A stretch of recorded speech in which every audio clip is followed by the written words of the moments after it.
You are about to hear the true story of a vendetta so violent it stained the south of France for 3 centuries, chronicled by the master of revenge, Alexandre Dumas.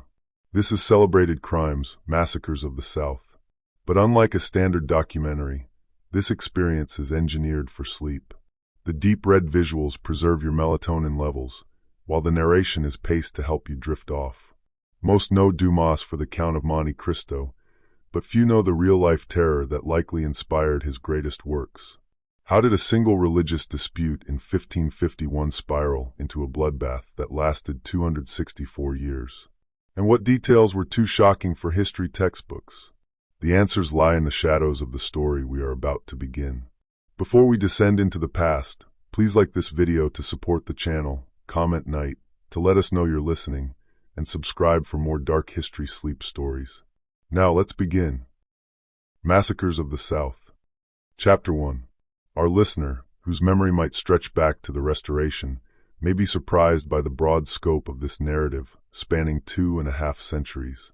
Yet, just as every river has its source, and every volcano its central fire, so too has the land we examine been a stage for action and reaction, revenge and retaliation.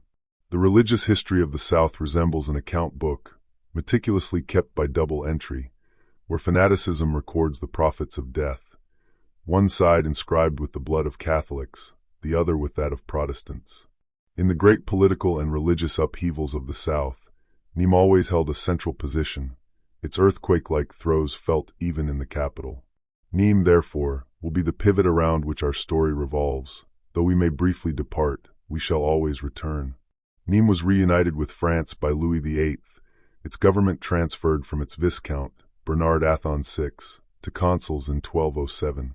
During Bishop Michel Briquenet's episcopate, the relics of Saint Basil were discovered. Hardly had the celebrations for this event concluded when new doctrines began to spread across France. Persecutions began in the south. In 1551, several individuals were publicly burned as heretics by order of the Seneschal's court at Nîmes. Among them was Maurice Cessanat, a missionary from the Cevennes, apprehended in the act of preaching. From then on, Nîmes boasted 2 martyrs and 2 patron saints, one revered by Catholics, the other by Protestants. Saint Basil, after reigning as sole protector for 24 years, was forced to share the honors of his guardianship with his new rival. Maurice Cessanat was succeeded as preacher by Pierre de Lavaux. These 2 names are still remembered amidst a crowd of obscure and forgotten martyrs. De Lavaux was also put to death on the Place de la Salamandre, the only difference being that Cessanat was burned and Lavaux hanged. Pierre de Lavaux was attended in his final moments by Dominique d'Héron, Doctor of Theology. But contrary to expectation, the dying man did not convert the priest. Rather, the priest was converted by de Lavaux. The teaching intended for suppression burst forth anew. Decrees were issued against Dominique d'Héron. He was pursued and tracked down, escaping the gallows only by fleeing to the mountains. The mountains are the refuge of all rising or declining sections. God has given to the powerful on earth cities, plains, and seas, but the mountains are the heritage of the oppressed. Persecution and proselytism kept pace with each other, but the spilled blood produced its usual effect. It fertilized the soil on which it fell. After 2 or 3 years of struggle, during which 200 or 300 Huguenots had been burned or hanged, Nîmes awoke one morning with a Protestant majority. In 1556, the consuls received a sharp reprimand concerning the city's leanings toward the Reformation doctrines. But in 1557, just 1 year after this admonition, Henri II was forced to confer the office of president of the presidial court on William de Calvière, a Protestant. Finally, a decision by the senior judge declared it the consul's duty to sanction the execution of heretics by their presence. The city magistrates protested this decision, and the crown's power proved insufficient to enforce it. With Henri II's death, Catherine de Médicis and the Guises seized the throne in the name of François II. Nations often catch their breath while kings await burial. Nîmes took advantage of this moment after Henri II's death, and on September 29, 1559, Guillaume Moget founded the first Protestant community. Guillaume Moget came from Geneva, a spiritual son of Calvin. He arrived in Nîmes with the firm purpose of converting all remaining Catholics or being hanged. Eloquent, spirited, and cunning, too wise to be violent, and always ready for concessions, luck was on his side. Guillaume Moget escaped hanging. The moment a rising sect ceases to be downtrodden, it becomes a queen. Heresy, already master of 3/4 of the city, began to assert itself boldly in the streets. A householder named Guillaume Raymond opened his home to the Calvinist missionary, allowing him to preach regularly to all who came. The wavering were thus confirmed in the new faith. Soon, the house became too small to contain the crowds flocking to imbibe the revolutionary doctrine, and impatient glances fell on the churches. Meanwhile, the Viscount de Joyeuse, recently appointed governor of Languedoc in place of M. de Villers, grew uneasy at the rapid progress of the Protestants, who, far from concealing it, boasted of it. He summoned the consuls, admonished them sharply in the king's name, and threatened to quarter a garrison in the town to quell these disorders. The consuls promised to halt the trouble without outside help. To fulfill their promise, they doubled the patrol and appointed a town captain whose sole duty was to maintain order in the streets. This captain, whose office was created solely to suppress heresy, happened to be Captain Boyargues, the most inveterate Huguenot who ever existed. The result of this selective choice was that Guillaume Moget continued to preach. On one occasion, a large crowd gathered in a garden to hear him, but heavy rain began to fall, forcing people to either disperse or seek shelter. As the preacher had just reached the most interesting part of his sermon, the congregation did not hesitate. The church of Saint-Étienne du Capitole was quite near. Someone suggested this building, if not the most suitable, was at least the most spacious for such a gathering. The idea was met with acclamation. The rain intensified. The crowd invaded the church, drove out the priests, trampled the Holy Sacrament underfoot, and broke the sacred images. This accomplished, Guillaume Moget entered the pulpit and resumed his sermon with such eloquence that his hearers' excitement redoubled.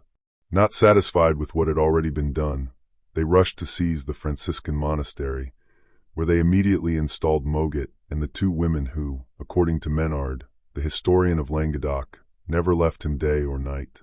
Captain Boyargues observed all these proceedings with magnificent calm. The consuls, once more summoned before M. de Villers, who had again become governor, would gladly have denied the existence of disorder. But finding this impossible, they threw themselves on his mercy. Unable to trust them further, he sent a garrison to the citadel of Nîmes, which the municipality was obliged to support. He appointed a city governor with 4 district captains under him, and formed a body of military police that entirely superseded the municipal constabulary. Moget was expelled from Nîmes, and Captain Boyargues was deprived of his office. When Francis II, in his turn, died, the usual effect occurred, that is, the persecution became less fierce, and Moget therefore returned to Nîmes. This was a victory, and every victory being a step forward, the triumphant preacher organized a consistory. The deputies of Nîmes demanded possession of the churches from the States General of Orleans.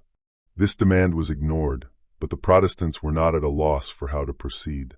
On December 21, 1561, the churches of Saint Eugenie, Saint Augustine, and the Cordeliers were taken by assault and cleared of their images in a flash. This time, Captain Boyargues was not content with merely observing, but directed the operations. The cathedral was still safe, and within it, the remnant of the Catholic clergy was entrenched. But it was clear that at the earliest opportunity, it too would be converted into a meeting house. This opportunity was not long in coming.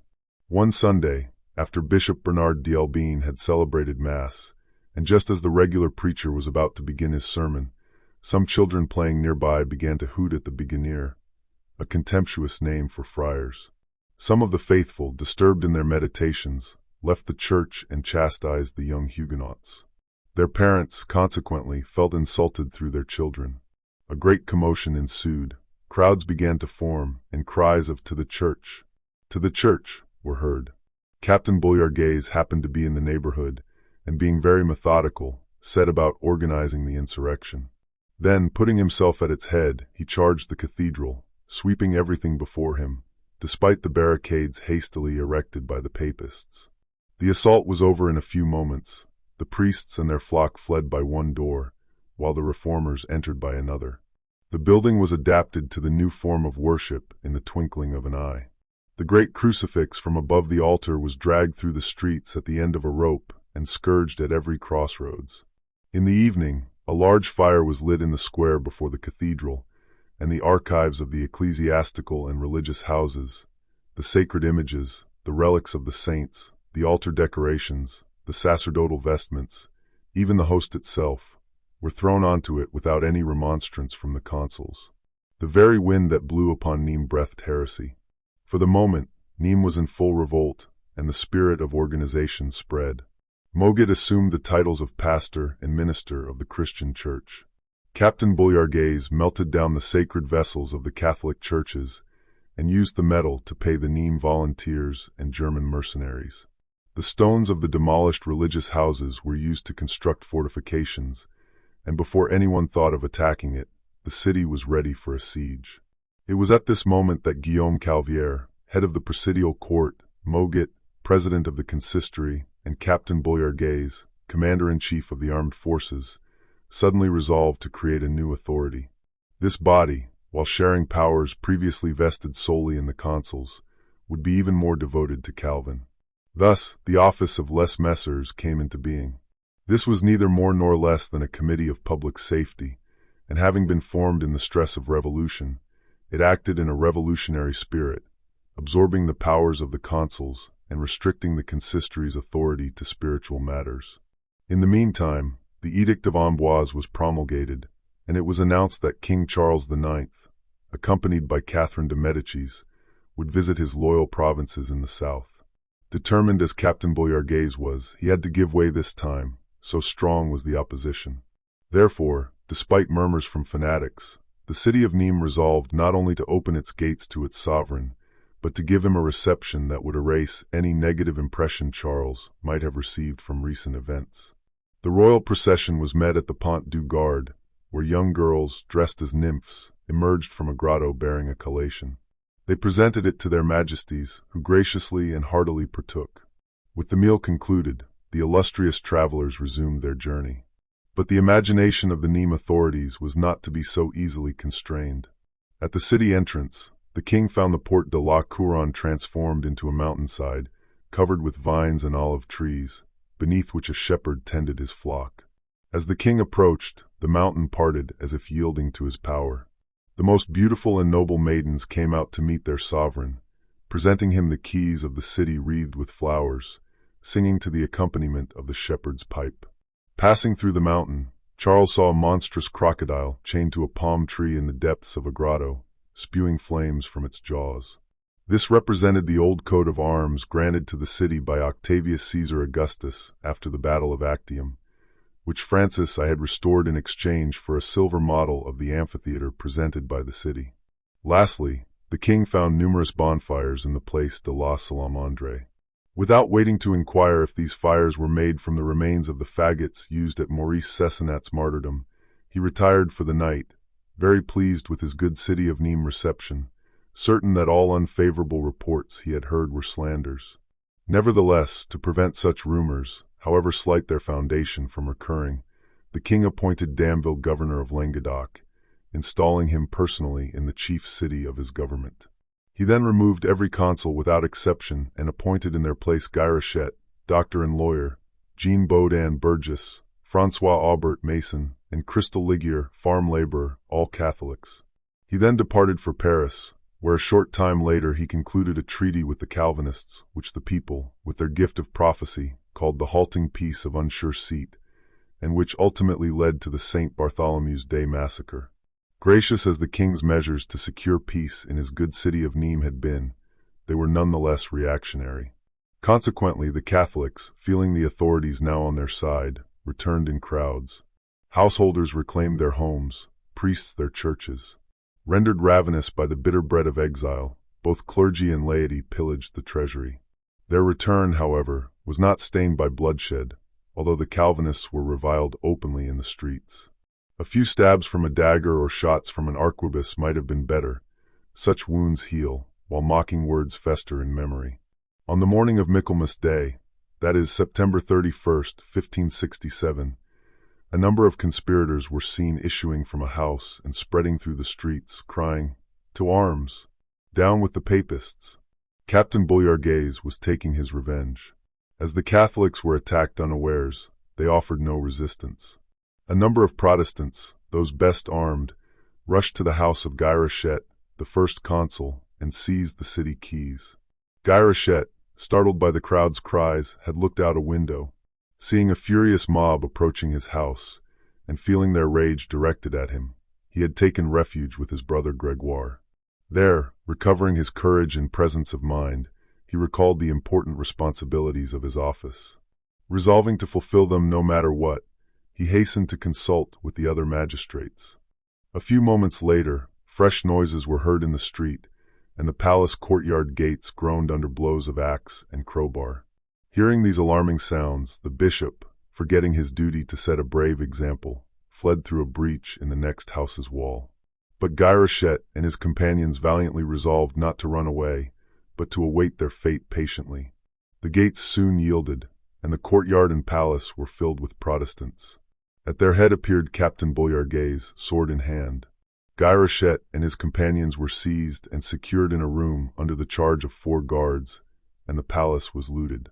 Meanwhile, another band of insurgents had attacked the house of the Vicar-General, John Peberot, whose body, pierced by 7 dagger stabs, was thrown out of a window. The same fate meted out to Admiral Coligny 8 years later at the hands of the Catholics. In the house, a sum of 800 crowns was found and taken. The 2 bands then united, rushing to the cathedral, which they sacked for the 2nd time. Thus, the entire day passed in murder and pillage. When night came, the large number of prisoners so imprudently taken began to be felt as an encumbrance by the insurgent chiefs. They therefore resolved to take advantage of the darkness to dispose of them without causing too much excitement in the city. They were gathered from their various confinement houses and brought to a large hall in the Hôtel de Ville, capable of holding 400 to 500 persons, which was soon full. An irregular tribunal, arrogating powers of life and death, was formed, and a clerk was appointed to register its decrees. A list of all prisoners was given to him. A cross placed before a name indicated condemnation to death. With a list in hand, he went from group to group, calling out the names marked by the fatal sign. Those thus sorted were then conducted to a spot chosen beforehand as the place of execution. This was the palace courtyard, in the middle of which yawned a well 24 feet in circumference and 50 feet deep. The fanatics thus found a grave ready dug, as it were, and to save time, made use of it. The unfortunate Catholics, led there in groups, were either stabbed with daggers or mutilated with axes, and their bodies thrown down the well. Guy Rochette was one of the first to be dragged up. For himself, he asked neither mercy nor favor, but he begged that his young brother's life might be spared, whose only crime was their bond of blood. But the assassins, disregarding his prayers, struck down both man and boy and flung them into the well.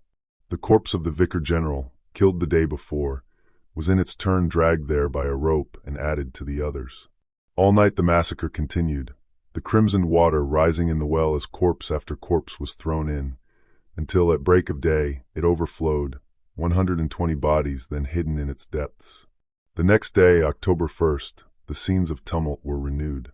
From early dawn, Captain Bouyargues ran from street to street crying, "Courage, comrades!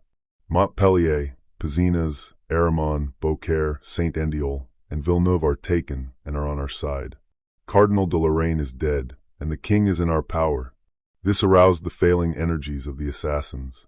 They joined the captain and demanded that the houses around the palace be searched, as it was almost certain that the bishop, who, as may be remembered, had escaped the day before, had taken refuge in one of them. This being agreed to, a house-to-house visitation began. When the house of M. de Sauvignargues was reached, he confessed that the bishop was in his cellar and proposed to treat Captain Bouyargues for ransom. This proposition, considered reasonable, was accepted, and after a short discussion, the sum of 120 crowns was agreed upon. The bishop laid down every penny he had about him, his servants were despoiled, and the sum made up by the Sieur de Sauvignargues, who, having the bishop in his house, kept him caged. The prelate, however, made no objection, although under other circumstances he would have regarded this restraint as the height of impertinence. But as it was, he felt safer in M. de Sauvignargues' cellar than in the palace. But the secret of the worthy prelate's hiding place was poorly kept by those with whom he had treated. In a few moments, a second crowd appeared, hoping to obtain a second ransom. Unfortunately, the Sieur de Sauvignargues, the bishop, and the bishop's servants had stripped themselves of all their ready money to make up the first. So the master of the house, fearing for his own safety, barricaded the doors, got out into a lane, and escaped, leaving the bishop to his fate. The Huguenots climbed in at the windows, crying, "No quarter! Down with the papists!" The bishop's servants were cut down, the bishop himself dragged out of the cellar and thrown into the street. There, his rings and crozier were snatched from him. He was stripped of his clothes and arrayed in a grotesque and ragged garment that chanced to be at hand. His mitre was replaced by a peasant's cap. In this condition, he was dragged back to the palace and placed on the brink of the well to be thrown in. One of the assassins drew attention to the fact that it was already full. "Pooh," replied another, "they won't mind a little crowding for a bishop." Meanwhile, the prelate, seeing he could expect no mercy from man, threw himself on his knees and commended his soul to God. Suddenly, however, one of those who had shown himself most ferocious during the massacre, Jean Coussinal by name, was touched as if by miracle with a feeling of compassion at the sight of so much resignation. He threw himself between the bishop and those about to strike, declaring that whoever touched the prelate must first overcome himself. He took the bishop under his protection, his comrades retreating in astonishment. Jean Coussinal, raising the bishop, carried him in his arms into a neighboring house, and drawing his sword, took his stand on the threshold. The assassins, however, soon recovered from their surprise.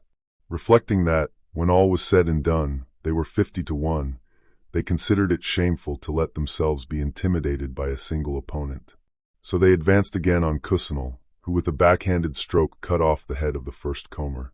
The cries then redoubled, and 2 or 3 shots were fired at the obstinate defender of the poor bishop, but they all missed. At that moment, Captain Boyargues passed by and, seeing one man attacked by 50, inquired into the cause. He was told of Coussinal's odd determination to save the bishop. "He is quite right," said the captain. "The bishop has paid ransom, and no one has any right to touch him."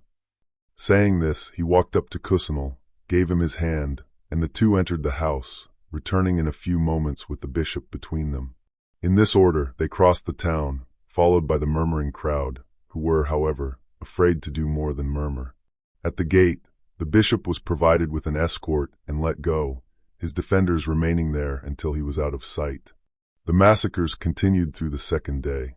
While the search for victims relaxed toward evening, isolated acts of murder persisted through the night. By the next morning, exhausted from killing, the populace turned to destruction. This phase lasted longer, as throwing stones proved less fatiguing than moving corpses. All convents, monasteries, and homes of priests and canons were attacked. Nothing was spared except the cathedral, which mysteriously resisted axes and crowbars, and the church of St. Eugenie, converted into a powder magazine. This day of widespread butchery was called La Michelade, because it occurred the day after Michaelmas. As these events transpired in 1567, the later massacre of St. Bartholomew can be seen as a mere imitation. Eventually, with the help of Monsieur Damville, the Catholics regained control, forcing Protestants to flee. They sought refuge in the Cevennes mountains. From the earliest troubles, the Cevennes had been a haven for those suffering for their Protestant faith. To this day, the plains remain largely Papist and the mountains Protestant. When the Catholic party holds sway in Nîmes, the plain dwellers seek the mountains.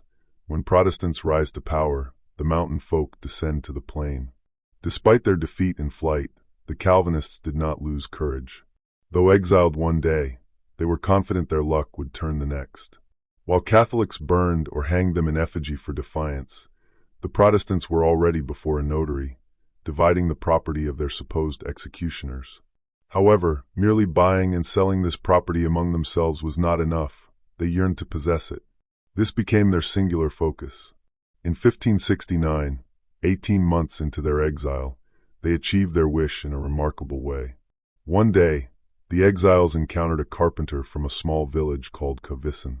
He wished to speak with Monsieur Nicolas de Calvière, Seigneur de Saint-Cosme and brother of the president, known for his enterprising spirit. The carpenter, whose name was Majoron, presented his proposition. In the moat of Nîmes, near the gate of the Carmelites, there was a grate through which the fountain waters exited. Majoron offered to file through the bars of this grate. This would allow it to be lifted out one night, granting a band of armed Protestants access to the city. Nicolas de Calviere approved the plan, urging immediate action. But the carpenter insisted they wait for stormy weather. The rain-swollen waters would then drown out the sound of his file. This precaution was doubly necessary, as the sentry's box was almost directly above the grate. Monsieur de Calviere attempted to sway Majoron, but the carpenter, risking the most, stood firm. Like it or not, de Calviere and the others had to await Majoron's timing. Some days later, the rains began, and the fountain swelled as expected. Majoron, recognizing the opportune moment, slipped into the moat at night and began filing.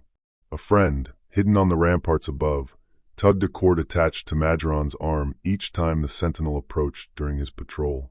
Before daybreak, significant progress was made.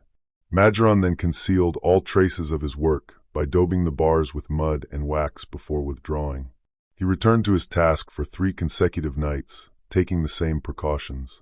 Before the 4th night ended, he found that with slight effort, the grate could be removed. His work was done. He immediately informed Messire Nicolas de Calviere that the moment had arrived. Everything favored the undertaking. With no moon, the following night was chosen. As soon as darkness fell, Messire Nicolas de Calviere set out with his men. They silently descended into the moat, crossed the waist-deep water, climbed the opposite bank, and crept along the wall's base until they reached the grate undetected. Majoron was waiting. Upon seeing them, he gave a slight blow to the loosened bars, which fell. The entire party entered the drain, led by de Calviere, and soon emerged at the other end, in the Place de la Fontaine. They immediately formed into companies of 20. 4 companies hastened to the principal gates, while the others patrolled the streets, shouting, "The city taken! Down with the Papists! A new world!" Hearing this, the Protestants within the city recognized their co-religionists, and the Catholics their opponents. However, the Protestants had been warned and were alert, while the Catholics were caught by surprise. Consequently, they offered no resistance, though this did not prevent bloodshed. Monsieur de Saint-André, the governor, who had earned the bitter hatred of Protestants during his short tenure, was shot dead in his bed. His body was flung from the window and torn to pieces by the populace. The killing continued all night. The next day, the victors, in turn, began an organized persecution. This fell more heavily on the Catholics than that to which they had subjected the Protestants, for as previously explained, Catholics could only find shelter in the plains, while Protestants used the Cevennes as a stronghold. It was around this time that the peace, known as the Insecurely Seated, was concluded. 2 years later, this name was tragically justified by the massacre of Saint Bartholomew. When this event occurred, the South, strangely enough, looked on. In Nîmes, both Catholics and Protestants, stained with each other's blood, faced each other, hands on sword hilts, yet without drawing weapons. It was as if they were curious to see how the Parisians would manage. The massacre did, however, have one significant result: the union of the principal cities of the South and West, Montpellier, Uzes, Montauban, and La Rochelle, with Nîmes at their head. They formed a civil and military league, declared in their act of federation to last until God raised up a sovereign to defend the Protestant faith. By 1775, the Protestants of the South began to look toward Henri IV as that coming defender. At that time, Nîmes, setting an example for the other cities of the League, deepened her moats, blew up her suburbs, and heightened her ramparts. Day and night, work continued to perfect the defenses. The guard at every gate was doubled, and knowing how often a city had been taken by surprise, not a single crevice through which a papist could creep was left in the fortifications. In dread of the future, Nîmes even committed sacrilege against the past, partly demolishing the Temple of Diana and mutilating the amphitheater. One gigantic stone from the amphitheater was sufficient to form a section of the new wall. During one truce, crops were sown; during another, they were harvested. So things proceeded during the reign of the Mignons. At last, the prince raised up by God, whom the Huguenots had awaited so long, appeared. Henri IV ascended the throne. But once seated, Henri faced the same dilemma that confronted Octavius 15 centuries earlier and Louis Philippe 3 centuries later. Having been raised to sovereign power by a minority party, he soon found himself compelled to separate from that party and abjure his religious beliefs, just as others have abjured or will abjure their political beliefs. Consequently, just as Octavius had his Antony, and Louis Philippe would have his Lafayette, Henri IV would have his Byron. When monarchs find themselves in this position, they can no longer have a will of their own or personal likes and dislikes. They submit to the force of circumstances, compelled to rely on the masses. No sooner are they freed from the restrictions under which they labored than they are obliged to impose those restrictions on others. However, before resorting to extreme measures, Henri IV, with soldierly frankness, gathered around him all those who had been his old comrades in war and religion. He spread out a map of France and showed them that barely a tenth of its vast population was Protestant, and even that tenth was confined to the mountains. Some were in Dauphiné, won for them by their three principal leaders, Baron d'Adrets, Captain Montbrun, and Lesdiguières. Others were in the Cevennes, which had become Protestant through their great preachers, Maurice Cessanat and Guillaume Moget. The rest were in the mountains of Navarre, his own birthplace. He reminded them that whenever they ventured out of their mountains, they had been beaten in every battle, at Jarnac, at Moncontour, and at Dreux. He concluded by explaining how impossible it was for him, under these circumstances, to entrust the guidance of the state to their party. Instead, he offered them three things: his purse to supply their present needs, the Edict of Nantes to assure their future safety, and fortresses to defend themselves should this edict one day be revoked. With profound insight, the grandfather divided the grandson. Henri IV feared Louis XIV. The Protestants accepted what was offered, but like all who accept benefits, they left filled with discontent, wishing they had been given more. Although Protestants forever after viewed Henri IV as a renegade, his reign nonetheless represented their golden age. During this period, Nîmes remained quiet. Strangely, the Protestants took no direct revenge for St. Bartholomew's. They contented themselves with simply debarring Catholics from openly practicing their religion, while still allowing them to observe all rites and ceremonies in private. They even permitted the procession of the host through the streets in cases of illness, provided it took place at night. Of course, death did not always wait for darkness. The host was sometimes carried to the dying during the day, not without danger to the priest. However, priests never allowed this danger to deter them from their duty. Indeed, it is the essence of religious devotion to be unyielding. Few soldiers, however brave, have ever equaled the courage of martyrs. During this time, taking advantage of the truce and the impartial protection extended to all by Constable Damville, the Carmelites, Capuchins, Jesuits, and monks of all orders gradually began to return to Nîmes. They returned without fanfare, it's true, often surreptitiously, preferring darkness to daylight. Yet, within 3 or 4 years, they had all regained a foothold in the town. Now, however, they found themselves in the position Protestants had once occupied. They were without churches, as their enemies now possessed all places of worship. It also happened that a high-ranking Jesuit named Père Costin preached with such success that the Protestants, unwilling to be outdone and desiring to answer word for word, summoned the Reverend Jeremy Ferrier of Alais. At that moment, Ferrier was considered their most eloquent preacher. Needless to say, Alais was situated in the mountains, that inexhaustible source of Huguenot eloquence. At once, the spirit of controversy was aroused. It did not yet amount to war, but it could hardly be called peace. People were no longer assassinated, but they were anathematized. The body was safe, but the soul was consigned to damnation. Each passing day was used by both sides to keep their skills sharp, in readiness for the moment when the massacres should begin again. Chapter 2. The death of Henri IV ignited new conflicts. While Protestants initially found success, victory gradually shifted to the Catholics. With the accession of Louis XIII, Richelieu effectively seized power. The cardinal sat beside the king, his red robes gleaming beneath the purple mantle. It was at this critical juncture that Henri de Rohan rose to prominence in the south. He was a distinguished representative of a great lineage, allied with the royal houses of Scotland, France, Savoy, and Lorraine, whose motto was, "Be king I cannot, prince I will not, Rohan I am." Henri de Rohan was then about 40 years old, in the prime of his life. In his youth, to complete his education, he had traveled to England, Scotland, and Italy. In England, Elizabeth called him her knight. In Scotland, James VI asked him to be godfather to his son, later Charles I. In Italy, he was so deeply trusted by leaders and so thoroughly initiated into the politics of major cities that it was commonly said, after Machiavelli, he was the greatest authority on these matters. He returned to France during Henri Ivy's lifetime, married Sully's daughter, and after Henry's death, commanded the Swiss and Grisons regiments at the siege of Juliers. This was the man whom the king so imprudently offended by refusing him the reversion of the governorship of Poitou, then held by his father-in-law, Sully.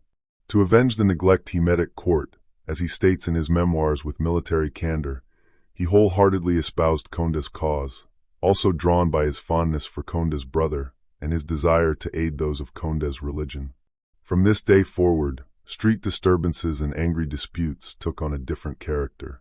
They spread over a larger area and were not easily appeased. It was no longer an isolated band of insurgents rousing a city, but rather a conflagration sweeping the entire South, a general uprising that bordered on civil war. This state of affairs lasted 7 or 8 years.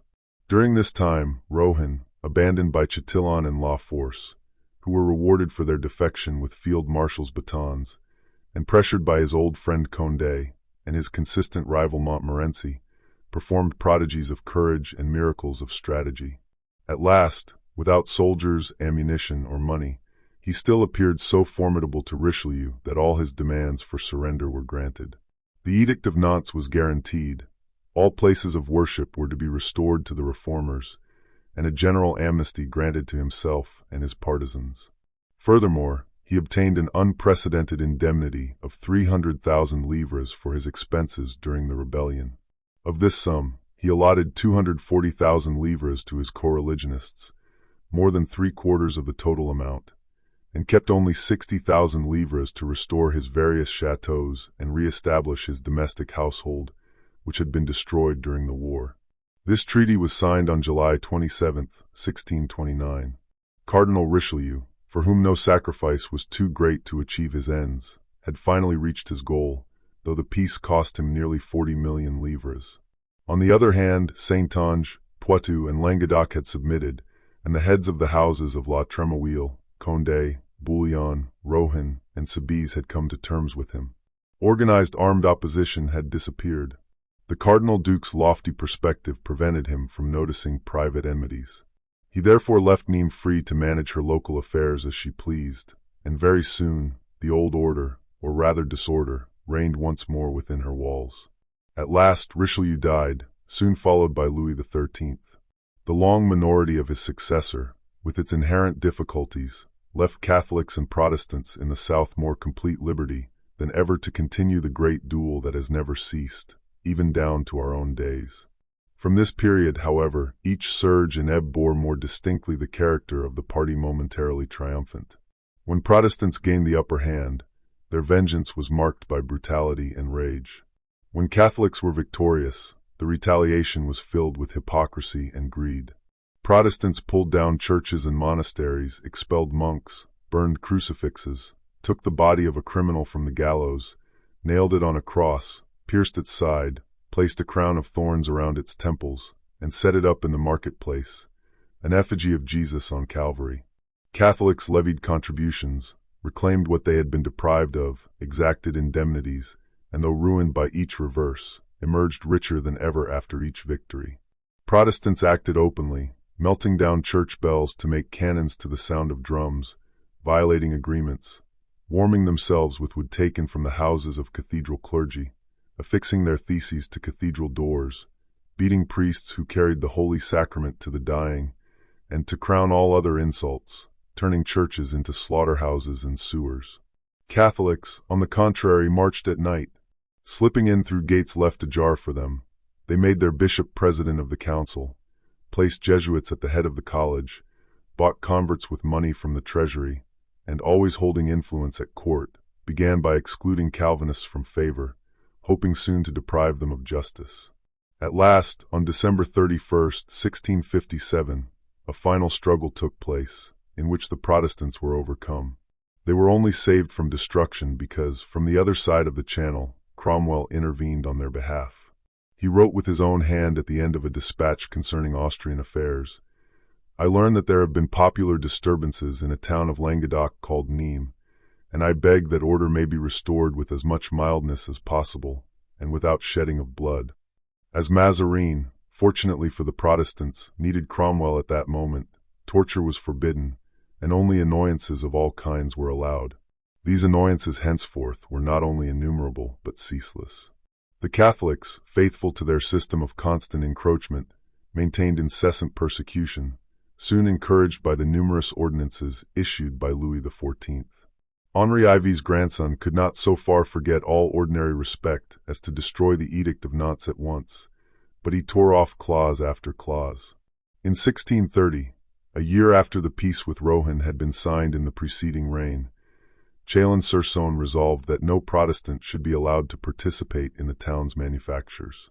In 1643, 6 months after Louis XIV's accession, the laundresses of Paris ruled that Protestant wives and daughters were unworthy of admission to their respectable guild.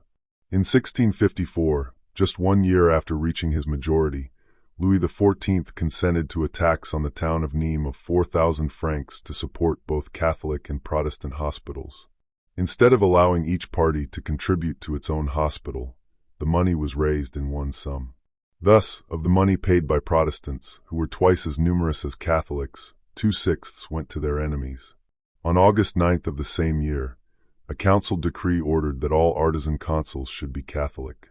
On September 16th, another decree forbade Protestants from sending deputations to the king. Finally, on December 20th, a further decree declared that all hospitals should be administered by Catholic consuls alone. In 1662, Protestants were commanded to bury their dead either at dawn or after dusk, and a special clause of the decree limited the number of funeral attendees to 10. In 1663, the Council of State issued decrees prohibiting the practice of their religion by reformers in 142 communes in the dioceses of Nîmes, Uzes, and Mendez, and ordering the demolition of their meeting houses. In 1664, this regulation was extended to the meeting houses of Alençon and Montauban, as well as their small place of worship in Nîmes. On July 17th of the same year, the Parliament of Rouen forbade master mercers from engaging any more Protestant workmen or apprentices once the number already employed reached a proportion of 1 Protestant to 15 Catholics. On the 24th of the same month, the Council of State declared all certificates of mastership held by a Protestant invalid, regardless of their source. In October, the number of Protestants who might be employed at the mint was reduced to 2. In 1665, the regulation imposed on the mercers was extended to the goldsmiths. In 1666, a royal declaration, revising earlier decrees of Parliament, was published. Article 31 mandated that offices such as clerk to the consulates, secretary to a guild of watchmakers, or porter in a municipal building could only be held by Catholics. Article 33 ordained that when a procession carrying the host passed a place of worship belonging to the so-called reformers, the worshippers should cease their psalm singing until the procession had passed. Lastly, Article 34 enacted that houses and other buildings belonging to those of the Reformed religion might, at the discretion of town authorities, be draped with cloth or otherwise decorated on any Catholic religious festival. In 1669, the special chambers for Protestants in the parliaments of Rouen and Paris, established by the Edict of Nantes, were suppressed, along with their associated clerkships and those in the record office.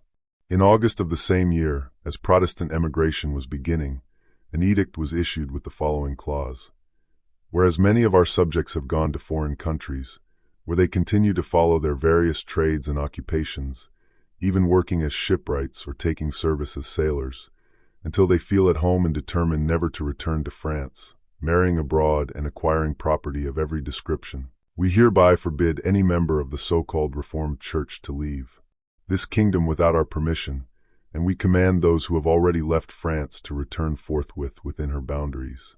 In 1670, the king excluded physicians of the Reformed faith from the office of Dean of the College of Rouen, allowing only 2 Protestant doctors within its precincts.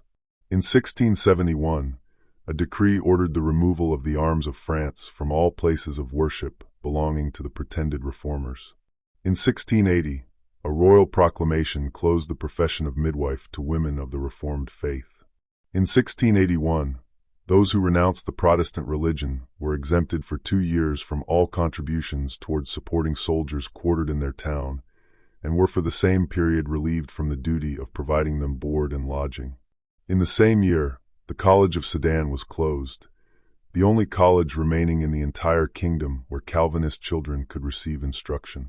In 1682, the king commanded Protestant notaries, procurators, ushers, and sergeants to relinquish their offices, declaring them unfit for such professions. In September of the same year, they were given only 3 months to sell the reversion of these offices. In 1684, the Council of State extended these regulations to Protestants holding the title of honorary secretary to the king. In August of the same year, Protestants were declared incapable of serving on a jury of experts. In 1685, the provost of merchants in Paris ordered all Protestant privileged merchants in that city to sell their privileges within a month. And in October of the same year, the long series of persecutions, many of which we have omitted, reached its culminating point, the revocation of the Edict of Nantes. Henri IV, who foresaw this outcome, had hoped it would occur differently, allowing his co-religionists to retain their fortresses. But what actually happened was that the strongholds were first dismantled, and then came the revocation. After this, the Calvinists found themselves completely at the mercy of their mortal enemies. From 1669, when Louis first threatened to strike a fatal blow at Huguenot civil rights by abolishing the equal partition of the chambers between the two parties, several deputations had been sent to him, pleading for a halt to his persecutions.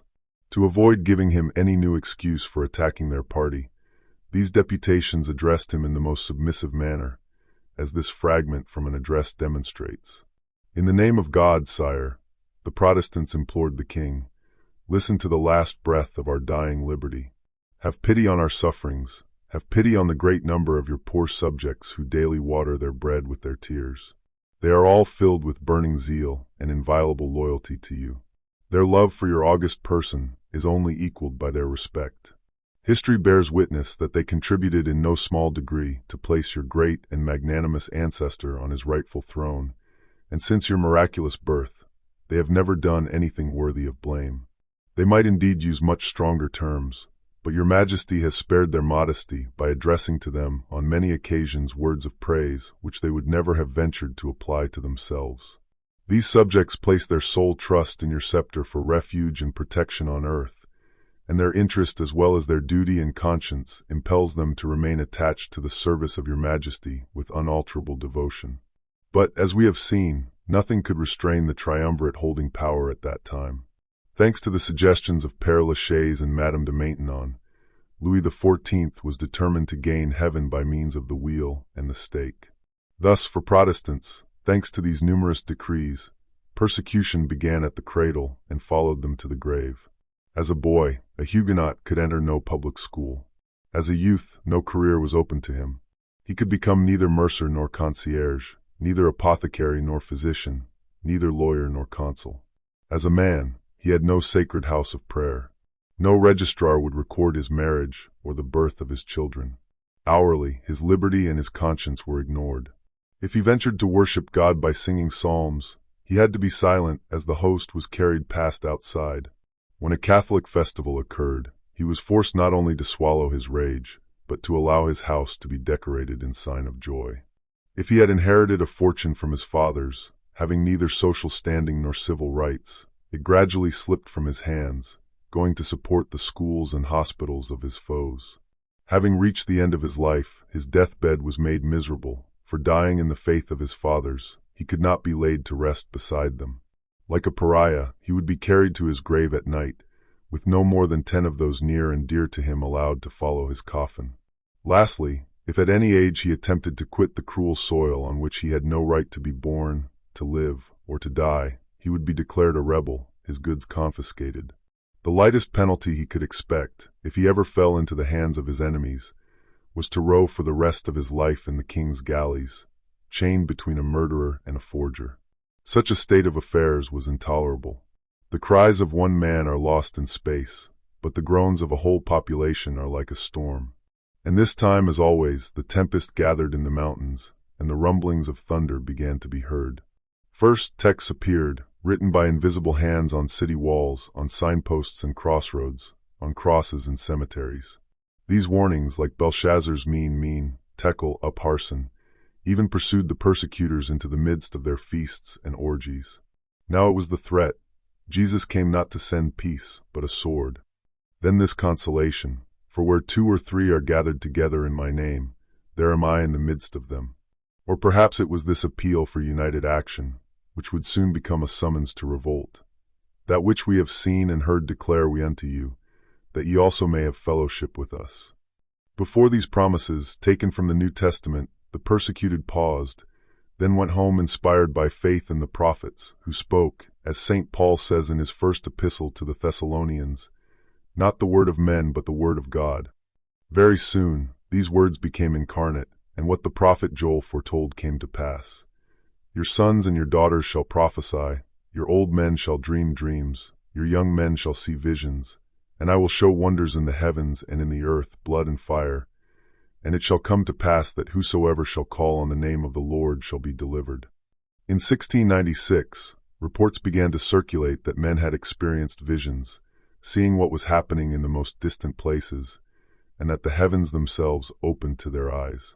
While in this ecstatic state, they were insensible to pain when pricked with either pin or blade. Upon recovering consciousness, they could remember nothing. The first of these was a woman from Vivarais, whose origin was unknown. She went from town to town, shedding tears of blood.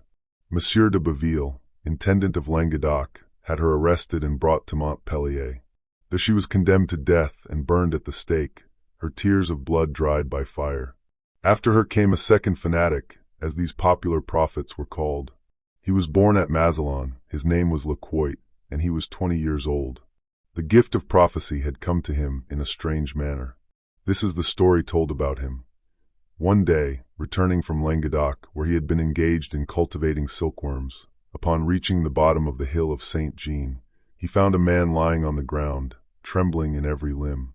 Moved by pity, he stopped and asked what ailed him. The man replied, "Throw yourself on your knees, my son, and trouble not yourself about me, but learn how to attain salvation and save your brethren. This can only be done by the communion of the Holy Ghost, who is in me, and whom by the grace of God I can bestow on you. Approach and receive this gift in a kiss." At these words, the unknown kissed the young man on the mouth, pressed his hand, and disappeared, leaving the other trembling in his turn, for the Spirit of God was in him, and being inspired, he spread the word abroad. A third fanatic, a prophetess, raved across the parishes of St. Andiol de Clermont and St. Frazel de Vantolin. She primarily addressed recent converts, preaching that by swallowing the consecrated wafer, they had ingested a poison as venomous as the head of a basilisk, that they had bent the knee to Baal, and that no amount of penitence could save them. These doctrines inspired such profound terror that even the Reverend Father Louvrelul attested that Satan's efforts nearly emptied the churches, resulting in only half as many communicants at the following Easter celebrations compared to the preceding year. Such a state of license, threatening to spread further, awakened the religious solicitude of Messire François Langlade de Decala, Prior of Laval, Inspector of Missions of Gavaudan, and Archpriest of the Cevennes. He resolved to leave his residence at Mende and visit the parishes where heresy had taken the strongest hold, intending to oppose it by every means God and the king had placed in his power. Abbé Decala was a younger son of the noble house of Langlade. Due to the circumstances of his birth, despite his soldierly instincts, he had been obliged to leave the epaulette and sword to his elder brother, and himself assume the cassock and stole. Upon leaving the seminary, he embraced the cause of the church militant with all the ardor of his temperament. Perils to encounter, foes to fight, a religion to impose on others, were necessities for this fiery character. As everything in France was then quiet, he had embarked for India with the fervent resolution of a martyr. Upon reaching his destination, the young missionary found himself in circumstances wonderfully in harmony with his celestial longings. Some of his predecessors had been carried so far by religious zeal that the king of Siam had put several to death by torture and forbidden any more missionaries from entering his dominions. This, as we can easily imagine, only further excited the abbé's missionary fervor. Evading military surveillance and disregarding the king's terrible penalties, he crossed the frontier and began to preach the Catholic religion to the heathen, many of whom were converted. One day, he was surprised by a party of soldiers in a small village where he had lived for 3 months, and where nearly all the inhabitants had abjured their false faith. He was brought before the governor of Bancan. There, instead of denying his faith, he nobly defended Christianity and magnified the name of God. He was handed over to the executioners to be tortured, and suffered with resignation everything a human body can endure while still retaining life. At length, his patients exhausted their rage. Seeing him lose consciousness, they thought him dead. With mutilated hands, his breast furrowed with wounds, his limbs half worn through by heavy fetters, he was suspended by the wrists to a tree branch and abandoned. A pariah passing by cut him down and succored him. Reports of his martyrdom having spread, the French ambassador demanded justice with an unequivocal voice. The King of Siam, rejoicing that the executioners had stopped in time, hastened to send back to Monsieur de Chaumont, the representative of Louis XIV, a mutilated but still living man, instead of the corpse that had been demanded. At the time when Louis XIV was contemplating the revocation of the Edict of Nantes, he felt that the services of such a man would be invaluable. So, around 1632, Abbé de Cala was recalled from India, and a year later, he was sent to Mende with the titles of Archpriest of the Cevennes and Inspector of Missions. Soon the abbé, who had been so persecuted, became a persecutor himself, proving as insensible to the sufferings of others as he had been inflexible under his own. His apprenticeship to torture served him so well that he became an inventor. Not only did he enrich the torture chamber by importing several scientifically constructed machines from India, previously unknown in Europe, but he also designed many others. People spoke with terror of reeds cut like whistles that the abbé pitilessly forced under the nails of heretics, of iron pincers for tearing out beards, eyelashes, and eyebrows, of wicks steeped in oil and wound around a victim's fingers, then set on fire to form a pair of 5 flamed candelabras, of a case turning on a pivot in which a man who refused conversion was sometimes confined. The case then revolved rapidly until the victim lost consciousness. And lastly, of fetters used for transporting prisoners from one town to another, brought to such perfection that when worn, the prisoner could neither stand nor sit. Even Abbé de Cala's most fervent admirers spoke of him with hushed tones. When he looked into his own heart, and recalled how often he had applied to the body the power to bind and loose that God had only given him over the soul, he was seized with strange tremors. Falling to his knees with folded hands and bowed head, he remained for hours absorbed in thought, so motionless that were it not for the drops of sweat on his brow, he might have been mistaken for a marble statue of prayer over a tomb. Moreover, this priest, by virtue of the powers with which he was invested and feeling he had the authority of Monsieur de Baville, intendant of Languedoc, and Monsieur de Broye, commander of the troops, behind him, had committed other terrible acts. He had separated children from their parents and confined them in religious houses, where they were subjected to such severe chastisement, by way of penance for their parents' heresy, that many of them died under it. He had forced his way into the chamber of the dying, not to bring consolation but threats.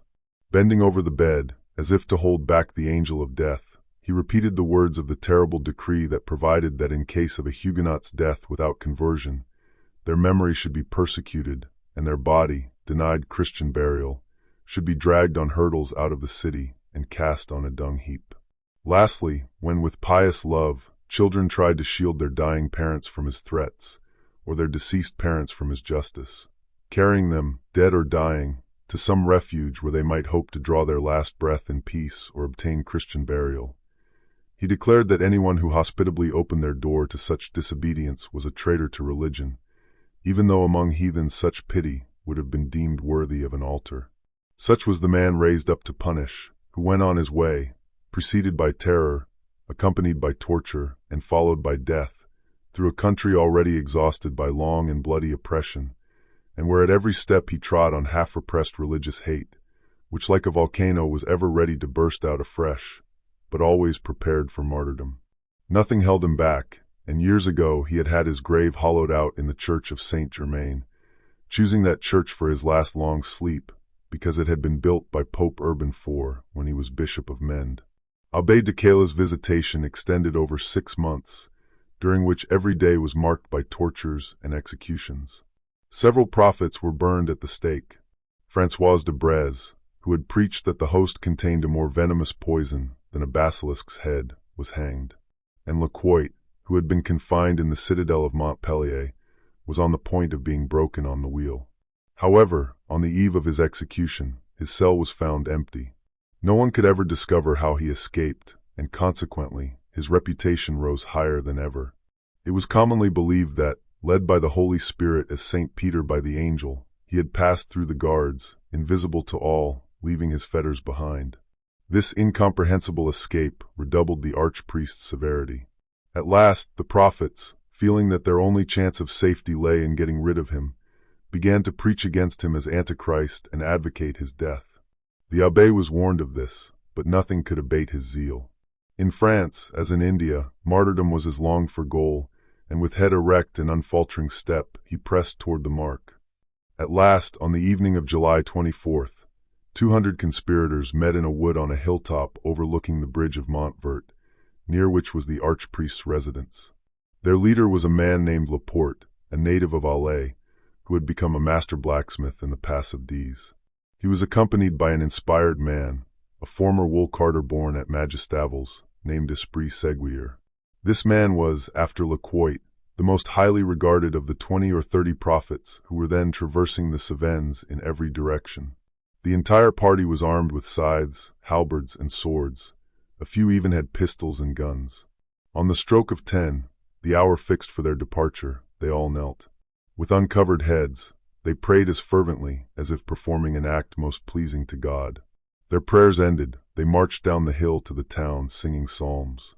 Between verses, they shouted to the townspeople, "Keep within your homes. Do not look out of the door or window on pain of death." The abbot was in his oratory when he heard the mingled singing and shouting. At that moment, a servant entered in great alarm, despite the archpriest's strict rule against interruption during prayer. The man announced that a body of fanatics was coming down the hill. However, the abbot was convinced it was only an unorganized crowd attempting to free 6 prisoners held in the seps. These were a terrible form of stocks, a beam split in 2, with no notches for the legs. The victim's legs were placed between the 2 pieces of wood, which were then gradually tightened by a vise at each end. These prisoners were 3 young men and 3 girls in men's clothes, seized as they tried to emigrate. Always protected by a guard of soldiers, the abbot sent for the commanding officer and ordered him to disperse the fanatics. But the officer was spared the trouble of obeying, for the fanatics were already at hand. Reaching the courtyard gate, he heard them outside, preparing to burst it in. Judging their numbers by the sound of their voices, he realized that far from attacking them, he would have enough to do preparing for defense. Consequently, he bolted and barred the gate from the inside and hastily erected a barricade under an arch leading to the abbot's apartments. Just as these preparations were complete, Esprit Séguier spotted a heavy wooden beam in a ditch. A dozen men raised it and used it as a battering ram, soon breaching the gate. Encouraged, the attackers, cheered by their comrades' chants, quickly forced the gate off its hinges. The outer court was taken. The crowd then loudly demanded the prisoners' release, uttering dire threats. The commanding officer sent to ask the abbot what to do. The abbot replied, "Fire on the conspirators." This imprudent order was carried out. 1 fanatic was killed instantly, and 2 wounded men mingled their groans with the songs and threats of their comrades. The barricade was attacked next. Some used axes, others thrust swords and halberds through the crevices, killing those behind. Those with firearms climbed onto the shoulders of others, fired at those below, and then tumbled down to safety. At the head of the besiegers were Laporte and Esprit Séguier. One had a father to avenge, the other a son, both killed by the abbot. They were not alone in their desire for vengeance. 12 or 15 others shared their fury. In his room, the abbot listened to the sounds of struggle. Finding matters growing serious, he gathered his household, made them kneel, and bade them confess their sins so he might absolve them and prepare them for God. The sacred words had just been pronounced when the rioters drew near, having overcome the barricade and driven the soldiers to a ground-floor hall directly beneath the archpriest's room. Suddenly the assault paused. Some men surrounded the house, while others began searching for the prisoners. They were easily found, for, sensing their brethren had come to their rescue, they shouted as loudly as they could. The unfortunate captives had endured a week with their legs caught and pressed by the agonizing cleft beams of the stocks. When released, the fanatics screamed with rage at the sight of their swollen bodies and half-broken bones. None of the unhappy people could stand. The attack on the soldiers resumed. Driven from the lower hall, the soldiers filled the staircase leading to the abbot's apartments, offering such determined resistance that their assailants were twice forced to fall back. Laporte, seeing 2 of his men killed and 5 or 6 wounded, cried out, "Children of God, lay down your arms. This way is too slow. Let us burn the abbey and all within it. To work! To work!" The advice was good, and they all hastened to follow it. Benches, chairs, and all sorts of furniture were heaped in the hall. A palliasse was thrown on top, and the pile ignited. In a moment, the whole building was ablaze. The archpriest, yielding to his servant's pleas, fastened his sheets to the window bars and dropped into the garden. The fall was so great that he broke a thigh bone. Dragging himself along on his hands and one knee, he, with one servant, reached a recess in the wall. Another servant, attempting to escape through the flames, fell into the hands of the fanatics, who carried him before their captain. Then cries of "the Prophet! The Prophet!" were heard everywhere. Esprit Séguier, sensing a new development, came forward, still holding the blazing torch he had used to set the fire. "Brother," asked Laporte, pointing to the prisoner, "is this man to die?" Esprit Séguier fell to his knees, covering his face with his mantle, like Samuel. He sought the Lord in prayer, asking to know his will. Soon he rose and said, "This man is not to die. Inasmuch as he showed mercy to our brethren, we must show mercy to him." Whether this fact was miraculously revealed to Séguier or gained from other sources, the newly released prisoners confirmed its truth, crying out that the man had indeed treated them with humanity. Just then, a roar like a wild beast was heard. One of the fanatics, whose brother had been killed by the abbot, had just caught sight of him. The entire neighborhood was lit by the fire. The abbot was kneeling in a corner of the wall, to which he had dragged himself. "Down with the son of Belial!" shouted the crowd, rushing towards the priest, who remained kneeling and motionless like a marble statue. His valet took advantage of the confusion to escape, and got away easily. The sight of the man on whom their general hate was concentrated made the Huguenots forget everything else. Esprit Séguier was the first to reach the priest. Spreading his hands over him, he commanded the others to hold back. "God desires not the death of a sinner," he said, "but rather that he turn from his wickedness and live." "No, no," shouted 20 voices, refusing obedience for the first time, perhaps, to an order from the prophet. "Let him die without mercy, as he struck without pity. Death to the son of Belial, death!" "Silence!" exclaimed the prophet in a terrible voice, "and listen to the word of God from my mouth. If this man will join us and take upon him the duties of a pastor, let us grant him his life, that he may henceforth devote it to the spread of the true faith." "Rather 1,000 deaths than apostasy," answered the priest. "Die then," cried Laporte, stabbing him. "Take that for having burnt my father in Nîmes." And he passed the dagger to Esprit Séguier. Duquesne made neither sound nor gesture.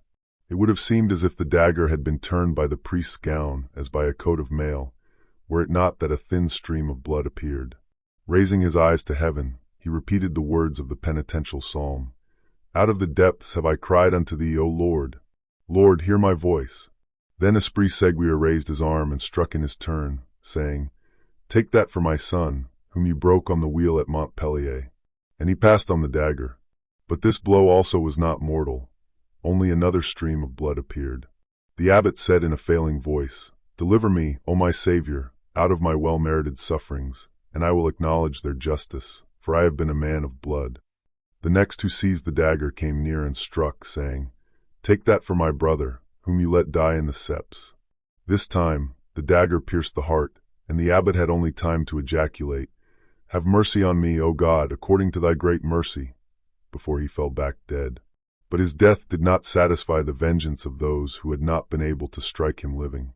One by one, they drew near and stabbed, each invoking the shade of some dear murdered one, and pronouncing the same words of malediction. In all, The abbot's body received 52 dagger thrusts, of which 24 would have been mortal.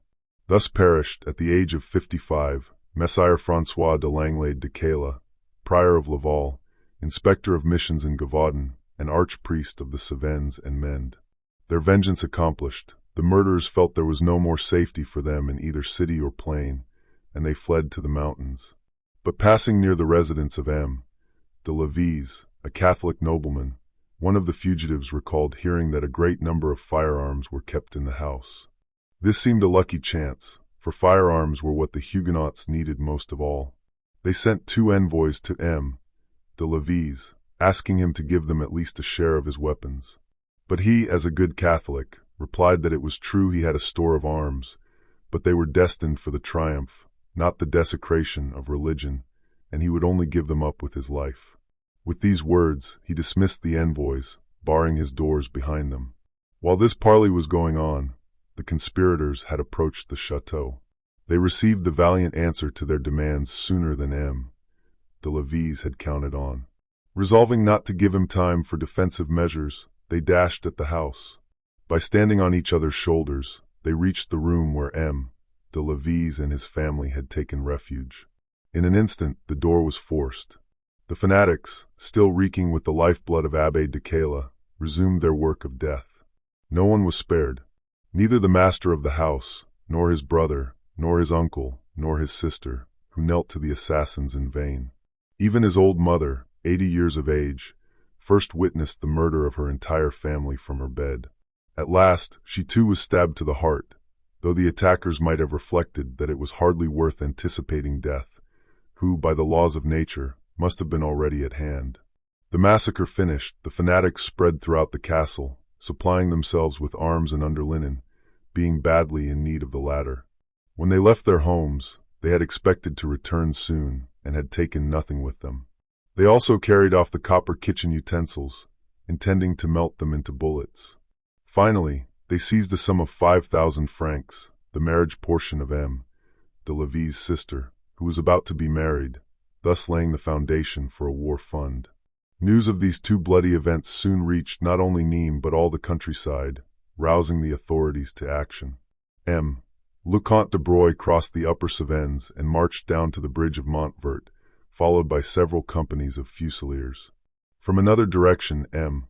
Le Comte de Père brought 32 cavalry and 350 infantry, having enlisted them at Marvejols, La Quenourde, Kayak, and Serveret. M. de Saint Paul, Abbé de Cayla's brother, and the Marquis de Cayla, his nephew, brought 80 horsemen from the family estates. The Count of Morangis rode in from Saint Aubin and Malzoux with 2 companies of cavalry, and the town of Mende, by order of its bishop, dispatched its nobles at the head of 3 companies of 50 men each. But the mountains had swallowed up the fanatics, and nothing was ever known of their fate. Only occasionally would a peasant relate that, while crossing the Cevennes, they had heard at dawn or dusk, on mountain peaks or from valley depths, the sound of songs of praise rising to heaven. It was the fanatic assassins worshipping God. Occasionally at night, on the lofty mountain tops, fires shone forth, appearing to signal to one another. But on looking the next night in the same direction, all was dark. So M. de Broglie, concluding that nothing could be done against invisible enemies, disbanded the troops that had come to his aid and returned to Montpellier. He left a company of fusiliers at Collet, another at Aires, one at the bridge of Montvert, one at Bar, and one at Pompadour, appointing Captain Poole as their chief. This choice of chief showed M. de Broglie to be a good judge of human nature and perfectly acquainted with the situation. Captain Poole was the very man to take a leading part in the coming struggle. Père Louvrelul, priest of the Christian doctrine and cure of Saint-Germain-de-Calbert, described him as an officer of merit and reputation, born in Ville-Dubert, near Carcassonne. He had served in Hungary and Germany when young, and distinguished himself in Piedmont in several excursions against the Barbets. The Barbets were a name applied first to the Alpine smugglers who lived in the valleys, and later to the insurgent peasants in the Cevennes. Notably, in one of his later excursions, Poole entered the tent of their chief, Barbanaga, and cut off his head. His tall and agile figure, his warlike air, his love of hard work, his hoarse voice, his fiery and austere character, his carelessness in dress, his mature age, his tried courage, his taciturn habit, and the length and weight of his sword all combined to render him formidable. Therefore, no one could have been chosen more suitable for putting down the rebels, for forcing their entrenchments, and for putting them to flight. Hardly had he taken up position in the market town of Labar, which was to be his headquarters, when he was informed that a gathering of fanatics had been seen on the little plain of Fonmort, forming a pass between two valleys. He ordered out his Spanish steed, which he rode in the Turkish manner, that is, with very short stirrups, allowing him to throw himself forward to the horse's ears or backward to the tail, as he wished to give or avoid a mortal blow. Taking 18 men of his own company and 25 from the town, he at once set off for the indicated place, not considering a larger number necessary to rout a band of peasants, however numerous. The information proved correct. 100 reformers, led by Esprit Séguier, had encamped on the plain of Fonmort. About 11 in the morning, one of their sentinels in the defile gave the alarm by firing his gun and running back to camp, shouting, "To arms!" But Captain Poole, with his usual impetuosity, did not give the insurgents time to form. He threw himself upon them to the beat of the drum, not in the least deterred by their first volley. As he had expected, the band consisted of undisciplined peasants who, once scattered, were unable to rally. They were completely routed. Poole killed several with his own hand, among them 2 whose heads he cut off as skillfully as the most experienced executioner, thanks to the marvelous temper of his Damascus blade. At this sight, all who had stood their ground until then took to flight. Poole pursued them, slashing with his sword unceasingly, until they disappeared among the mountains. He then returned to the battlefield, picked up the 2 heads, and fastening them to his saddlebow, rejoined his soldiers with his bloody trophies. That is, he joined the largest group of soldiers he could find, for the fight had turned into a number of single combats, every soldier fighting for himself. Here he found 3 prisoners who were about to be shot. But Poole ordered that they should not be touched, not that he thought for an instant of sparing their lives, but that he wished to reserve them for a public execution. These 3 men were Nouvel, a parishioner of Violon, Moise Bonnet of Pierremail, and Esprit Séguier the prophet.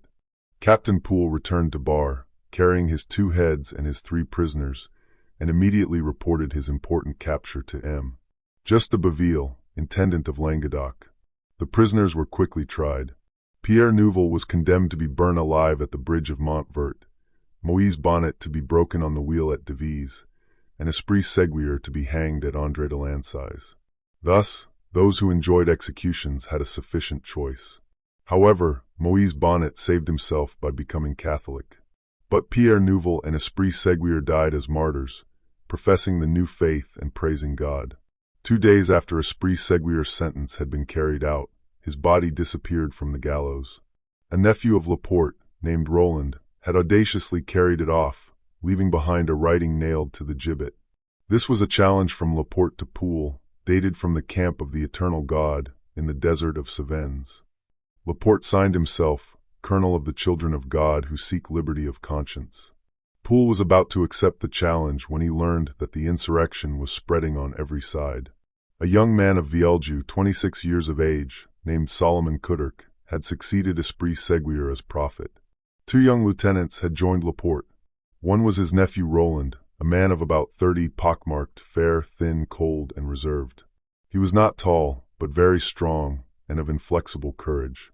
The other, Henri Castanet of Massacres, was a keeper from the mountain of Les Gaules, whose skill as a marksman was so well known that it was said he never missed a shot. Each of these lieutenants commanded 50 men. Prophets and prophetesses, too, increased apace, so that hardly a day passed without reports of fresh ones rousing whole villages with their ravings. In the meantime, a great meeting of the Protestants of Languedoc had been held in the fields of Vauvert, at which it had been resolved to join forces with the rebels of the Cevennes, and to send a messenger to make this resolution known. Laporte had just returned from La Vonage, where he had been recruiting, when this good news arrived. He at once sent his nephew Roland to the new allies, empowered to pledge his word in return for theirs. Roland was to describe, in order to attract them, the country Laporte had chosen as the theater of the coming war. This region, thanks to its hamlets, woods, defile, valleys, precipices, and caves, was capable of affording cover to as many bands of insurgents as might be employed. It would be a good rallying ground after repulse and contain suitable positions for ambushes. Roland was so successful in his mission that these new soldiers of the Lord, as they called themselves, upon learning that he had once been a dragoon, offered him the post of leader, which he accepted, and returned to his uncle at the head of an army. Reinforced, the reformers divided themselves into 3 bands to spread their beliefs throughout the district. One headed toward Sistel and the Alais area, another toward Saint Privat and the Bridge of Montvert, while the third followed the mountain slope down to Saint Roman Le Popidou and Bar. Castanet commanded the first, Roland the second, and Laporte the third. Each party ravaged the country as it passed, returning death blow for death blow and conflagration for conflagration. Hearing of these repeated outrages, Captain Poole demanded reinforcements from M. de Broye and M. de Baville, which were promptly dispatched. As soon as Captain Poole commanded a sufficient number of troops, he determined to attack the rebels. He had intelligence that Laporte's band was about to pass through the valley of Croy, below Bar, near Temalag. Consequently, he lay in ambush at a favorable spot along the route. As soon as the unsuspecting reformers were well within the narrow pass where Poole awaited them, he issued forth at the head of his soldiers and charged with such courage and impetuosity that they, taken by surprise, made no attempt at resistance. Thoroughly demoralized, they scattered over the mountainside, creating greater distance from their enemy with every instant, despite Laporte's efforts to make them stand their ground. At last, seeing himself deserted, Laporte began to consider his own safety. But it was already too late. He was surrounded by dragoons, and his only way of retreat lay over a large rock. He successfully scaled it, but before trying to descend the other side, he raised his hands in supplication to heaven. At that instant, a volley was fired, 2 bullets struck him, and he fell headfirst down the precipice. When the dragoons reached the foot of the rock, they found him dead. Knowing he was the chief of the rebels, his body was searched. 60 louis were found in his pockets, and a sacred chalice he used as an ordinary drinking cup. Poole cut off his head, and the heads of 12 other reformers found dead on the battlefield. Enclosing them in a wicker basket, he sent them to M. Just de Baville. The reformers soon recovered from this defeat and death. They joined all their forces into one body and placed Roland at their head in Laporte's place. Roland chose a young man named Couderc de Mazel-Rosade, who had assumed the name Lafleur, as his lieutenant. The rebel forces were not only quickly reorganized, but also bolstered by the addition of 100 men raised by the new lieutenant. They soon signaled their return to the warpath by burning down the churches of Bousquet, Cassagnas, and Prunet. It was then that the consuls of Mende began to realize they faced not merely an insurrection, but a war. Mende, being the capital of Gavaudan and liable to attack at any moment, they set about repairing their counterscarps, ravelins, bastions, gates, portcullises, moats, walls, turrets, ramparts, parapets, watchtowers, and the gear of their cannon.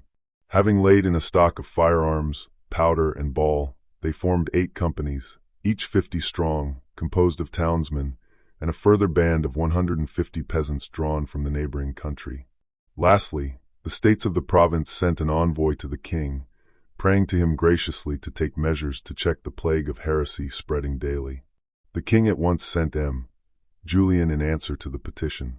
Thus, it was no longer simple governors of towns, nor even chiefs of provinces engaged in the struggle. Royalty itself had come to the rescue. M. de Julian, born a Protestant, was a member of the nobility of Orange. In his youth, he had served against France and borne arms in England and Ireland when William of Orange succeeded James II as King of England. Julian was one of William's pages and, as a reward for his fidelity in the famous campaign of 1688, received command of a regiment sent to aid the Duke of Savoy, who had begged both England and Holland for help. He bore himself so gallantly that it was in great part due to him that the French were forced to raise the siege of Coney. Whether he expected too much from this success, or the Duke of Savoy did not recognize his services at their worth, he withdrew to Geneva. Louis XIV, hearing of his discontent, had overtures made to him with a view to drawing him into French service.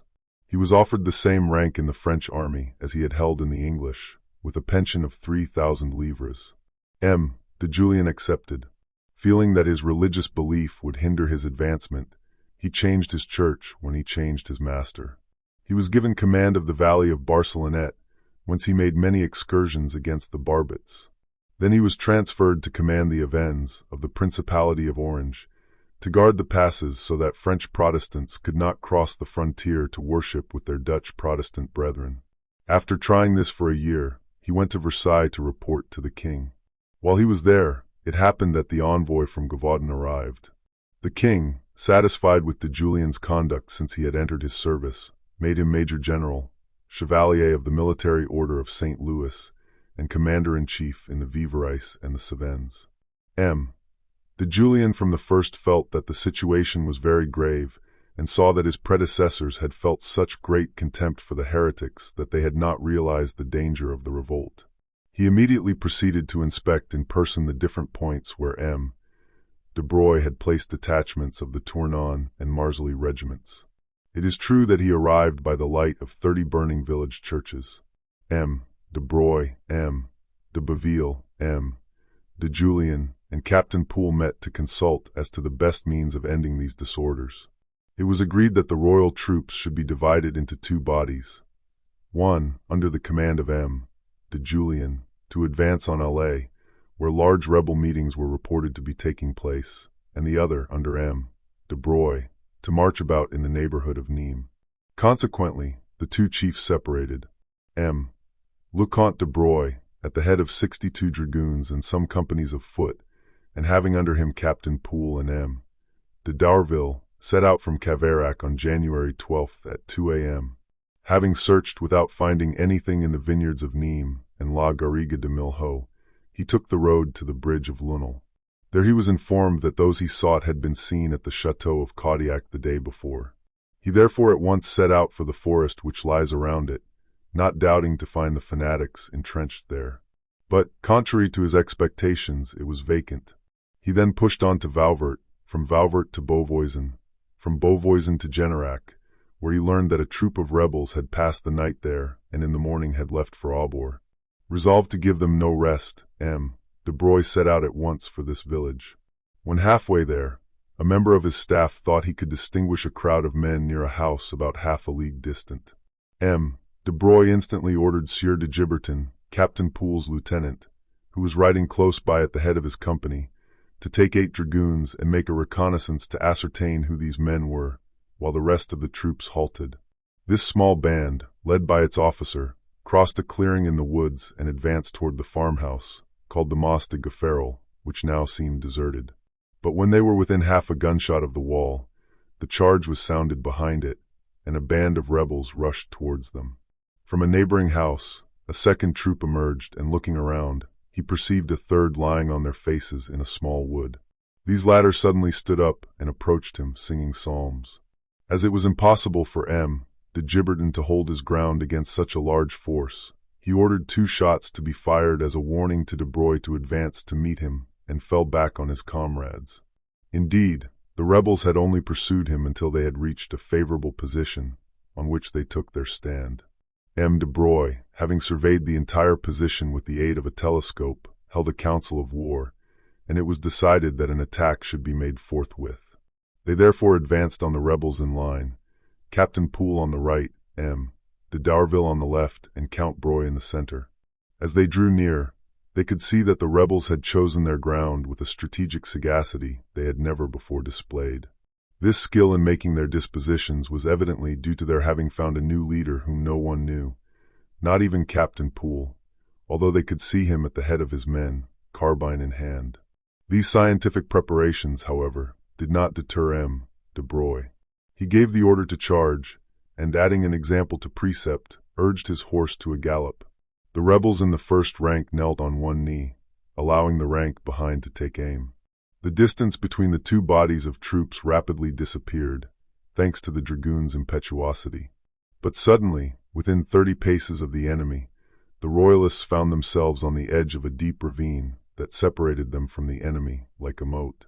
Some were able to check their horses in time, but others, despite desperate efforts, pressed by those behind, were pushed into the ravine and rolled helplessly to the bottom.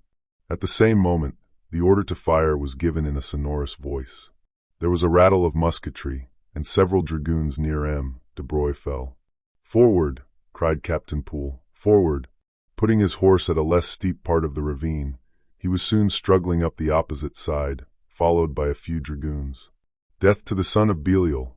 cried the same voice that had given the order to fire. At that moment, a single shot rang out. Captain Poole threw up his hands, letting his saber go, and fell from his horse. The animal, instead of running away, touched its master with its smoking nostrils, then lifted its head and neighed long and low. The dragoons retreated. "So perish all the persecutors of Israel!" cried the leader, brandishing his carbine. He then dashed down into the ravine, picked up Captain Poole's saber, and jumped upon his horse. The animal, faithful to its old master, showed some signs of resistance, but soon felt by the pressure of its rider's knees that it had to do with one it could not readily unseat. Nevertheless, it reared and bounded, but the horseman kept his seat. As if recognizing it had met its match, the noble animal tossed its head, neighed once more, and yielded. While this was going on, a party of Camisards, the name given to the insurgent Calvinists after the revocation of the Edict of Nantes, and one of the dragoons had gotten down into the ravine, which had, in consequence, been turned into a battlefield. Those who remained above on either side took advantage of their position to fire down at their enemies. M. de Dourville, in command of the dragoons, fought among the others like a simple soldier and received a serious wound in the head. His men began to lose ground. M. de Broye tried to rally them, but without avail, and while he was thus occupied, his own troop ran away. Seeing no prospect of winning the battle, he and a few valiant men who had remained near him dashed forward to extricate M. Dourville, who, taking advantage of the opening thus made, retreated, his wound bleeding profusely. On the other hand, the Camisards, perceiving at some distance bodies of infantry coming up to reinforce the Royalists, instead of pursuing their foes, contented themselves with keeping up a thick and well-directed musketry fire from the position where they had won such a quick and easy victory. As soon as the royal forces were out of reach of their weapons, the rebel chief knelt down and chanted the song the Israelites sang when, having crossed the Red Sea in safety, they saw the army of Pharaoh swallowed up in the waters. Thus, although no longer within reach of bullets, the defeated troops were still pursued by songs of victory. Their thanksgivings ended, the Calvinists withdrew into the forest, led by their new chief, who had, at his first essay, shown the great extent of his knowledge, coolness, and courage. This new chief, whose superiors were soon to become his lieutenants, was the famous Jean Cavalier. Jean Cavalier was then a young man of 23, of less than medium height, but of great strength. His face was oval, with regular features, his eyes sparkling and beautiful. He had long chestnut hair falling on his shoulders, and an expression of remarkable sweetness. He was born in 1680 at Ribot, a village in the Diocese of Alais, where his father had rented a small farm. His father gave it up when his son was about 15, coming to live at the farm of Saint Andiol, near Mende.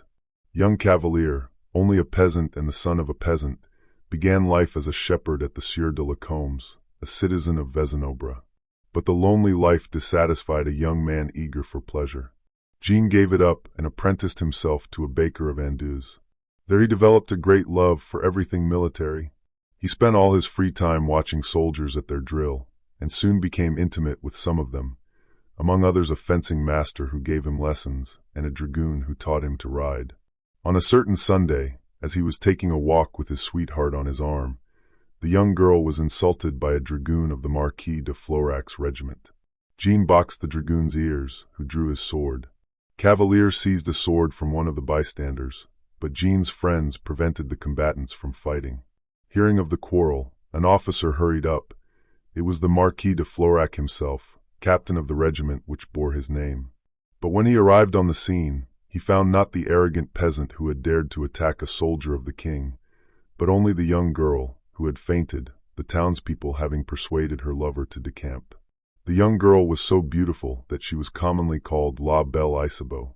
The Marquis de Florac, instead of pursuing Jean Cavalier, occupied himself in reviving Isabeau. As it was, however, a serious affair, and as the entire regiment had sworn Cavalier's death, his friends advised him to leave the country for a time. La Belle Isabeau, trembling for her lover's safety, joined her entreaties to those of his friends, and Jean Cavalier yielded. The young girl promised him inviolable fidelity, and he, relying on this promise, went to Geneva. There he made the acquaintance of a Protestant gentleman called Du Serra, who, having glassworks at the Massacres, quite near the farm of Saint Andiol, had undertaken several times, at the request of Jean's father, Jerome, to convey money to Jean. For Du Serra went very often to Geneva, professedly on business affairs, but really in the interests of the Reformed faith. Between the outlaw and the apostle, union was natural. Du Serra found in Cavalier a young man of robust nature, active imagination, and irreproachable courage. He confided to him his hopes of converting all Languedoc and Vivarais. Cavalier felt himself drawn back there by many ties, especially by patriotism and love. He crossed the frontier once more, disguised as a servant, in the suite of a Protestant gentleman. He arrived one night at Anduze and immediately directed his steps to the house of Isabeau. He was just about to knock, although it was 1 o'clock in the morning, when the door opened from within, and a handsome young man came out, who took the tender leave of a woman on the threshold. The handsome young man was the Marquis de Florac, the woman was Isabeau. The promised wife of the peasant had become the mistress of the noble. Our hero was not the man to suffer such an outrage quietly. He walked straight up to the Marquis, and stood right in his way. The Marquis tried to push him aside with his elbow, but Jean Cavalier, letting fall the cloak in which he was wrapped, drew his sword. The Marquis was brave and did not stop to inquire if he who attacked him was his equal or not. Sword answered sword, the blades crossed, and after a few moments, the Marquis fell, Jean's sword piercing his chest. Cavalier felt sure that he was dead, for he lay motionless at his feet. He knew he had no time to lose, for he had no mercy to hope for. He replaced his bloody sword in the scabbard and made for the open country. From the open country he hurried into the mountains, and at break of day he was in safety. The fugitive remained the whole day in an isolated farmhouse whose inmates offered him hospitality. As he very soon felt that he was in the house of a co-religionist, he confided to his host the circumstances in which he found himself, and asked where he could meet with an organized band in which he could enroll himself to fight for the propagation of the Reformed religion. The farmer mentioned Generac as being a place where he would probably find 100 or so of the brethren gathered together. Cavalier set out the same evening for this village, and arrived in the middle of the Camisards at the very moment when they had just caught sight of M. de Broye and his troops in the distance. The Calvinists happened to have no leader. Cavalier, with the governing faculty some men possess by nature, placed himself at their head and took those measures for the reception of the royal forces of which we have seen the result. So that after the victory to which his head and arm had contributed so much, he was confirmed in the title which he had arrogated to himself by acclamation. Such was the famous Jean Cavalier when the royalists first learned of his existence, through the repulse of their bravest troops and the death of their most intrepid captain. The news of this victory soon spread through the Cevennes, and fresh conflagrations lit up the mountains in sign of joy. The beacons were formed of the Château de la Bastide, the residence of the Marquis de Chambonas, the church of Samson, and the village of Groupières, where of 80 houses only 7 were left standing. Thereupon M. de Julien wrote to the king, explaining the serious turn things had taken. He told him that it was no longer a few fanatics wandering through the mountains and fleeing at the sight of a dragoon whom they had to put down, but organized companies, well led and officered, which, if united, would form an army 12 to 1500 strong. The king replied by sending M. le Comte de Montrevel to Nîmes. He was the son of the Maréchal de Montrevel, Chevalier of the Order of the Holy Spirit, Major General, Lieutenant of the King in Bresse and Charolais, and Captain of 100 men-at-arms. In their struggle against shepherds, keepers, and peasants, M. de Broye, M. de Julien, and M. de Baville were thus joined with the head of the House of Beaune, which had already at this epoch produced 2 cardinals, 3 archbishops, 2 bishops, a viceroy of Naples, several marshals of France, and many governors of Savoy, Dauphine, and Bresse. He was followed by 20 pieces of ordnance, 5,000 bullets, 4,000 muskets, and 50,000 pounds of powder, all carried down the Rhône River. Meanwhile, 600 skilled mountain marksmen, known as Miclets from Roussillon, descended into Languedoc. Monsieur de Montrevel bore terrible orders. Louis XIV was determined, at any cost, to eradicate heresy, undertaking this task as if his eternal salvation depended on it. Upon reading these orders, Monsieur de Baville published the following proclamation. The king has been informed that certain irreligious people bearing arms have committed violence, burning churches and killing priests. His Majesty commands all his subjects to hunt these people down. Those found with arms or among their bands shall be punished with death without trial. Their houses shall be razed, and their goods confiscated.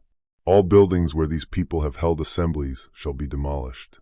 The king further forbids fathers, mothers, brothers, sisters, and other relatives of these fanatics or rebels from giving them refuge, food, supplies, ammunition, or any assistance, directly or indirectly, under penalty of being deemed accessory to the rebellion. He commands Sieur de Baville and his chosen officers to prosecute and sentence them to death. Furthermore, His Majesty commands all inhabitants of Languedoc absent on the date of this proclamation to return home within a week, unless their absence is due to legitimate business. In such cases, they shall declare it to Commandant Sieur de Montrevel or Intendant Sieur de Baville, and also to the mayors and consuls of their location. They must receive certificates of sufficient reason for their delay, which they shall forward to the Commandant or Intendant. His Majesty also commands the Commandant and Intendant to deny entry into Languedoc to any foreigner or inhabitant of another province, for commercial or other reasons, unless they possess certificates from commandants, intendants, or royal court judges of their originating provinces. Foreigners must have passports from royal ambassadors or ministers in their countries, or from commandants, intendants, or royal court judges of their current locations. It is His Majesty's will that those found in Languedoc without such certificates be regarded as fanatics and rebels, prosecuted as such, and punished with death. They shall be brought before Sieur de Baville or his chosen officers for this purpose. Signed, Louis Philippot. Given at Versailles the 25th day of February 1703. Monsieur de Montrevel obeyed this proclamation to the letter. For instance, on April 1, 1703, while at dinner, he was informed that about 150 reformers were assembled in a mill at Carmis, outside Nîmes, singing psalms. Though told the gathering consisted entirely of old people and children, he was furious. Rising from the table, he ordered the call to horse. Leading his dragoons, he advanced on the mill. Before the Huguenots realized they were under attack, they were surrounded. What followed was not combat, as the Huguenots were incapable of resistance. It was a massacre.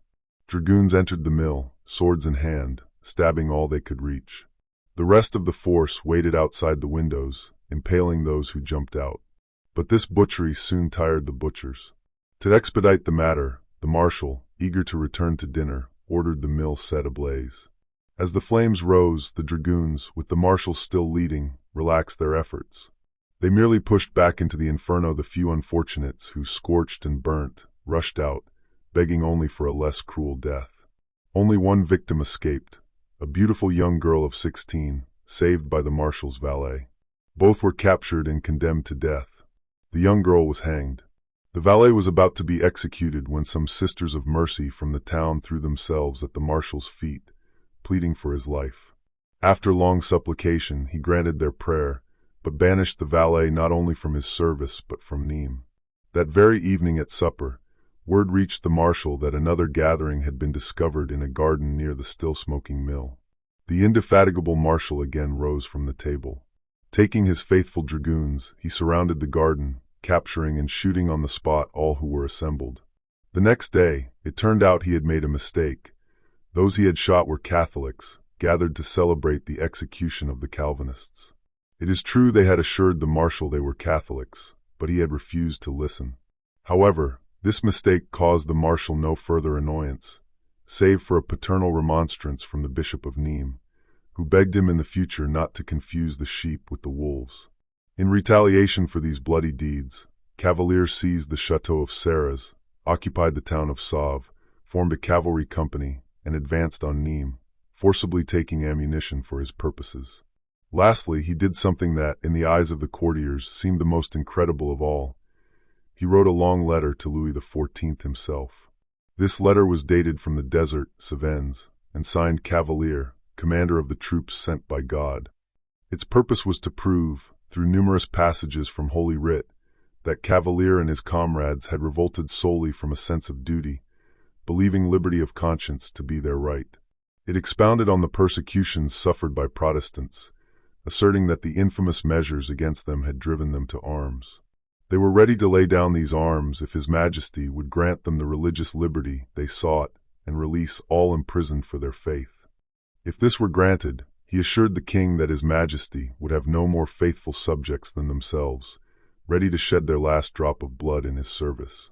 The letter concluded by stating that if their just demands were refused, they would obey God rather than the king, defending their religion to their last breath. Roland, who, whether in mockery or pride, now called himself Count Roland, did not lag behind his young brother as either warrior or correspondent. He had entered the town of Ganges, where a wonderful reception awaited him.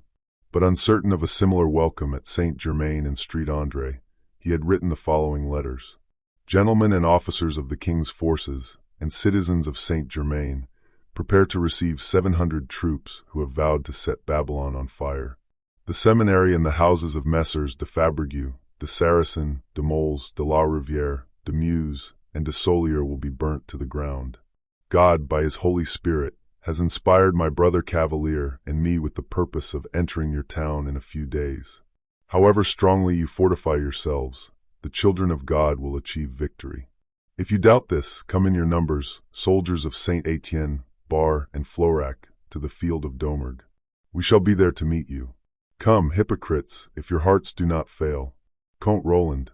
The second letter was no less violent. We, Count Roland, general of the Protestant troops of France assembled in the Cevennes and Languedoc, enjoin on the inhabitants of the town of Saint André of Valborn to give proper notice to all priests and missionaries within it that we forbid them to say Mass or to preach in the aforementioned town. If they wish to avoid being burned alive with their adherents in their churches and houses, they are to withdraw to some other place within 3 days. Count Roland. Unfortunately for the king's cause, while the rebels met some resistance in plain villages like Street Germain and Street André, it was different in the mountain villages. There, when beaten, Protestants found cover. When victorious, they found rest. Monsieur de Montrevel realized that as long as these villages existed, heresy could never be eradicated. He issued the following ordinance. We, Governor for His Most Christian Majesty in the provinces of Languedoc and Vivarais, hereby make known that it has pleased the King to command us to reduce all the places and parishes hereinafter named to such a condition that they can afford no assistance to the rebel troops. No inhabitants will therefore be allowed to remain in them. His Majesty, however, desiring to provide for the subsistence of the aforementioned inhabitants, orders them to conform to the following regulations. He enjoins the aforementioned inhabitants of the hereinafter mentioned parishes to repair instantly to the places hereinafter appointed, with their furniture, cattle, and in general all their movable effects. Disobedience will result in the confiscation of their effects by the troops employed to demolish their houses. It is hereby forbidden for any other commune to receive such rebels, under pain of having their houses also razed to the ground and their goods confiscated, and furthermore being regarded and treated as rebels to the commands of His Majesty. To this proclamation were appended the following instructions. The officers appointed to perform the above task shall first familiarize themselves with the position of the parishes and villages to be destroyed and depopulated, to effectively deploy troops guarding the militia engaged in destruction. 2. Officers are directed to note, when 2 or more villages or hamlets are close enough to be protected by the same troops, work shall proceed simultaneously in such villages or hamlets to save time. 3. Inhabitants still found in prescribed places are to be gathered, and lists made of them, along with inventories of their livestock and corn. 4. The most prominent inhabitants shall be chosen to guide others to their assigned locations. Regarding livestock, those in charge shall drive them to the designated place, except for mules and asses. These shall transport corn where needed. However, asses may be given to the elderly and pregnant women unable to walk. 6. Militia shall be regularly distributed, ensuring enough men for each house to be destroyed. Foundations may be undermined, or any convenient method employed. If a house cannot be destroyed otherwise, it is to be set on fire. 7.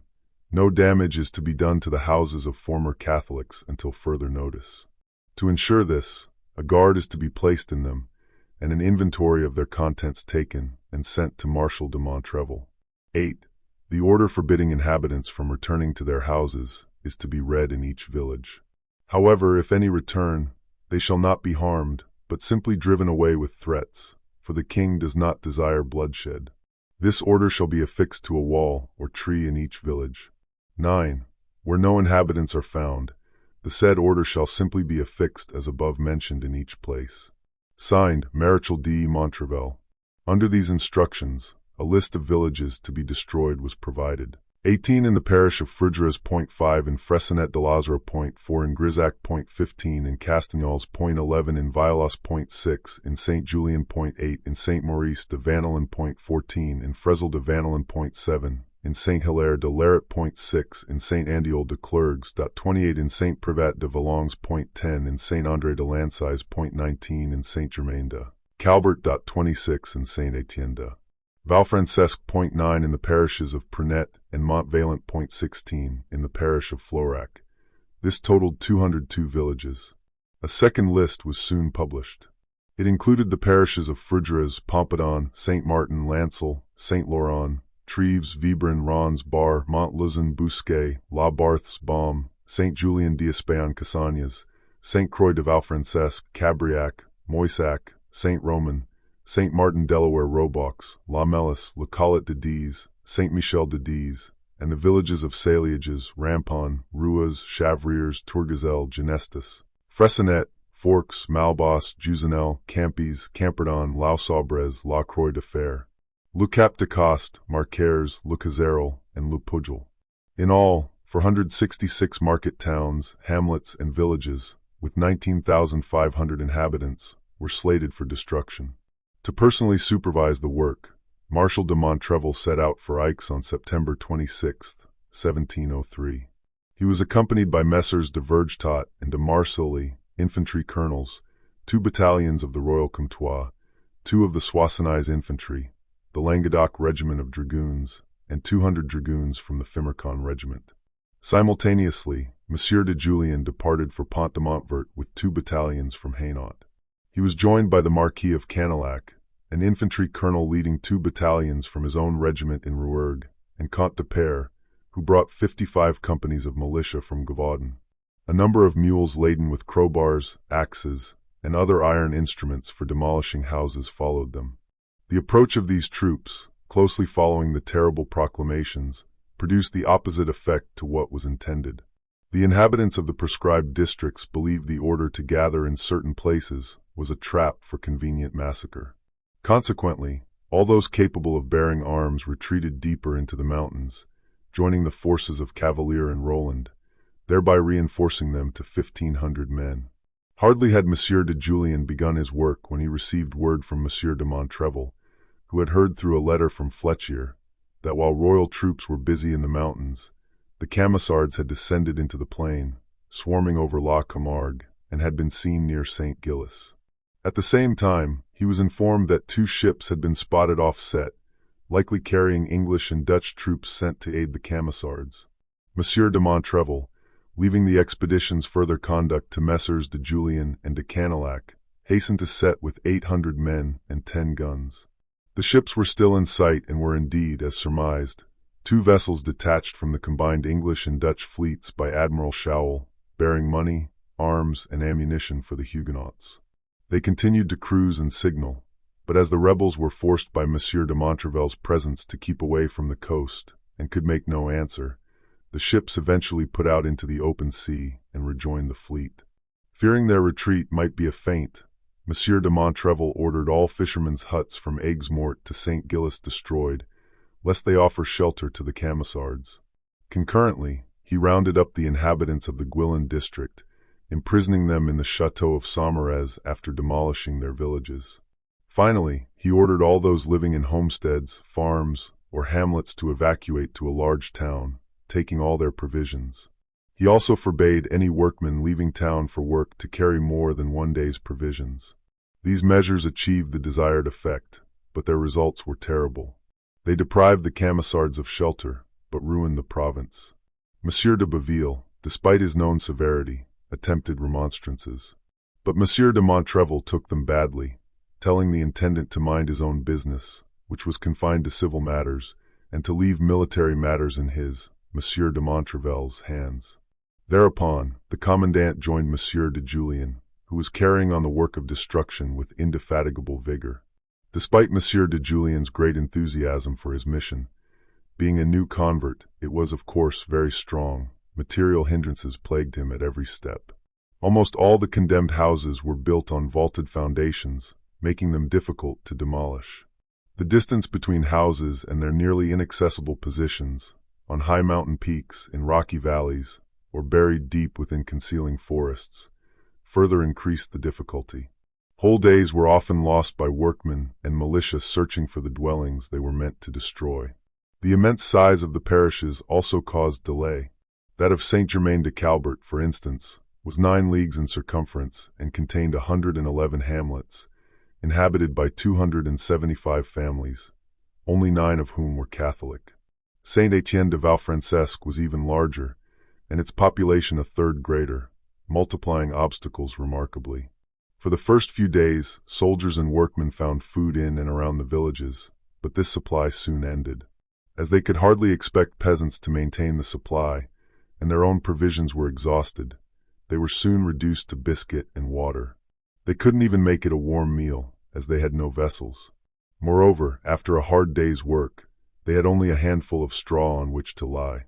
These privations, added to their hard and laborious life, led to an endemic fever, incapacitating many soldiers and laborers for work, forcing the dismissal of numerous men. Very soon, these unfortunate men, almost as pitiable as those they were persecuting, no longer waited to be sent away, but deserted in droves. Monsieur de Julien soon realized all his efforts would fail without the king's consent to a slight change in the original plan. He wrote to Versailles, explaining to the king how long the work would take using only iron tools and human hands, instead of fire, the true instrument of heaven's vengeance. He cited the case of Sodom and Gomorrah, cities accursed by the Lord, in support of his petition. Louis XIV, impressed by this comparison, immediately sent a messenger authorizing him to employ the suggested means. At once, says Father Louvrelul, the storm burst. Soon, of all the happy homesteads, nothing was left. The hamlets, with their barns and outhouses, the isolated farmhouses, the single huts and cottages, every species of building, in short, disappeared before the swift advancing flames like wildflowers, weeds, and roots before the plowshare. This destruction was accompanied by horrible cruelty. For instance, 25 inhabitants of a certain village, consisting of children and very old people, all that remained of the entire population, took refuge in a chateau. Palmeral, commanding the Miclets, hastened there. He seized the first 8 he could find and shot them on the spot, to teach them, as he stated in his report, not to choose a shelter not on the list of those permitted to them. The Catholics of St. Florent, Senecas, Roussen, and other parishes, inflamed by the sight of flames engulfing their old enemies' homes, banded together. Arming themselves with anything that could serve as a weapon, they set out to hunt down the conscripts. They stole flocks from Pirolat, Fontareche, and Pajolas, burned a dozen houses at Collet de Diz, and then proceeded to the village of Bernou, drunk with the lust of destruction. There, they massacred 52 persons, including mothers with unborn children. With these infants, torn from their mothers, impaled on pikes and halberts, they continued their march towards the villages of Saint Denis and Castagnols. Very soon, these volunteers organized into companies, becoming known as the Cadets de la Croix, named for the small white cross they wore on their coats. Thus, the poor Huguenots faced a new enemy, far more bloodthirsty than the dragoons and Miclets. While the latter merely obeyed orders from Versailles, Nîmes, or Montpellier, the former satisfied a personal hatred, a hatred passed down through generations. Conversely, the young Huguenot leader, gaining more influence daily over his soldiers, sought to inflict upon the dragoons and cadets de la Croix everything they inflicted on the Huguenots, except the murders. On the night of October 2nd to 3rd, around 10 o'clock, he descended into the plain and attacked Sommières from 2 points, setting houses on fire. The inhabitants, seizing their arms, made a sortie, but Cavalier charged them at the head of his cavalry, forcing their retreat. Thereupon the governor, whose garrison was too small to leave the shelter of the walls, turned his guns on them and fired. less hoping to inflict injury than to be heard by neighboring garrisons. Recognizing this danger, the Camisards withdrew, but not before burning the hotels of the Cheval Blanc, the Croix d'Or, the Grand Louis, and the Luxembourg, as well as many other houses, and the church and presbytery of St. Amand. From there, the Camisards proceeded to Cala and Vauvert, which they entered, destroying the fortifications. In Vauvert, almost entirely inhabited by his co-religionists, Cavalier assembled the inhabitants in the marketplace. He led them in prayer to God, asking him to prevent the king from following evil counsel. He also exhorted his brethren to be ready to sacrifice their goods and lives for the re-establishment of their religion, affirming that the Holy Spirit had revealed to him that the arm of the Lord, which had always come to their aid, was still stretched out over them. Cavalier undertook these movements, hoping to interrupt the destruction in Upper Cevennes, and partly achieved his goal. Monsieur de Julien received orders to descend into the open country and disperse the Camisards. The troops attempted to fulfill this task, but thanks to the rebels' knowledge of the country, it was impossible to catch them. Fléchier, amidst the executions, conflagrations, and massacres, still found time to write Latin verse and gallant letters. He remarked of the Camisards, "They were never caught, and did all the damage they wished without hindrance. We laid their mountains waste, and they laid waste on our plain. There are no more churches left in our diocese, and unable to plow or sow our lands, we have no revenues. We dread serious revolt, and wish to avoid a religious civil war. So all our efforts are relaxing. We let our arms fall without knowing why, and we are told, 'You must have patience, it is not possible to fight against phantoms.' Nevertheless, from time to time, these phantoms became visible.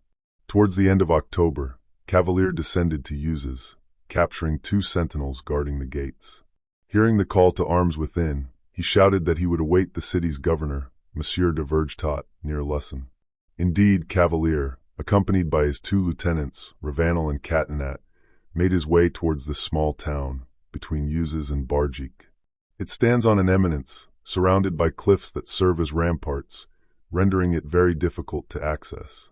Arriving within 3 gunshots of Lussan, Cavalier sent Ravanel to demand provisions from the inhabitants.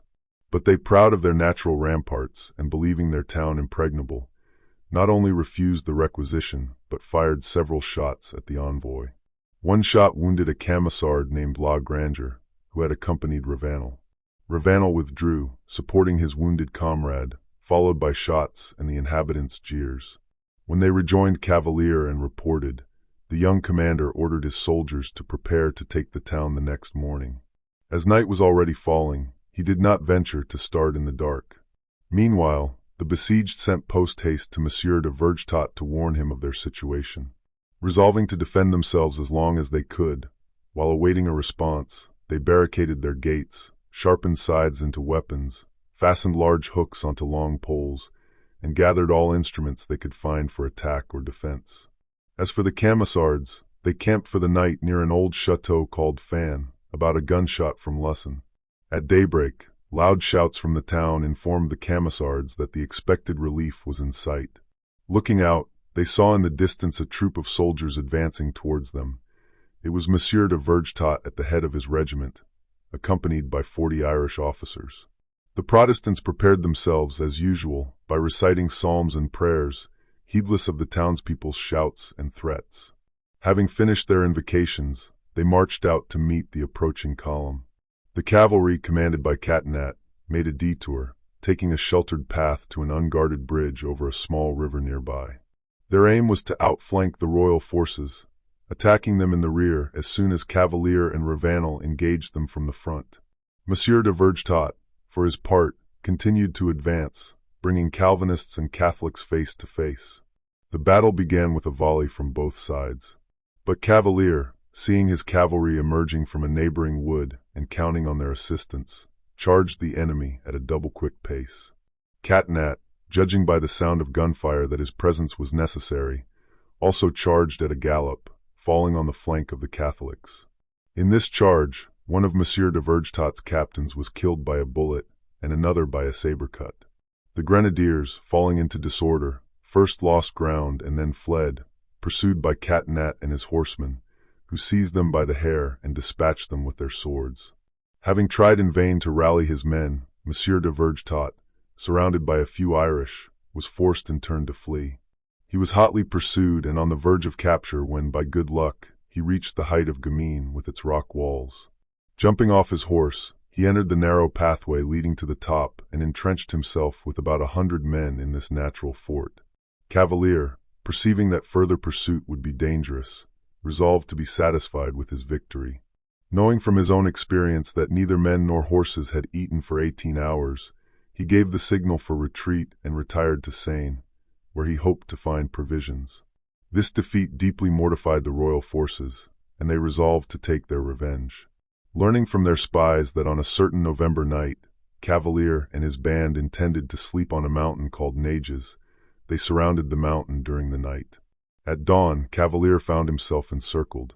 Wishing to see with his own eyes if the investment was complete, he ordered his troops to form ranks on the mountaintop, giving command to Ravanel and Catinat. With a pair of pistols in his belt and his carbine on his shoulder, he glided from bush to bush and rock to rock, determined to discover any weak spot. But the information he had received was perfectly correct. Every exit was guarded.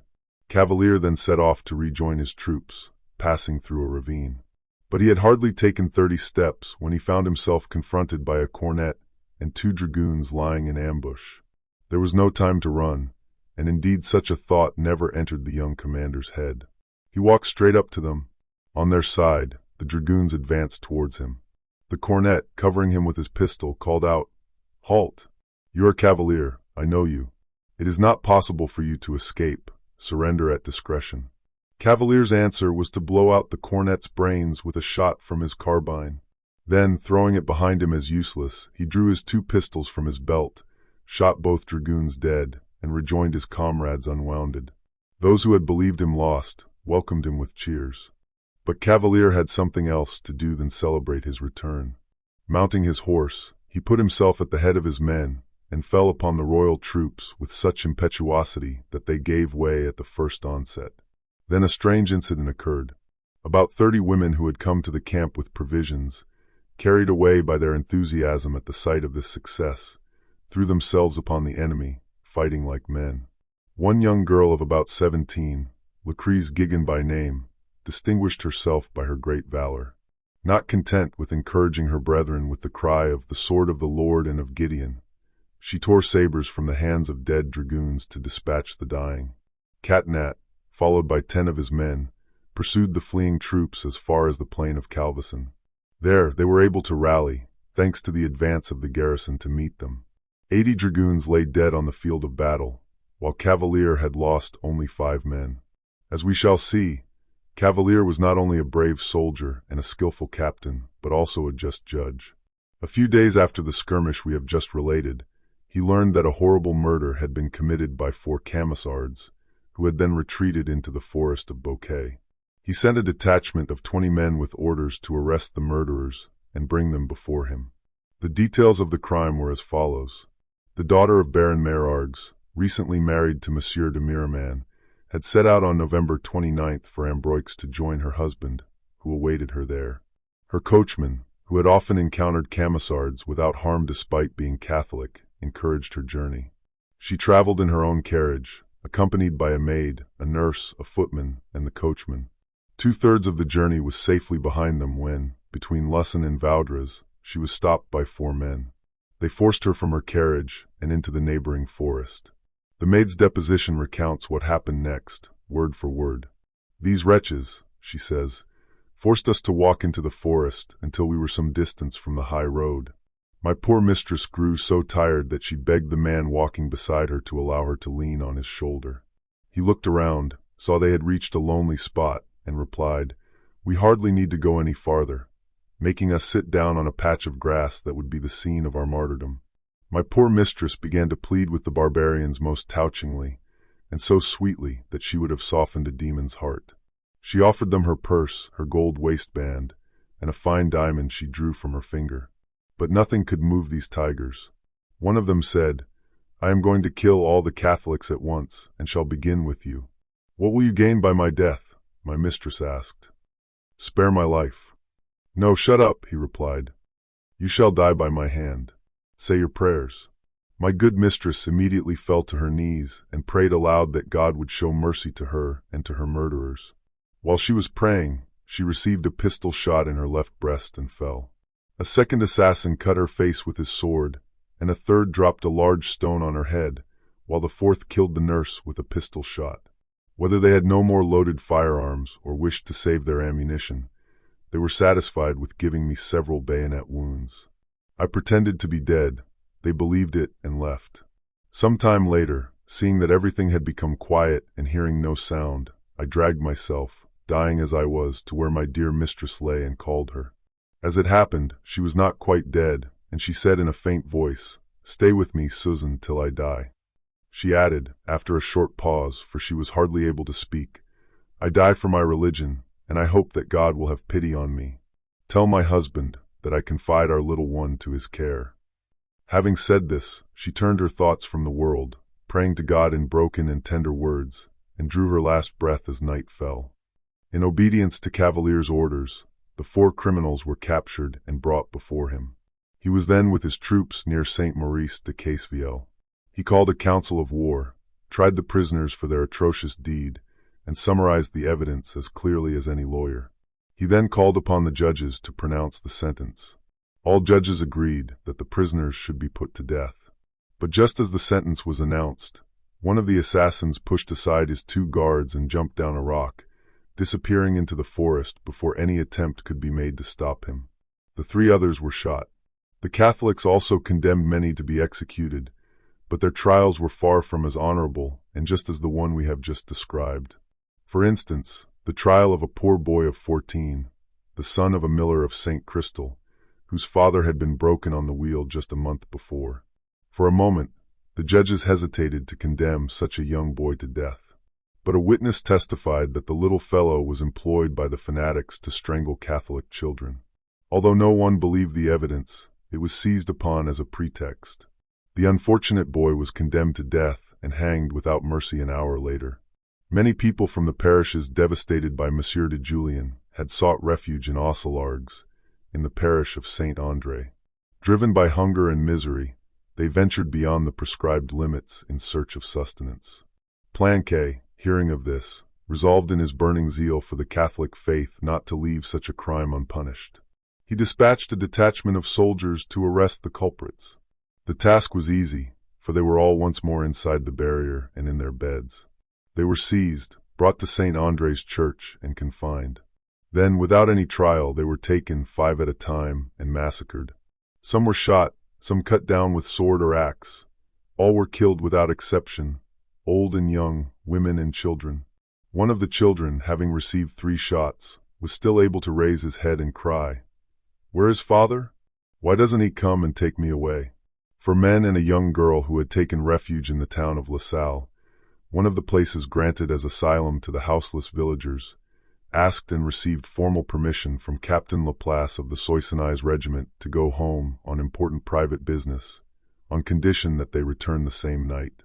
They promised, and intending to keep this promise, they all met on their way back at a small farmhouse. Just as they reached it, a terrible storm arose. The men wished to continue despite the weather, but the young girl implored them to wait till daylight, as she dared not venture out in the dark during such a storm, and would die of fright if left alone at the farm. The men, ashamed to desert their companion, who was related to one of them, yielded to her entreaties and remained, hoping the storm would be a sufficient excuse for the delay. As dawn broke, the 5 resumed their journey. However, word of their crime had already reached Laplace. They were arrested, their excuses proving futile. Laplace ordered the men to be taken outside the town and shot. The young girl was condemned to be hanged, with the sentence to be carried out that very day. Nuns, summoned to prepare her for death, desperately pleaded with Laplace for mercy. When this failed, they implored the girl to claim she was pregnant. She refused to sacrifice her good name for her life. So the nuns took the lie upon themselves, declaring it to the captain. They begged him, if he had no pity for the mother, to spare the child by granting a reprieve until its birth. The captain was not deceived, but he sent for a midwife. After half an hour, she confirmed the nun's assertion. "Very well," said the captain. "Let them both be kept in prison for 3 months. If, by then, the truth of this assertion is not self-evident, both shall be hanged. When this decision was made known, the woman was overcome with fear. She asked to see the captain again and confessed that, urged by the nuns, she had lied. Upon this, the woman was sentenced to be publicly whipped. The young girl was hanged on a gibbet, around which lay the corpses of the 4 men whose deaths she had caused. As can be easily imagined, the Cadets of the Cross competed with both Catholics and Protestants in the work of destruction. One of their bands dedicated itself to destroying everything belonging to the new converts from Beaucaire to Nîmes. They killed a woman and 2 children at Campuget, an 80-year-old man at a farm near Bourgargues, several people at Secure, a young girl at Caissargues, and a gardener at Nîmes, among many others. Besides this, they seized flocks, furniture, and other property, and burned down the farmhouses of Clarin, Loubes, Marine, Carlot, Campoget-Miraman, La Bergerie, and Larnac, all near St. Gilles and Mandoul. They stopped travelers on the highways, recounts Louvrelul. To determine if they were Catholic, they made them recite the Lord's Prayer, the Ave Maria, the symbol of the faith, and the general confession in Latin. Those unable to do so were put to the sword. In Dions, 9 corpses were found, supposedly killed by their hands. When the body of a shepherd, formerly in the service of Sieur de Roussière, a former minister, was found hanging from a tree, no one doubted who the murderers were. At last, one of their bands, encountering the Abbé de St. Gilles on the road, demanded he surrender one of his servants, a new convert, to be killed. The abbé remonstrated in vain, citing his birth and rank. They persisted until the abbé embraced his servant, offering his own body to the blows meant for the other. The author of the Troubles in the Cevennes recounts something even more horrific, which occurred at Montelus on February 22nd. There were a few Protestants in the place, he states, but they were far outnumbered by the Catholics. These, incited by a Capuchin from Bergerac, formed a body of Cadets of the Cross and hastened to serve their apprenticeship to assassination at the cost of their countrymen. They entered the house of Jean Burnoin, cut off his ears, further mutilated him, and then bled him to death like a pig. Leaving this house, they met Jacques Classe and shot him in the abdomen, causing his intestines to protrude. Pushing them back, he reached his house in a terrible state, alarming his pregnant wife and children, who rushed to help him. But the murderers appeared on the threshold, and, unmoved by the cries and tears of the unfortunate wife and children, they finished the wounded man. As the wife tried to intervene, they murdered her as well. Upon discovering her condition, they treated her dead body in a manner too revolting for description. A neighbor, Marie Cilliot, who attempted to rescue the children, was shot dead. In her case, however, they did not pursue their vengeance further. They then went into the open country, where they met Pierre and Jean Bernard, uncle and nephew, aged 45 and 10. Seizing both, they forced the child to shoot his uncle. Meanwhile, the boy's father arrived, and they tried to compel him to shoot his son. Finding that no threats had any effect, they ended by killing both, one by the sword, the other by the bayonet.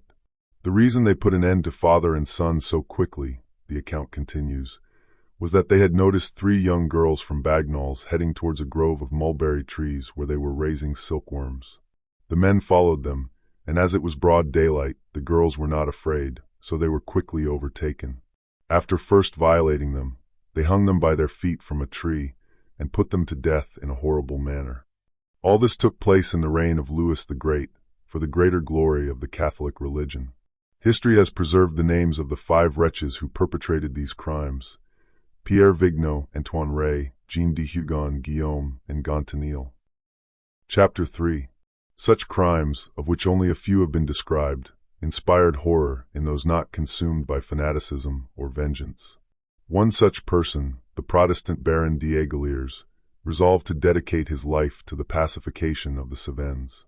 He believed that if the Camisards were utterly destroyed by Catholic troops, Protestants, especially nobles who had not taken up arms, would be seen as cowards. He was convinced that Protestants must end the struggle themselves. This, he reasoned, would please the king and dispel suspicions stirred by the Catholic clergy. This plan presented 2 seemingly insurmountable difficulties for Baron d'Aiguillers. It required the king to relax his rigorous measures and the Camisards to submit. However, the baron had no connections at court and knew no Huguenot chiefs personally. The first step was obtaining a passport for Paris. As a Protestant, he was certain neither M. de Baville nor M. de Montrevel would grant him one. A fortunate accident, which he interpreted as divine providence, relieved his predicament and strengthened his resolve. One day, at a friend's house, Baron d'Aiguillers met M. de Perret, a colonel in the king's army and later a major general, then commandant at Uzes. De Perret was impulsive and zealous in his Catholic faith and service to the king. He never missed an opportunity to express indignation towards Protestants who had taken up arms, or those who, without fighting, encouraged the rebels. D'Aiguillers understood this allusion was directed at him and decided to use it to his advantage. The next day he visited M. de Perret. Instead of demanding satisfaction for the previous day's remarks, as de Perret expected, d'Aiguillers expressed gratitude. He claimed de Perret's words had made such a deep impression that he had resolved to prove his zeal and loyalty by going to Paris to petition the king for a court position. De Perret, charmed by this apparent conversion, embraced d'Aiguillers, blessed him, and provided the requested passport, wishing him success. D'Aiguillers had achieved his immediate goal. Furnished with the safe conduct, he set out for Paris without telling anyone, not even his mother. In Paris, he stayed at a friend's house and drafted a concise and clear statement of his plan.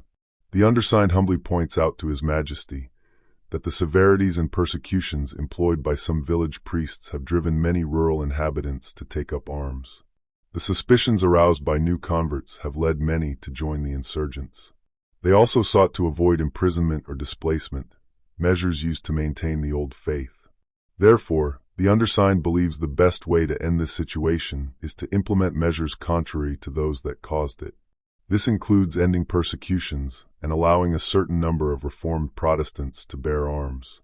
These armed Protestants would then go to the rebels and explain that Protestants as a whole do not approve of their actions, but wish to guide them back to the right path by example, or fight against them. This would demonstrate to the king and France, at the risk of their lives, their disapproval of their co-religionist conduct, and that the priests were wrong in claiming all Reformed Protestants favored revolt. D'Aiguillers hoped the court would adopt this plan. If so, one of two outcomes would follow. Either the Camisards, by refusing the terms, would alienate their brethren, as d'Aiguillers intended to bring only highly reputable reformers for his mission, who would be repelled by Camisard refusal. Or by submitting, they would restore peace to southern France, gain freedom of worship, release their brethren from prisons and galleys, and aid the king against the Allied powers. This would immediately provide a large body of disciplined troops, as not only Camisards, once officered, would be available, but also the troops currently hunting them down would be freed for other important duties. This proposition was so clear and promised such useful results that, despite strong prejudice against reformers, Baron d'Aiguillers found intelligent and genuine supporters in the Duc de Chevreuse and his son, the Duc de Montfort. These two gentlemen arranged a meeting between the Baron and Chaumillard, who then presented him to Marshal de Villers. D'Aiguillers showed his petition, begging de Villers to bring it to the king's attention. However, M. de Villers, knowing Louis's obstinacy, who, as Baron de Piquin observed, only saw the reformers through the spectacles of Madame de Maintenon, advised d'Aiguillers against hinting his plans to the king, lest they fail. Instead, he recommended going immediately to Lyons and waiting for him there, as de Villers expected to pass through the town in a few days. He was almost certain to be appointed governor of Languedoc, replacing M. de Montrevel, who had fallen out of favor and was about to be recalled. In the course of 3 interviews, d'Aiguillers became convinced that de Villers understood his objective. Trusting de Villers' assessment of the king, he followed his advice and left Paris for Lyons. M. de Montrevel's recall came about in the following manner. Having arrived in Uzes, M. de Montrevel learned that Cavalier and his troops were near Saint-Chat. He immediately dispatched M. de la Jonquière with 600 picked marines and several companies of dragoons from the Saint-Sernin regiment. Half an hour later, realizing these forces might be insufficient, he ordered M. de Foy, lieutenant of Famarkin dragoons, to join M.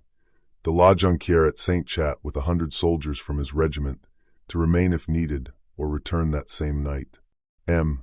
de Foy gave the necessary orders, selected his 100 bravest men, and joined M. de la Jonquière, presenting his instructions.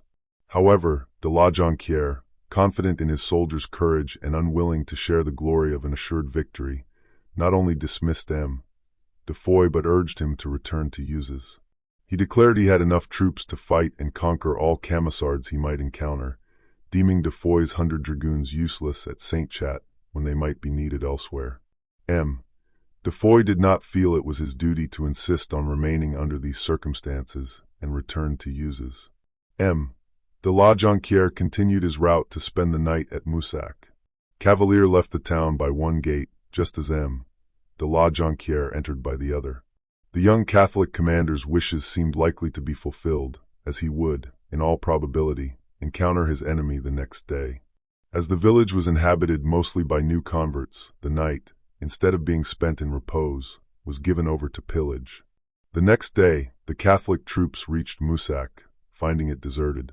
They proceeded to Lascars de Gravier, a small village belonging to the barony of Boucarin. M. de la Jonquière surrendered it to pillage and had 4 Protestants shot there, a man, a woman, and 2 young girls. He then resumed his route. It had rained, and he soon found the trail of the Camisards, the terrible game he was hunting. For 3 hours he pursued them, marching at the head of his troops to prevent any less careful person from making a mistake. Suddenly, he looked up and saw the Camisards on a small eminence called Les Devois de Marinargues. This was the spot they had chosen to await attack, eager for the approaching combat. As soon as Cavalier saw the royal forces advancing, he ordered his men, as was their custom, to offer prayers to God. When finished, he arrayed his troops for battle. His plan was to position the greater part of his force on the far side of a ravine, creating a natural moat between them and the king's soldiers. He also dispatched about 30 horsemen on a wide detour to a small wood, some 200 yards to his left, where they could conceal themselves unseen. Finally, he sent 60-foot soldiers, chosen from his best marksmen, to a point on his right, ordering them not to fire until the royal troops were fully engaged. M. de la Jonquière halted at a certain distance and sent Lieutenant de Saint-Chat to reconnoiter. Saint-Chat advanced beyond the concealed men, who remained hidden and quietly surveyed the ground. But Saint-Chat, an experienced soldier, was not easily fooled. Upon his return, while explaining Cavalier's troop disposition to M. de la Jonquière, he added that he would be very surprised if the young Camisard had not used the small wood on his left and the terrain on his right to conceal ambushes. M. de la Jonquière, however, retorted that the only important thing was to know the main body's position to attack it immediately. Saint-Chat confirmed that the main body was directly before them, and there could be no mistake, as he had approached close enough to recognize Cavalier himself in the front rank.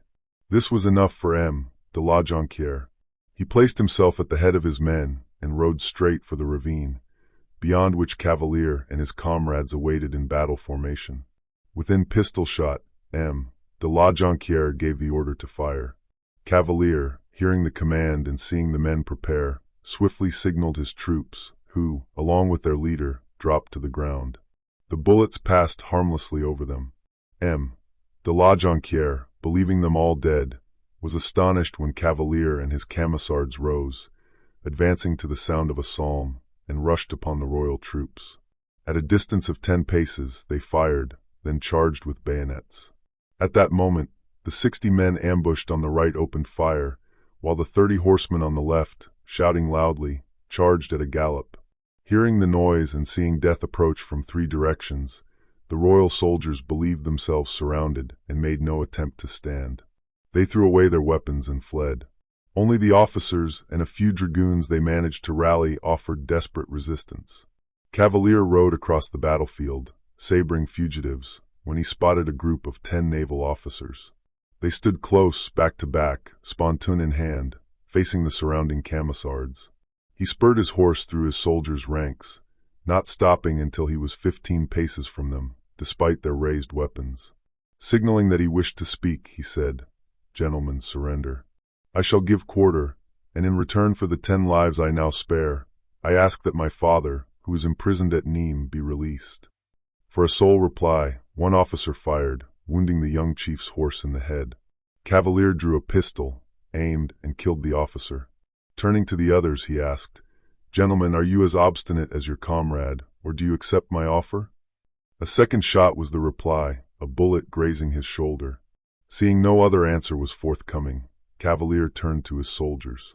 Do your duty, he commanded, and withdrew to avoid witnessing the massacre. The 9 officers were shot. M. de la Jonquière, having received a slight wound to the cheek, abandoned his horse to scale a wall. On the other side, he made a dragoon dismount and gave him his horse, on which he crossed the river Gardon, leaving behind him on the battlefield 25 officers and 600 soldiers killed. This defeat was doubly disastrous for the royal cause. It deprived them of the flowers of their officers, almost all of whom belonged to France's noblest families. Moreover, the Camisards gained much-needed muskets, swords, and bayonets in great quantities, as well as 80 horses, enabling Cavalier to complete the organization of a magnificent cavalry troop. The recall of Marshal de Montrevel was a direct consequence of this defeat, and M. de Villars, as he had anticipated, was appointed in his place. But before relinquishing his governorship, Montrevel resolved to erase the memory of the setback caused by his lieutenant's foolhardiness, for which, by the rules of war, the general had to pay the penalty. His plan was to spread false rumors and make feigned marches to lure the Camisards into a trap. This was less difficult to achieve, as their latest great victory had made Cavalier overconfident in himself and his men. Indeed, since the incident with the naval officers, Cavalier's troops had swelled enormously, with everyone eager to serve under such a brave chief. He now commanded over 1,000 infantry and 200 cavalry, complete with a bugler for the cavalry, and 8 drums and a fife for the infantry, just like regular troops. The marshal was certain his departure would signal a Camisard expedition into the Low Country. So it was announced he had left for Montpellier, sending some baggage wagons ahead. On April 15th, he received word that Cavalier, deceived by the false news, had set out on April 16th, intending to spend the night at Cavirac, a small town about a league from Nîmes. This would position him to descend upon La Vantage the next day. This intelligence was brought to M. de Montrevel by a village priest named Varian, who employed vigilant and faithful spies he trusted implicitly. Montrevel accordingly ordered the commandant of Lunel, M. de Grandval, to depart early the next morning with the Charolais regiment and 5 companies of the Fimercon and Saint Sernin dragoons, and proceed to the heights of Boissiers, where instructions awaited him. Sandricourt, governor of Nîmes, was simultaneously directed to withdraw as many Swiss and dragoon soldiers as possible from the garrison and send them by night towards Saint-Come and Clarensac. Lastly, Montrevel himself set out as announced, but instead of continuing to Montpellier, he stopped at Sommières, from where he could observe Cavalier's movements. Cavalier, as M. de Montrevel already knew, was to sleep at Cavirac on the 15th. On this day, Cavalier reached the zenith of his magnificent career. As he entered the town with his soldiers, drums beating and flags flying, he rode the splendid horse M. de la Jonquière had abandoned in his flight. Behind him, serving as page, rode his young brother, aged 10, followed by 4 grooms. He was preceded by 12 guards dressed in red, and as his colleague Roland had taken the title of Count, Cavalier allowed himself to be called Duke of the Cevennes. At his approach, half of the garrison, commanded by M. de Maillon, occupied the church and half the citadel. But Cavalier was more intent on obtaining food and rest for his soldiers than disturbing the town. He billeted his men on the townspeople and placed sentinels at the church and fortress, who exchanged shots with the royal troops throughout the night. The next morning, having destroyed the fortifications, he marched out of the town again, drums beating and flags flying as before. Almost in sight of Nîmes, he made his troops, which had never before been so numerous or brilliant, perform many evolutions, then continued his way towards Nages. M. de Montrevel received a report at 9 o'clock that morning detailing the direction Cavalier and his troops had taken. He immediately left Sommières, followed by 6 companies of Fimarcan dragoons, 100 Irish freelances, 300 rank and file of the Hainaut regiment, and 1 company each of the Soissonnais, Charolais, and Menin regiments, forming a corps over 900 strong. They headed towards Vonage, above Clarensac, but suddenly hearing the rattle of musketry behind them, they wheeled and made for Langlade. They found that Grandval had already encountered the Camisards. Fatigued, the Camisards had withdrawn into a hollow between Boissiers and the windmill at Langlade to rest. The infantry lay down, their arms beside them, the cavalry dismounted, reins on arm. Cavalier himself, the indefatigable Cavalier, exhausted by the preceding day's fatigues, had fallen asleep, his young brother watching beside him. Suddenly, he felt himself shaken by the arm, and rousing, he heard cries on all sides of "Kill! Kill! And to arms! To arms!" Grandval and his men, sent to locate the Camisards, had stumbled upon them. The infantry formed, the cavalry sprang to their saddles. Cavalier leaped onto his horse, drew his sword, and led his soldiers against the dragoons. As was often the case, the dragoons fled, leaving 12 dead on the field. The Camisard cavalry soon abandoned the pursuit, finding themselves separated from their infantry and leader.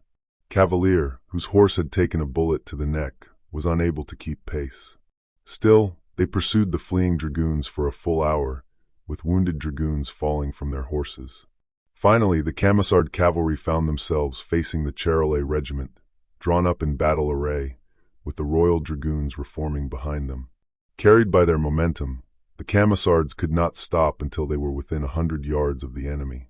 They fired once, killing several, then turned and retreated. Having covered a third of the way back, they met their chief. Cavalier had found a fresh horse by the roadside, standing beside its dead master. He arrived at a full gallop, eager to unite his cavalry and infantry, having seen the marshal's forces advancing in the direction of the firing. Hardly had Cavalier achieved the desired junction when he realized his retreat was cut off. Royal troops were both before and behind him.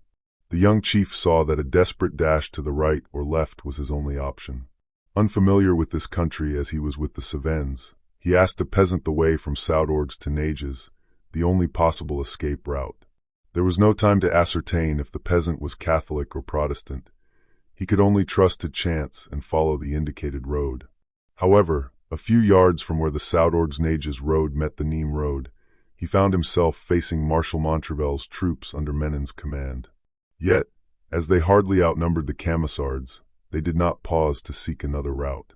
Bending forward in their saddles, they dashed through the lines at full gallop, heading for Nages, hoping to reach the plain around Calvisson. But the village, its approaches, and exits were all occupied by royal troops.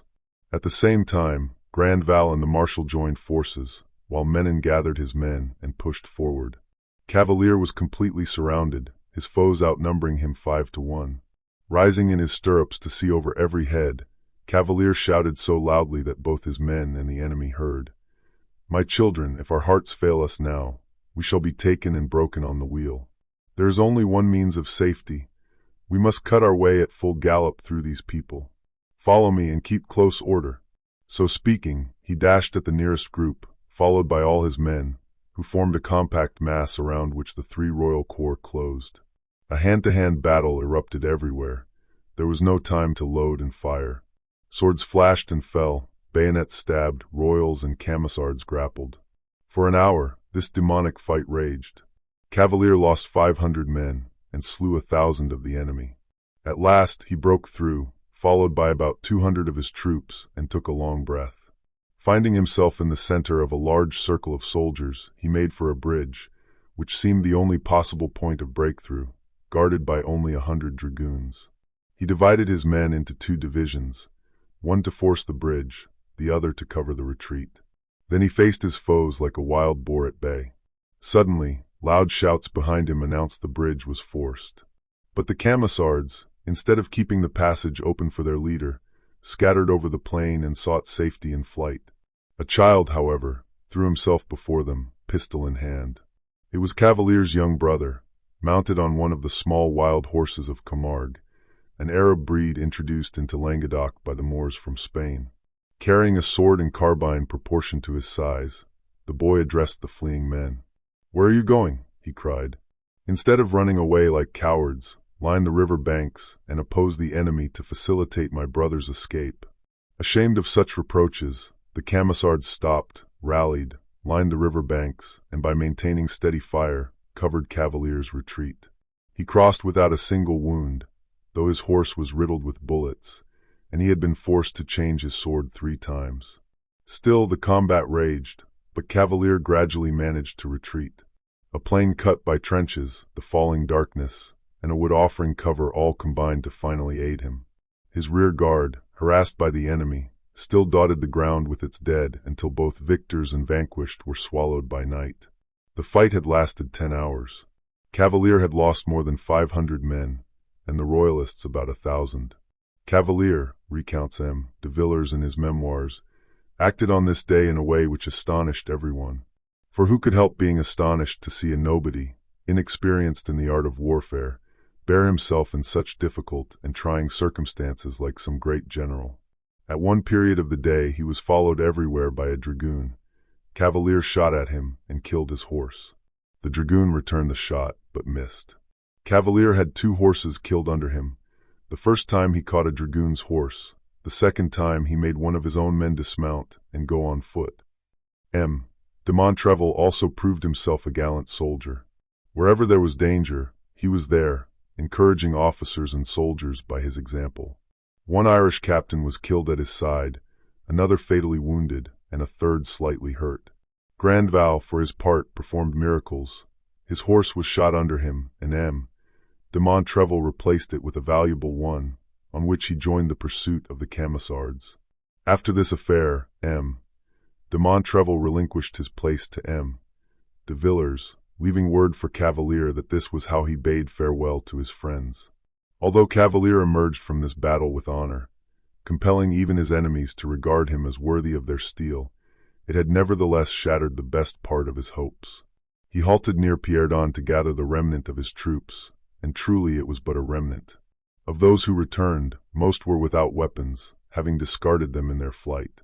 Many were incapacitated by their wounds, and the cavalry hardly existed anymore, as the few survivors had been forced to abandon their horses to cross high ditches, their only cover from the dragoons during their escape.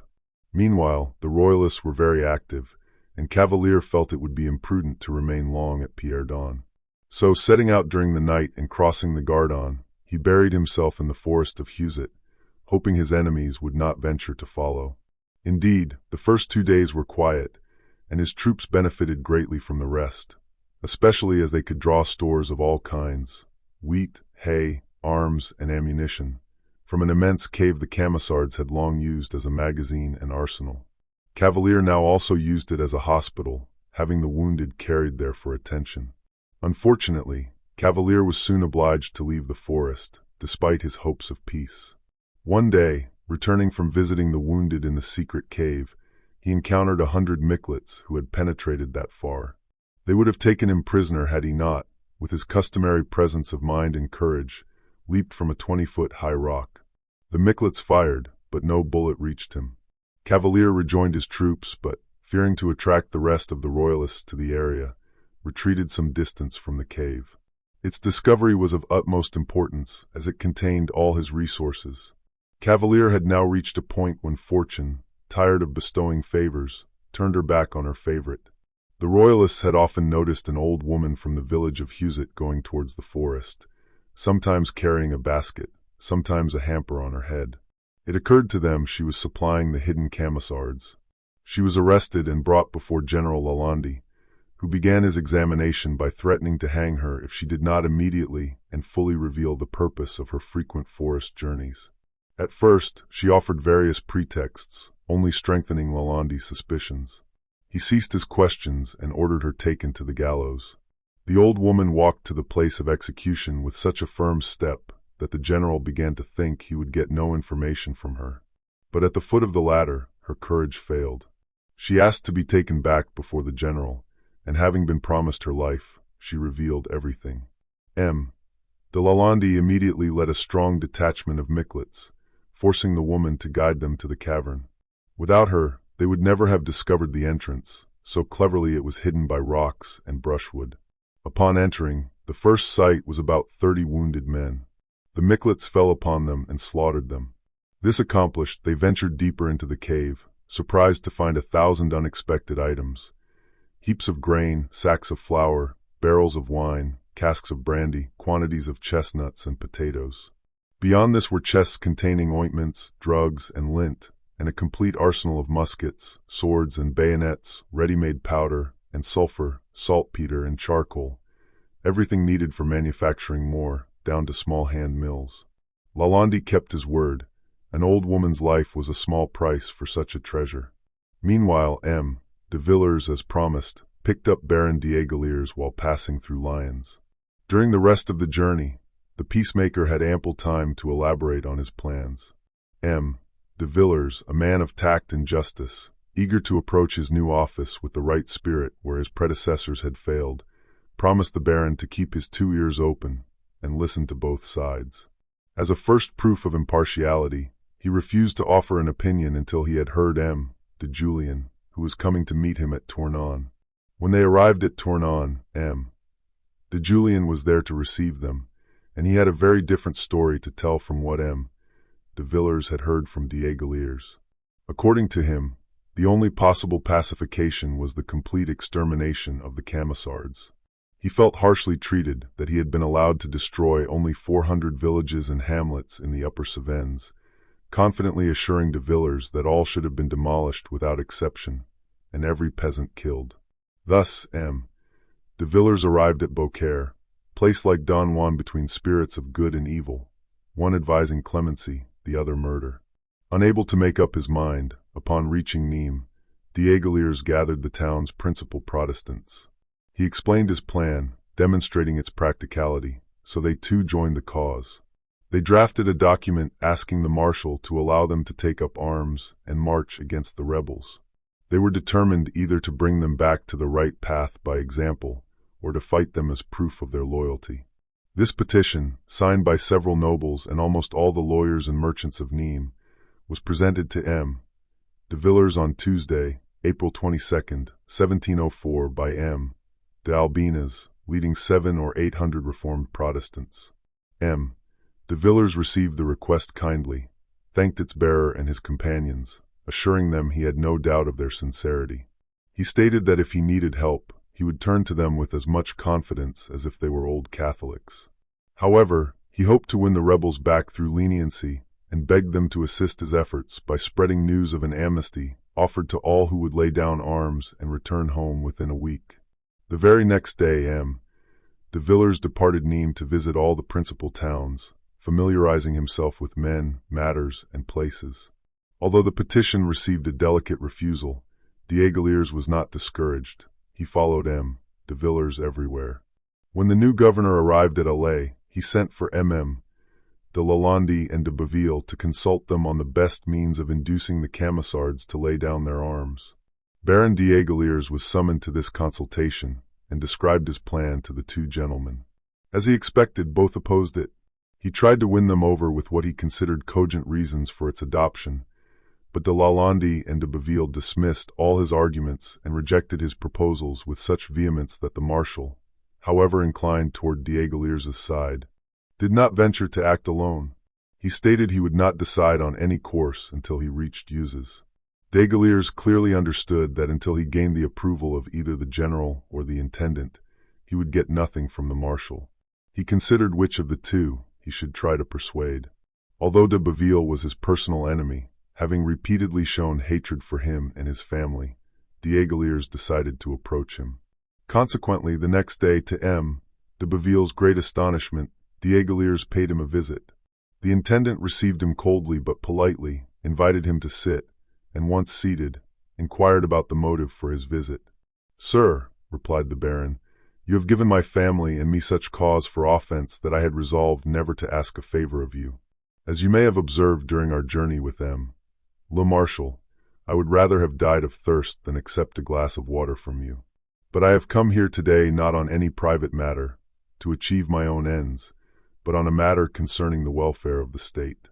I therefore beg you to set aside your dislike for me and mine. I do this the more earnestly as your dislike can only have been caused by our differing religion, a thing that could neither have been foreseen nor prevented. My entreaty is that you do not try to set Le Marshal against the course I have proposed to him, which I am convinced would end the disorders in our province, stop the many unfortunate events I am sure you view with regret, and spare you much trouble and embarrassment." The intendant was much moved by this calm speech, and above all by the confidence Diegoliers had shown him. He replied that he had only opposed the plan of pacification because he believed it impracticable. Diegoliers then warmly pressed him to try it before rejecting it forever, and in the end, de Baville withdrew his opposition. Diegoliers hastened to the marshal, who, finding himself no longer alone in his favorable opinion, made no further delay. He instructed the baron to assemble that very day all suitable individuals for the required service, and desired they be presented to him the next morning before he departed for Nîmes. The next day, instead of the 50 men the marshal expected, Diegoliers arrived followed by 80, almost all from good, and many from noble families. The meeting took place, at the baron's wish, in the courtyard of the episcopal palace. This palace, notes the baron in his memoirs, was of great magnificence, surrounded by terraced gardens and superbly furnished. It was occupied by Monseigneur Michel Poncet de la Rivière, a man passionately devoted to all kinds of pleasures, especially music, women, and good cheer. Good musicians, pretty women, and excellent wines were always found in his house. These wines suited him so well that he never left the table without being in a pleasant mood. At such a moment, if it occurred to him that anyone in his diocese was not as good a Christian as himself, he would write to de Baville, urging that the delinquent be exiled. He often did this honor to my late father. Diegoliers continues, stating that on seeing such a great number of Huguenots in the court, all declaring they were better servants of the king than the Catholics, he almost fell from his balcony with vexation and surprise. This vexation increased when he saw de Villers and de Baville, who had apartments in the palace, descend into the court and speak to these people. One hope still remained to him, that the marshal and the intendant had come down to send them away.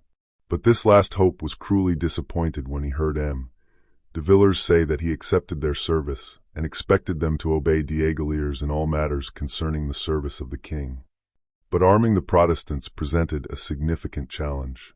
Though their numbers were few, weapons were scarce.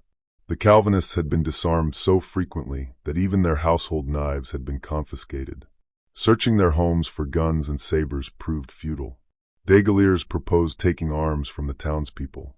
However, Monsieur de Villers feared this would alienate the Catholics. Ultimately, this contentious course became unavoidable. Monsieur de Perret received orders to provide 50 muskets and 50 bayonets to Monsieur Diegoliers. As a reward for his enduring patience, Monsieur de Villers, before departing for Nîmes, issued Diegoliers the following commission. We, Maréchal de Villers, general in the armies of the king, etc., etc., have granted permission to Monsieur Diegoliers, nobleman and Protestant of the town of Uzes, and to 50 men chosen by him, to wage war on the Camisards. Signed, Villers. Given at Uzes, the 4th of May, 1704. No sooner had Monsieur de Villers left for Nîmes than Diegoliers faced new obstacles. The bishop, still resentful that his palace had served as Huguenot barracks, went house to house. He threatened those who had pledged support for Diegoliers's plans and strictly forbade town captains from releasing any weapons to Protestants. Fortunately, Diegoliers had learned not to falter when the path grew difficult. He, in turn, moved among the people, strengthening the resolute and encouraging the wavering. He called upon Monsieur de Perret, urging him to execute Monsieur de Villers's orders. De Perret, an old soldier, prioritized discipline above all else. Without objection, he immediately handed over the guns and bayonets to Diegoliers, allowing the small band to set out at 5 o'clock the next morning. Meanwhile, de Baville and de Lalande had considered the significant influence Diegoliers would gain if he succeeded. Their jealousy prompted them to preempt his efforts by personally persuading Cavalier to change course. They recognized the difficulty, but believed their command of corrupting resources, beyond Diegoliers's reach, offered a path to success. They summoned a countryman named Lacombe to join their cause. Cavalier, as a boy, had been Lacombe's shepherd for 2 years, and their friendship endured. Lacombe agreed to facilitate a meeting between the two gentlemen and Cavalier, a dangerous undertaking for anyone else. He promised first to explain de Baville and de Lalande's offers to Cavalier. Lacombe kept his word. He departed that same day, appearing before Cavalier 2 days later. The young chief's initial feeling was astonishment, followed by pleasure. Lacombe could not have chosen a better moment to speak of peace to his former shepherd. Indeed, Cavalier recounts in his memoirs, the loss I had just suffered at Nages was doubly painful, for it was irreparable. I had lost at one stroke not only a great number of weapons, all my ammunition, and all my money, but also a body of men, hardened by danger and fatigue, capable of any undertaking. Beyond all this, I had been robbed of my stores, a loss felt more than all others combined. As long as the secret of the cavern was kept, in all our misfortunes, we were never without resources. But from the moment it fell into enemy hands, we were utterly destitute. The country was ravaged, my friends had grown cold, their purses were empty. 100 towns had been sacked and burned, prisons overflowed with Protestants, and fields lay uncultivated. Added to this, the long-promised help from England never arrived, and the new Marechal had entered the province with fresh troops. Nevertheless, despite his desperate situation, Cavalier listened to Lacombe's propositions with a cold and haughty demeanor. His reply was that he would never lay down arms until Protestants obtained the right to freely practice their religion. Despite this firm answer, Lalande did not despair of convincing Cavalier to negotiate. He personally penned a letter requesting an interview. He pledged his word that if no agreement was reached, Cavalier would be free to depart unharmed. However, he added that a refusal would brand Cavalier an enemy to peace, responsible for all future bloodshed. This direct overture, delivered with a soldier's candor, profoundly affected Cavalier. To prevent either friends or foes from any excuse for blame, he resolved to demonstrate his eagerness for the earliest chance to achieve peace on advantageous terms. He replied to Lalande, stating he would come to the bridge of Avignon that very day, May 12th, at noon. He dispatched his letter with Catinat, instructing him to deliver it personally to the Catholic general. Catinat proved worthy of his mission. A peasant from Cala, his real name was Abdias Morel. He had served under Marechal Catinat in Italy, the same who had valiantly resisted Prince Eugene. Upon returning home, Morel spoke endlessly of his marechal and campaigns, quickly earning the nickname Catinat among his neighbors. He was, as noted, Cavalier's right-hand man, commanding his cavalry. Now he was entrusted with an even more dangerous post, envoy to a man who had often offered 2,000 livres for Cavalier's head and 1,000 livres each for his 2 lieutenants. Catinat was well aware of Lalande's bounty, yet he appeared before the general perfectly composed. Perhaps from propriety or pride, he was dressed in full uniform. The envoy's bold and haughty expression astonished the general, who asked his name. "I am Catinat," he answered. "Catinat!" exclaimed Lalande in surprise. "Yes, Catinat, commander of Cavalier's cavalry." "What?" said Lalande. "Are you the Catinat who massacred so many people in Beaucaire?" "Yes, I am. I did it, but it was my duty." "Well," exclaimed Monsieur de Lalande, "you show great audacity in daring to appear before me." "I came," said Catinat proudly, "trusting to your honor and to the promise Brother Cavalier gave me that nothing should happen to me." "He was quite right," Lalande returned, taking the letter. Having read it, he said, "Go back to Cavalier and assure him that I shall be at the bridge of Avignon at noon, accompanied only by a few officers and 30 dragoons. I expect to find him there with a similar number of men." "But," Catinat countered, "it is possible that Brother Cavalier may not wish to come with such a poor following." "If so," Lalande replied, "then tell him he may bring his entire army if he likes. However, I shall not take a single man more than I have stated. As Cavalier has confidence in me, I have confidence in him." Catinat reported Lalande's answer to his chief, who found it both understandable and agreeable. Leaving the rest of his troops at Massacres, Cavalier selected 60 men from his infantry and 8 horsemen as an escort. Upon sighting the bridge, he ordered his 60 men to halt. He advanced a few steps further with his 8 horsemen, then ordered them to stop as well, and proceeded alone toward the bridge. Lalande had acted similarly with his dragoons and officers. Dismounting, he walked toward Cavalier. The two met in the middle of the bridge, saluting with the courtesy of men who had learned to respect each other on the battlefield. After a brief silence, during which they scrutinized each other, Lalande spoke. "Sir," he said, "the king, in his clemency, desires to end the war between his subjects, which can only lead to the ruin of his kingdom. As he knows this war has been instigated and supported by France's enemies, he hopes to meet no opposition among those subjects who were momentarily led astray, but to whom he now offers pardon. Sir, Cavalier answered, the war not having been begun by the Protestants, they are always ready for peace, but a real peace, without restriction or reserve. They have no right, I know, to lay down conditions, but I hope they will be permitted to discuss those that may be laid down for them. Speak openly, sir, and let me know what offers you have been authorized to make to us, so that I may judge if we can accept them. But what if, Lalande countered, you were mistaken, and if the king desired to know what conditions you would consider reasonable? If that is so, Cavalier responded, I will state our conditions immediately, to avoid prolonging negotiations. As you know, every minute's delay costs someone their life or fortune. Then tell me your conditions, Lalande replied. Well, said Cavalier, our demands are three. First, liberty of conscience. Second, the release of all prisoners condemned to imprisonment or the galleys for their religion. And third, if liberty of conscience is denied, we request permission to leave the kingdom.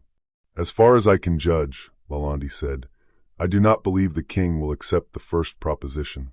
However, he might accede to the third. In that case, how many Protestants would you take with you? 10,000 of all ages and both sexes. That number is excessive, sir. I believe His Majesty is not disposed to exceed 3,000. Then, Cavalier replied, there is nothing more to be said. I could not accept passports for any smaller number, and for the 10,000, only on condition that the king grants us 3 months to dispose of our possessions and depart the country unmolested. Should His Majesty, however, not wish to allow us to leave the kingdom, then we beg that our edicts be reinstated and our privileges restored. Thereupon, we shall once more become His Majesty's loyal and obedient servants as we were formerly. Sir, said Lalande, I shall present your conditions to Monsieur le Marechal. If a satisfactory conclusion cannot be reached, it will be a matter of profound regret to me. And now, sir, will you permit me to inspect more closely the gallant men with whose help you have accomplished such astounding deeds? Cavalier smiled. These gallant men, when captured, had been broken on the wheel, burned at the stake, or hanged like brigands. His sole response was a nod of his head as he turned and led the way to his small escort. Monsieur de Lalande followed with complete confidence. Passing the 8 horsemen grouped on the road, he approached the infantry. Taking a handful of gold from his pocket, he scattered it before them, saying, There, my men! That is to drink the king's health with. Not a man stooped to pick up the money. One shook his head, saying, It is not money we want, but liberty of conscience. My men, Lalande answered, it is unfortunately not in my power to grant your demand. But I advise you to submit to the king's will and trust in his clemency. Sir, Cavalier responded, we are all ready to obey him, provided he graciously grants our just demands. If not, we shall die with weapons in hand, rather than expose ourselves once more to such outrages as have already been inflicted upon us. Your demands shall be transmitted word for word to Monsieur de Villars, who will lay them before the king, said Lalande. And you may be sure, sir, that my most sincere wish is that His Majesty may not find them exorbitant. With these words, Monsieur de Lalande saluted Cavalier and turned to rejoin his escort. But Cavalier, wishing to return with confidence, crossed the bridge with him, accompanying the general to where his soldiers had halted. There, with another salute, the two chiefs parted.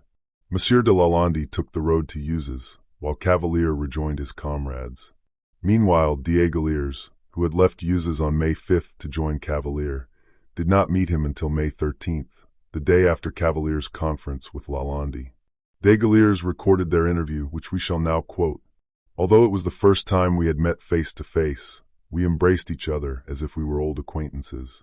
My small band mingled with him and sang psalms together, while Cavalier and I conversed.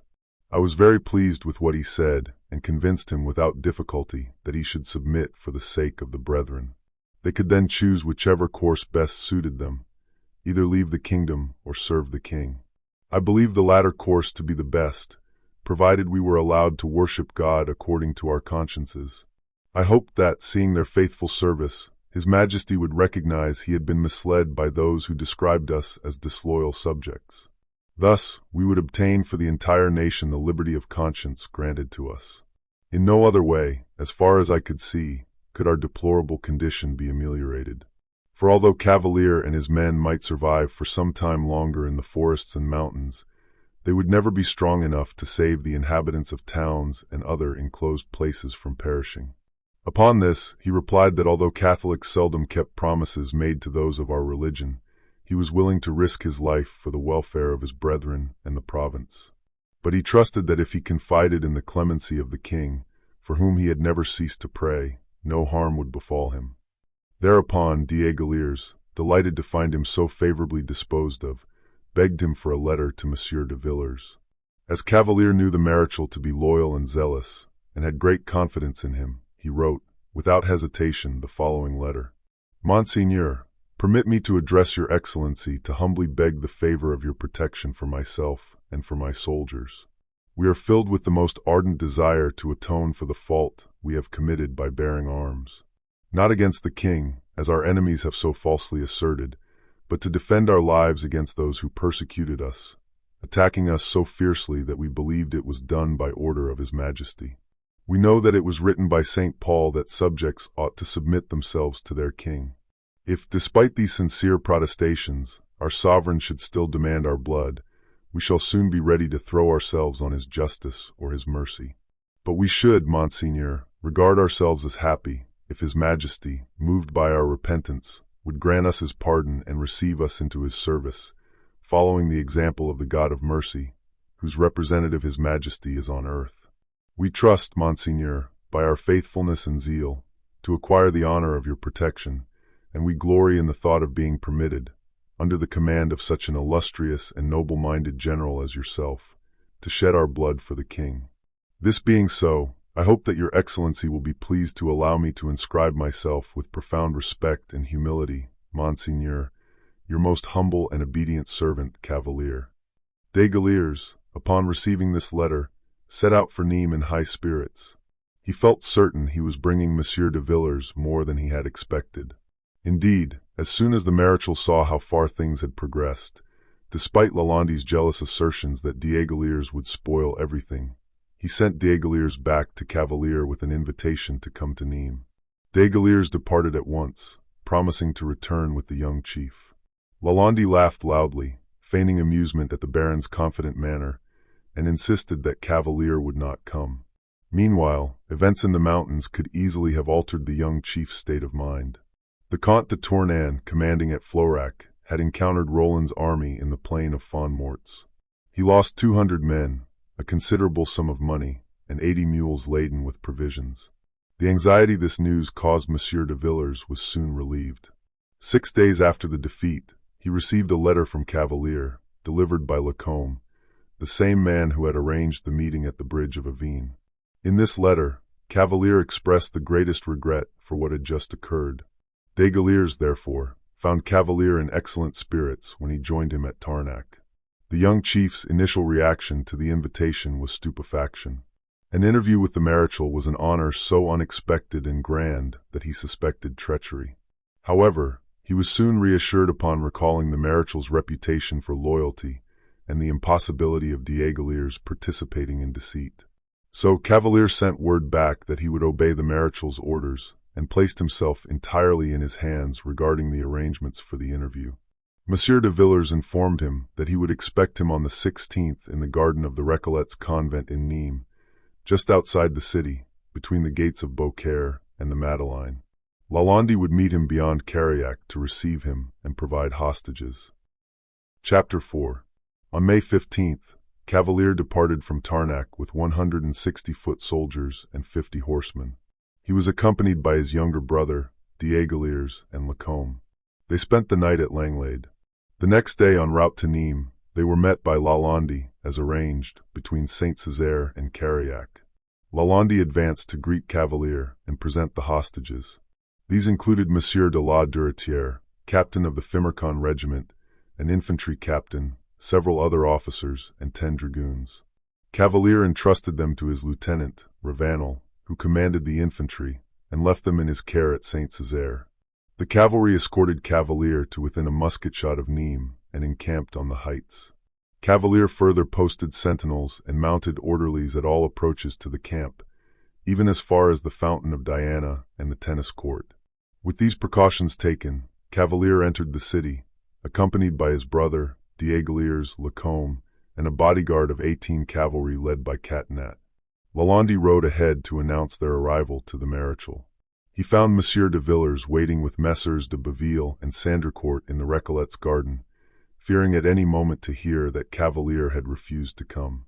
The Maréchal anticipated significant outcomes from this interview. Lalande, however, reassured him, saying the young Huguenot was close behind. In a few minutes, a great tumult arose as the people rushed to welcome their hero. No Protestant, except for the infirm and infants, remained indoors. The Huguenots, long considering Cavalier their champion, now saw him as their savior. Men and women threw themselves beneath his horse's feet, striving to kiss the hem of his coat. It was less like a rebel chief seeking amnesty, and more like a victor entering a conquered town. Monsieur de Villars heard the outcry from the garden, and learning its cause, his esteem for Cavalier grew. Each day since his arrival as governor had revealed the young chief's immense influence. The clamor intensified as Cavalier drew nearer, and the Maréchal briefly wondered if he should have demanded hostages instead of offering them. At this moment, Cavalier appeared at the gate. Seeing the Maréchal's guard drawn up, he ordered his own men to form a line opposite them. Contemporary memoirs describe him in a coffee-colored coat, with a full white muslin cravat, a cross belt from which hung his sword, and a gold-laced black felt hat. He rode a magnificent bay horse, taken from Monsieur de la Jonquière on the bloody day of Vergennes. The lieutenant of the guard met him at the gate. Cavalier quickly dismounted, tossing his horse's bridle to one of his men. He entered the garden and advanced toward the expectant group, Villars, Baville, and Sandricourt. As he approached, Monsieur de Villars regarded him with growing astonishment, unable to believe that this young man, almost a boy, was the formidable Sevenal chief whose name alone struck fear into the bravest soldiers. Cavalier had just turned 24, but with his fair hair falling in long locks over his shoulders and the gentle expression in his eyes, he appeared no older than 18. Unacquainted with the men before him, Cavalier noticed Monsieur de Villars' rich attire and air of command. He saluted him first, then turned and bowed, less profoundly, to the others. Somewhat embarrassed, with downcast eyes, he stood motionless and silent. The Maréchal continued to gaze in silent astonishment, glancing at Baville and Sandricourt, as if to confirm that there was no mistake, and this was indeed the man they awaited. Finally, still doubting despite their reassuring gestures, he asked, "Are you truly Jean Cavalier?" "Yes, Monseigneur," came the reply, in an unsteady voice. "But I mean Jean Cavalier, the Camisard general, who has assumed the title of Duke of the Cevennes." "I have not assumed that title, Monseigneur. Some people call me so in jest. The king alone has the right to confer titles, and I rejoice exceedingly, Monseigneur, that he has given you that of the governor of Languedoc." "When you speak of the king, why do you not say His Majesty?" said Monsieur de Baville. "Upon my soul, the king is too good to treat thus with a rebel." Blood rushed to Cavalier's head, his face flushed. After a moment's pause, fixing his eye boldly upon Monsieur de Baville, and speaking in a voice now as firm as it had been tremulous a moment before, he said, "If you have only brought me here, sir, to speak to me in such a manner, you might better have left me in my mountains, and come there yourself to take a lesson in hospitality. If I am a rebel, it is not I who am answerable, for it was the tyranny and cruelty of Monsieur de Baville which forced us to have recourse to arms. And if history takes exception to anything connected with the great monarch for whose pardon I sue today, it will be, I hope, not that he had foes like me, but friends like him." Monsieur de Baville grew pale with anger, for whether Cavalier knew to whom he was speaking or not, his words struck him like a violent blow. But before he could reply, Monsieur de Villars interposed. "Your business is only with me, sir," he said. "Attend to me alone, I beg. I speak in the name of the king, and the king, in his clemency, wishes to spare his subjects by treating them with tenderness." Cavalier opened his mouth to reply, but the intendant cut him short. "I should hope that suffices," he said contemptuously. "As pardon is more than you could have hoped for, I suppose you are not going to insist on the other conditions you laid down." "But it is precisely those other conditions," said Cavalier, addressing himself to Monsieur de Villars, and seemingly oblivious to anyone else present, "for which we have fought. If I were alone, sir, I would give myself up, bound hand and foot, with entire confidence in your good faith, demanding no assurances and exacting no conditions. But I stand here to defend the interests of my brethren and friends who trust me. What is more, things have gone so far that we must either die with weapons in hand or obtain our rights." The intendant was about to speak, but the marechal stopped him with such an imperative gesture that he stepped back, as if to show he washed his hands of the entire matter. "What are those rights? Are they those which Monsieur Lalande has transmitted to me verbally?" "Yes, sir. It would be good to commit them to writing." "I have done so, Monseigneur, and sent a copy to Monsieur d'Aiguillers." "I have not seen it, sir." "Make me another copy and place it in my hands, I beg." "I shall go and set about it directly, Monseigneur," stepping back as if about to withdraw. "One moment," said the marechal, detaining him with a smile. "Is it true that you are willing to enter the king's army?" "I am more than willing. I desire it with all my heart," exclaimed Cavalier, with the frank enthusiasm natural to his age. "But I cannot do so until our just demands are granted." "But if they were granted?" "Then, sir," replied Cavalier, "the king has never had more loyal subjects than we shall be." "Well, have a little patience, and everything will be arranged, I hope." "May God grant it," said Cavalier. "He is my witness that we desire peace beyond everything." He took another step backward. "You will not go too far away, I hope," said the marechal. "We shall remain wherever your excellency may appoint," said Cavalier. "Very well," continued Monsieur de Villers. "Halt at Calvisson, and try all you can to induce the other leaders to follow your example." "I shall do my best, Monseigneur. But while we await His Majesty's reply, shall we be allowed to fulfill our religious duties unimpeded?" "Yes, I shall give orders that you are to have full liberty in that respect." "Thanks, Monseigneur." Cavalier bowed once more, preparing to depart. However, Monsieur de Villers accompanied him and Lalande, who had joined them, his hand resting on Cavalier's shoulder. Seeing the conference conclude, Catinat and his men entered the garden. Monsieur de Villers then bid farewell, distinctly saying, "Adieu, Seigneur Cavalier," and withdrew. The young chief was left surrounded by a dozen people, all eager to speak with him. For half an hour, he was detained by their questions, to which he replied pleasantly. On one finger, he wore an emerald taken from a naval officer named Didier, whom he had killed in battle. He kept time by a superb watch that had belonged to Monsieur d'Aqueville, second in command of the Marines. From time to time, he offered perfumed snuff from a magnificent snuff-box, found in the holsters of Monsieur de la Jonquiere's horse. He assured everyone that he had never intended to revolt against the king, and was now ready to shed his blood in the king's service. He stated that he had offered to surrender multiple times, provided liberty of conscience was granted to Protestants. However, Monsieur de Montrevel had always rejected his offers, obliging him to remain under arms to free those imprisoned and secure worship rights for others. He spoke with an unembarrassed and graceful manner, hat in hand. Then, passing through the crowd gathered outside the Recollets' garden, he went to the Hôtel de la Poste for lunch. Afterward, he walked along the esplanade to the home of Guy Ballard, a gardener and his head prophet's father. As he moved, 2 camisards with drawn swords preceded him, clearing his path. Several ladies were presented to him, eager to touch his doublet. After the visit, he returned along the esplanade, still preceded by his camisards. As they passed the little convent, he and his companions began singing a psalm, continuing until they reached Saint Césaire, where the hostages were. He immediately sent them back. 500 people from Nîmes awaited him, offering refreshments, which he gratefully accepted, thanking all who had gathered. Finally, he departed for Saint Denis, where he was to sup and sleep. Before bed, he offered loud supplications for the king, Monsieur de Villers, Monsieur de Lalande, and even Monsieur de Baville. The next morning, Cavalier sent a copy of his demands to Monsieur de Villers as promised. Villers then presented it to the king, along with a full report of the Nîmes interview. As soon as Cavalier dispatched his missive, he rejoined his troops at Tarnac and recounted the events to Roland, urging him to follow his example. That night, he slept at Sauves, having passed through Durfort at the head of his men.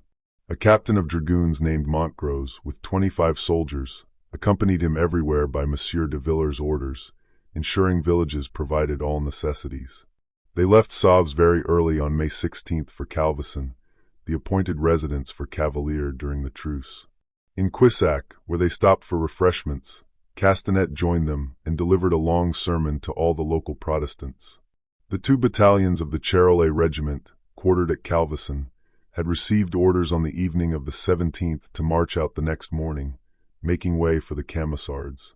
On the 18th, Vincel, head of the commissary department, ordered suitable accommodation for Cavalier and his troops. The muster roll was with Monsieur d'Aiguillers and would be sent later that day. Meanwhile, vans filled with provisions arrived, followed by droves of cattle. A commissary and clerks, responsible for distributing rations, brought up the rear. On the 19th, Catinat, accompanied by 12 Camisards, rode into town and was met at the barrier by the commandant and 80 townspeople. As the small band appeared, the commandant reiterated his orders. Nothing should be said or done in town that could offend the Camisards, under pain of corporal punishment. At 1 o'clock in the afternoon, Baron d'Aiguillers arrived, followed by the chief of commissariat, Vincel, Captain Capon, 2 other officers named Viala and Despuech, and 6 dragoons. These were the hostages Cavalier had given. At 6 o'clock, a great noise was heard, and shouts of "Cavalier! Cavalier!" resonated on all sides. The young Sevenol was in sight, and the entire population hastened to meet him. He rode at the head of his cavalry, followed by the infantry. The whole company, about 600 men, sang psalms loudly. When they reached the church, Cavalier drew up with his men in review order, and the singing continued for some time. When it ceased, a long prayer was offered, which deeply edified the bystanders. Afterward, Cavalier proceeded to his assigned quarters, the best house in Calvisson. Upon arrival, he sent for a dozen loaves of bread to assess his men's provisions. Finding them not white enough, he complained to Monsieur Vincel, who was summoned and promised better quality bread in the future. With this assurance, Cavalier ordered the existing loaves distributed for the day. However, perhaps fearing poison, he first made Monsieur de Vincel and his clerks taste them in his presence. These duties accomplished, he personally inspected all the town gates, placed guards and sentinels at all entrances and along all avenues, with the most advanced position 3/4 of a league from town. He also placed guards in the streets and a sentinel at each door of his house. Additionally, 30 guards always slept outside his bedroom door and served as his escort when he went out. This was not due to fear, as he was not mistrustful, but rather a calculated move to project an exalted idea of his importance. His soldiers were billeted with inhabitants, each receiving daily rations of a pound of meat, a quart of wine, and 2½ pounds of bread. That same day, a convocation was held at the site of the old meeting house, destroyed by Catholics. It was a large assembly, attracting crowds from all regions. In subsequent days, it grew even larger as news spread, and people eagerly gathered to hear the preaching they had long been denied. d'Aiguillers noted in his memoirs, "No one could help being touched to see a whole people, just escaped from fire and sword, coming together in multitudes to mingle their tears and sighs.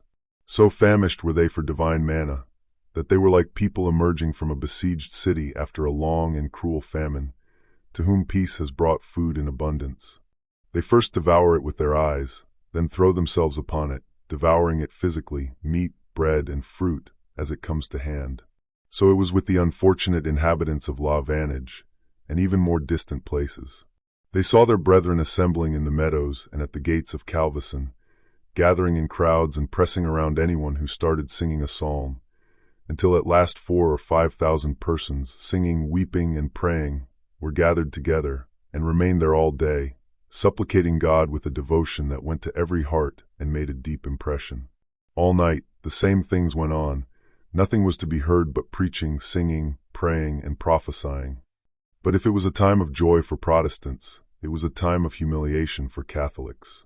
A contemporary historian observed, "Certainly it was a very surprising thing and quite a novelty to see in a province like Languedoc, where so many troops were quartered, such a large number of villains, all murderers, incendiaries, and guilty of sacrilege, gathered together in one place by permission of those in command of the troops, tolerated in their eccentricities, fed at public expense, flattered by everyone, and courteously received by people sent specially to meet them."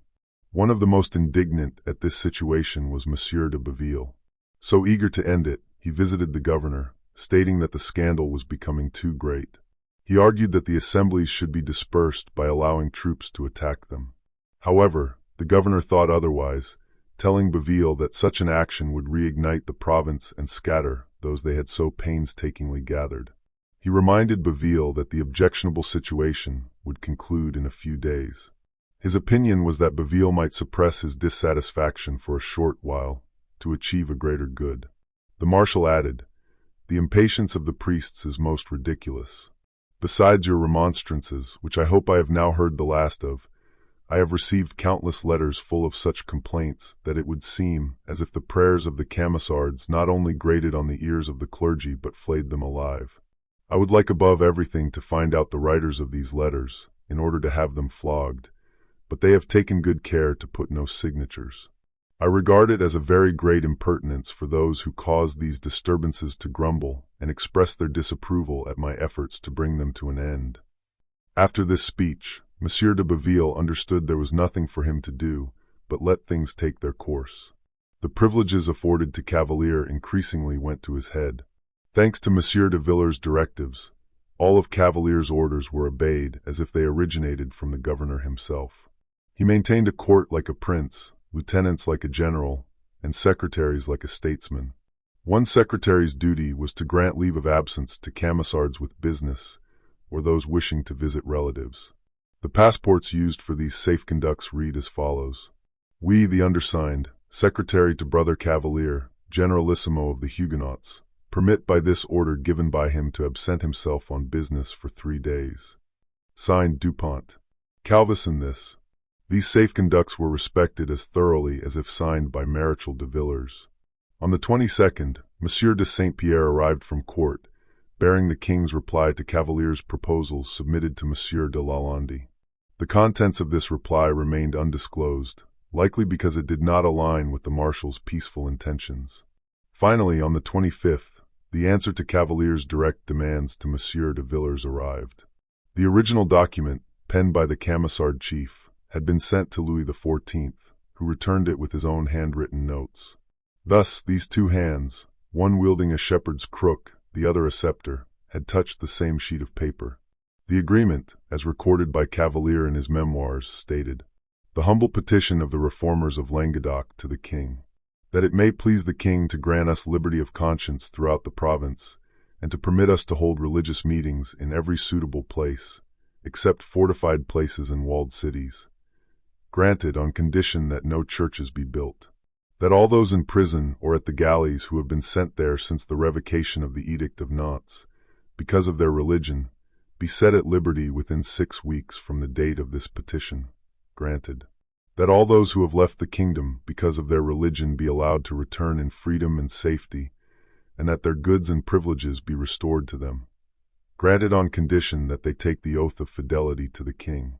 That the Parliament of Languedoc be re-established on its ancient footing, and with all its former privileges. The king reserves decision on this point. That the province of Languedoc be exempted from the poll tax for 10 years, this to apply to Catholics and Protestants alike, both sides having equally suffered, refused. That the cities of Perpignan, Montpellier, Sète, and Aigues-Mortes be assigned us as cities of refuge, refused. That the inhabitants of the Cevennes whose houses were burnt or otherwise destroyed during the war be exempt from taxes for 7 years, granted.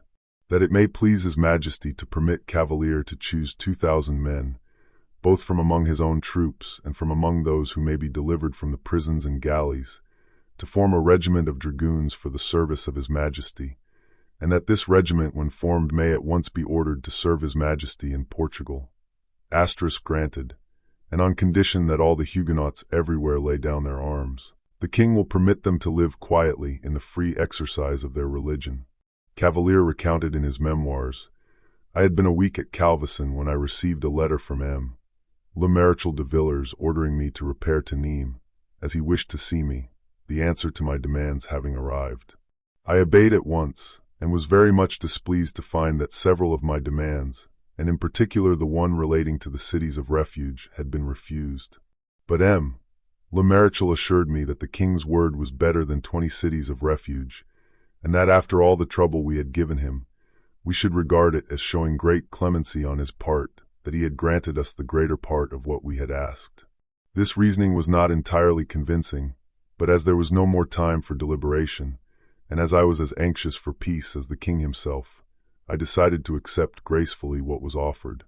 The only further concession Cavalier could secure from Monsieur de Villars was that the treaty should bear the date of its drafting, thereby granting the prisoners to be released in 6 weeks, an extra week of freedom. Monsieur de Villars appended the following ratification at the bottom of the treaty, which was signed the same day by him and Monsieur de Baville on behalf of the king, and by Cavalier and Daniel Ballard on behalf of the Protestants. In virtue of the plenary powers which we have received from the king, we have granted to the reformers of Languedoc the articles above made known. Marechal de Villars J. Cavalier, Lemoynier de Baville Daniel Ballard, given at Nîmes, the 17th of May, 1704. These 2 signatures, however unworthy they might seem next to the others, brought such delight to Messrs. de Villars and de Baville that they immediately dispatched fresh orders to Calvisson. These orders ensured that the Camisards' needs would be abundantly met until the treaty articles were executed, meaning until the prisoners and galley slaves were set free, which, according to Article 2, would be within the next 6 weeks. As for Cavalier, the marshal immediately granted him a commission as colonel, with a pension of 1,200 livres, and the power to nominate subordinate officers for his regiment. At the same time, he presented a captain's commission to Cavalier's younger brother. Cavalier drew up the regiment's muster roll the same day and gave it to the marshal. It was to consist of 712 men, forming 15 companies, with 16 captains, 16 lieutenants, a sergeant major, and a surgeon major. While these events unfolded, Roland, taking advantage of the suspension of hostilities, rode throughout the province as if he were viceroy of the Cevennes, receiving a magnificent reception wherever he appeared. Like Cavalier, he granted leave of absence and provided escorts, carrying himself with haughty assurance that he, too, would soon be negotiating treaties on equal terms with marshals of France and provincial governors. However, Roland was greatly mistaken. Monsieur de Villars had made significant concessions to Cavalier's popularity, but these were the last he intended to make.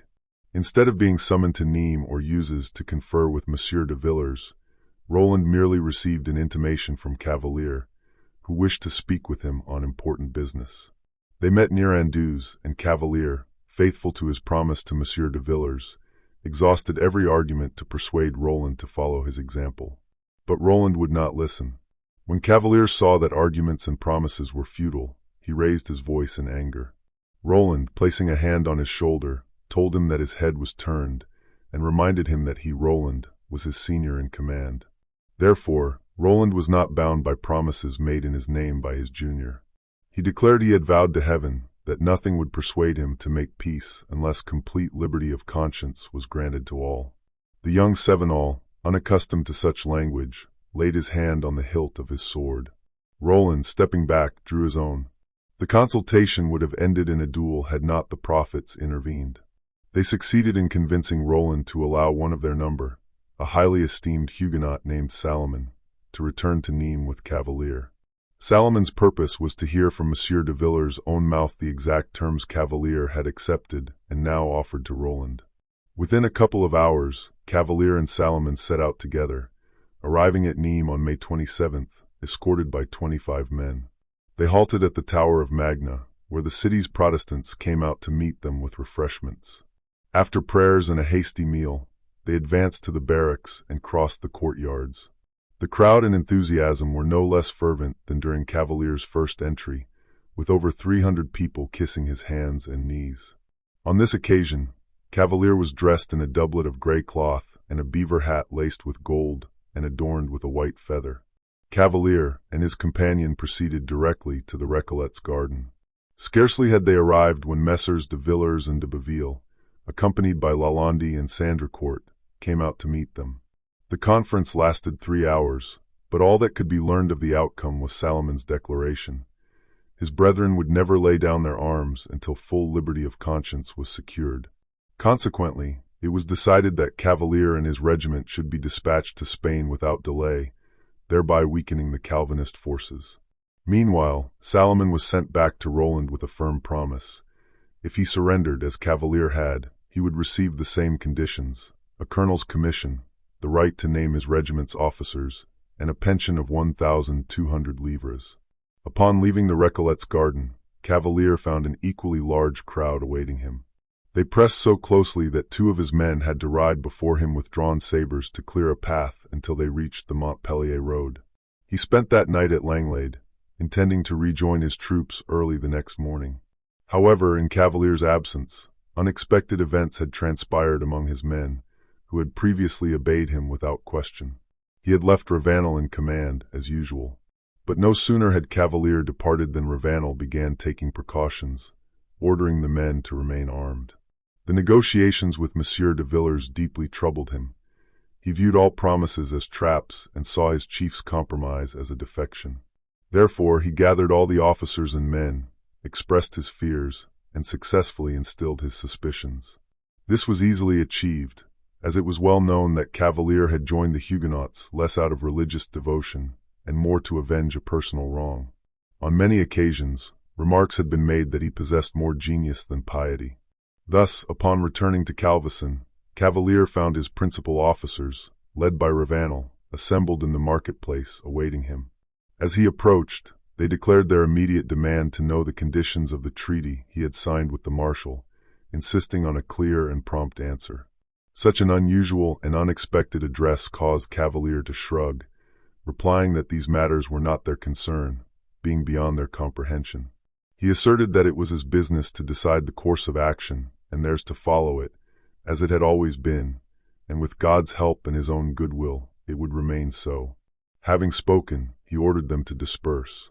Ravanel then stepped forward and, on behalf of the others, stated they would not leave until they knew what orders Cavalier intended to give the troops, so they could consult among themselves whether to obey them.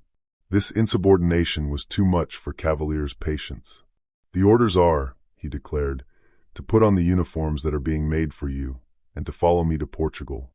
The effect of these words on men, who expected nothing less than the reenactment of the Edict of Nantes, can be easily imagined. Amidst the murmurs, the words coward and traitor could be distinguished, as Cavalier noted with increasing astonishment. Rising in his stirrups and glancing around with a gaze before which they had accustomed to tremble, he asked in a voice as calm as if no fury raged in his heart, "Who called Jean Cavalier traitor and coward?" "I," said Ravanel, crossing his arms on his breast. Cavalier drew a pistol from his holsters and, striking those nearby with the butt end, cleared a path towards his lieutenant, who drew his sword. But at that moment, Commissary General Vincel and Captain Capon threw themselves between the two, asking the cause of the quarrel. "The cause," said Ravanel, "is that the cadets of the Cross, led by the hermit, have just knocked out the brains of 2 of our brethren who were coming to join us, and are hindering others from attending our meetings to worship God. The conditions of the truce having been thus broken, is it likely they will keep those of the treaty? We refuse to accept the treaty." "Sir," said Vincel, "if the hermit has done what you say, it is against the orders of the Marshal, and the misdoer will be punished. Besides, the large number of strangers presently in Calvisson ought to be sufficient proof that no attempt has been made to prevent the new converts from coming to the town, and it seems to me that you have been too easily led to believe everything that malicious people have told you." "I believe what I choose to believe," Ravanel said impatiently. "But what I know and say is that I shall never lay down arms until the king grants us full liberty of conscience, permission to rebuild our places of worship, and sends us back all prisoners and exiles." "But, judging by your tone," said Cavalier, who had remained silent, toying with his pistol, "you seem to be in command here. Have we changed roles without my being aware?" "It is possible," Ravanel replied. Cavalier burst out laughing. "It seems to astonish you," said Ravanel, "but it is true. Make peace for yourself, lay down whatever conditions suit you, sell yourself for whatever you will bring. My only reply is, you are a coward and a traitor. But as to the troops, they will not lay down arms except on the conditions formulated by me." Cavalier tried to reach Ravanel, but seeing from his paleness and his smile that terrible things would happen if he reached his lieutenant, Vincel and Capon, backed by some Camisards, threw themselves before his horse. Just then, the whole band shouted with one voice, "No peace! No peace! No reconciliation till our temples are restored." Cavalier then realized for the first time that the situation was more serious than he had believed. But Vincel, Capon, Burley, and about 20 Camisards surrounded the young chief and forced him into a house, Vincel's house. They had barely entered when the General was sounded. Resisting all entreaties, Cavalier sprang to the door but was detained by Burley, who said that the first thing he ought to do was to write Monsieur de Villars an account of what had happened, so that Villars could then take measures to rectify the situation. "You are right," said Cavalier. "As I have so many enemies, the general might be told, if I were killed, that I had broken my word. Give me pen and ink." Writing materials were brought, and he wrote to Monsieur de Villars. "Here," he said, giving the unsealed letter to Vincel, "set out for Nîmes and give this to the marshal, and tell him, if I am killed in the attempt I am about to make, I will die his humble servant." With these words, he darted out of the house and mounted his horse, met at the door by 12 to 15 men who had remained faithful to him. He asked them where Ravanel and his troops were, seeing no Camisards in the streets. One of the soldiers answered that they were probably still in town, but were moving towards Les Garrigues de Calvisson. Cavalier set off at a gallop to overtake them. Crossing the marketplace, he met Catinat, walking between two prophets, one named Moses and the other Daniel Guy. Catinat had just returned from a visit to the mountains, so he had not participated in the recent scene of insubordination. Cavalier felt a ray of hope. He was sure he could depend on Catinat as on himself. He hurried to greet him, holding out his hand, but Catinat drew his back. "What does this mean?" cried Cavalier, the blood mounting to his forehead. "It means," answered Catinat, "that you are a traitor, and I cannot give my hand to a traitor." Cavalier gave a cry of rage and, advancing on Catinat, raised his cane to strike him.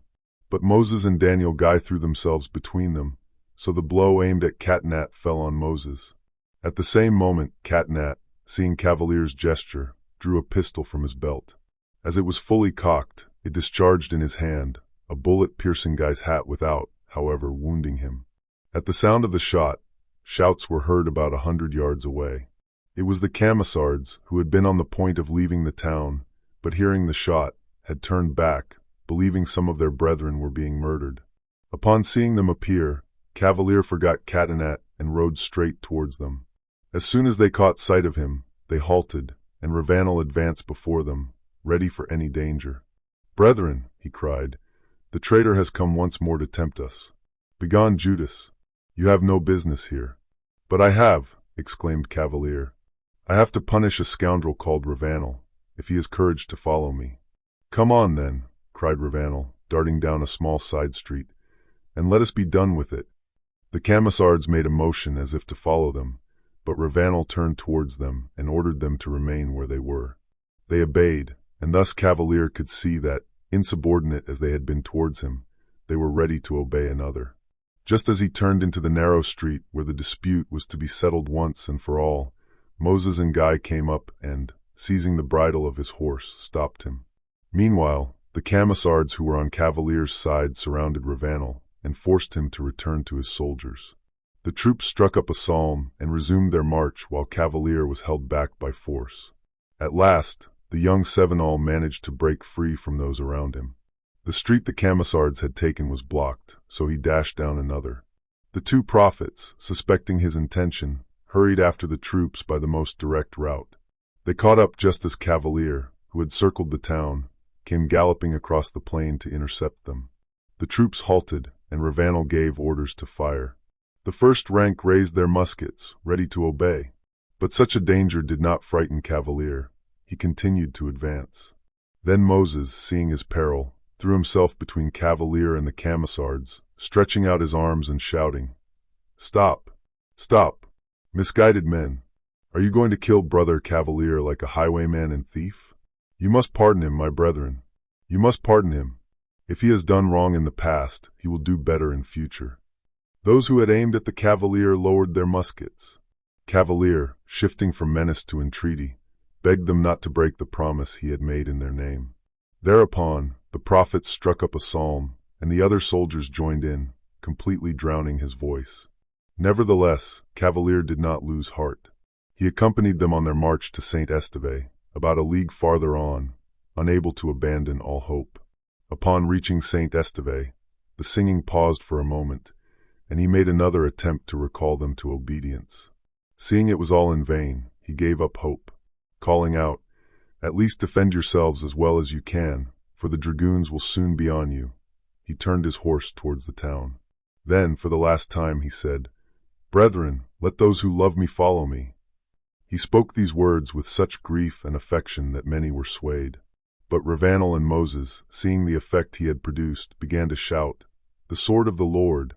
Immediately, all the troops turned their backs on Cavalier, except for about 40 men who had joined him earlier.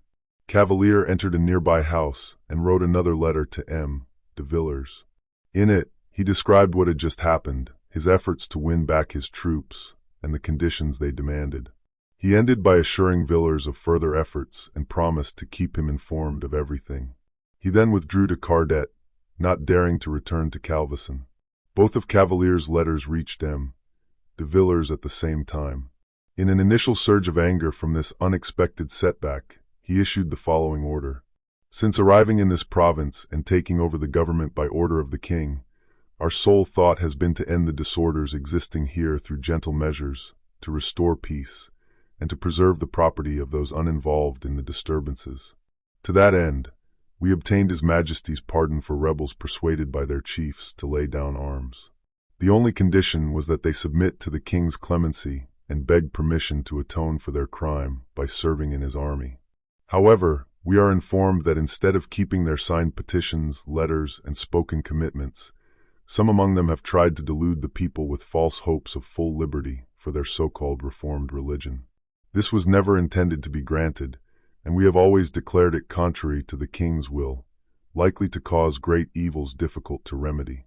It is now necessary to prevent those who believe these falsehoods from escaping deserved punishment. Therefore, we declare all religious assemblies expressly forbidden, under the penalties proclaimed in His Majesty's edicts and ordinances. These will be more strictly enforced in the future. Furthermore, we order all troops under our command to forcibly break up such assemblies, as they have always been illegal. We wish to impress upon the new converts of this province that they must give their obedience where it is due. We forbid them from believing the false reports spread by the enemies of their peace. If they allow themselves to be led astray, they will soon face troubles and misfortunes, such as the loss of their lands, the ruin of their families, and the desolation of their country. We will ensure that the true authors of these misfortunes receive punishment proportionate to their crime. Maréchal de Villars, given at Nîmes, May 27, 1704. This order, which reinstated the conditions of M. de Montrevel's time, had barely been issued when d'Aiguillers, despairing at seeing so much effort destroyed in one day, set off for the mountains to find Cavalier. He found him at Cardet, where, as stated, he had retired after the day of Calvisson. Despite Cavalier's resolution never to face the Maréchal again, the Baron repeatedly assured him that M. de Villars was convinced the incident was not Cavalier's fault, and that he had done everything possible to prevent it. The young chief's self-confidence and courage began to return. Hearing that the Maréchal was pleased with his conduct, to which Vincel had given high testimony, Cavalier decided to return to Nîmes. They left Cardet at once, followed by the 40 men who had remained loyal to Cavalier, 10 on horse and 30 on foot. On May 31st, they arrived at St. Genis, where M. de Villars had come to meet them. d'Aiguillers' assurances were justified. The Maréchal received Cavalier as if he were still the chief of a powerful party, able to negotiate on equal terms. At Cavalier's request, to prove his continued high regard, the Maréchal reverted to gentle methods. He mitigated the severity of his first proclamation with a second, granting an extension of the amnesty. The principal chiefs of the rebels, with most of their followers, having surrendered and received the king's pardon, we declare that all those who have taken up arms until next Thursday, the 5th instant inclusive, have the opportunity to receive a similar pardon. This can be done by surrendering to us at Anduze, or to M. le Marquis de Lalande at Alais, or to M. de Menin at St. Hippolyte, or to the commandants of Uzes, Nîmes, and Lunel. However, once the 5th day has passed, we shall deal harshly with all rebels, pillaging and burning all places that have given them refuge, provisions, or any kind of help. To ensure they cannot plead ignorance of this proclamation, we order it to be publicly read and posted in every suitable place. Maréchal de Villars, at St. Jean's, June 1st, 1704. The next day, to leave no doubt as to his good intentions, the Maréchal ordered the permanent gibbets and scaffolds to be taken down. At the same time, all Huguenots were ordered to make a final effort to persuade the Camisard chiefs to accept de Villars' conditions. The towns of Alais, Anduze, Saint-Jean, Sauve, Saint Hippolyte, and La Salle, and the parishes of Cross, Saint-Roman, Manoblet, Saint Felix, Lacadere, Sazes, Cambo, Colignac, and Weber were ordered to send deputies to Durfort to confer on the best means of achieving the peace everyone desired. These deputies immediately wrote to de Villars to request d'Aiguillier's presence and to d'Aiguillier's requesting his attendance. Both consented. D'Aiguillier's arrived at Durfort on June 3, 1704. After thanking him for his efforts in the common cause during the past year, the deputies resolved to divide their assembly. One part would remain permanently in session, while the other would seek Roland and Ravanel to try and obtain a cessation of hostilities. The deputies tasked with this were ordered to make it clear to the two chiefs that if they did not accept de Villars' proposals, Protestants in general would take up arms and hunt them down, and would cease to supply them with subsistence. Upon hearing this, Roland replied that the deputies should return at once to those who sent them. He threatened to fire on them if they ever showed their faces again. This answer ended the assembly.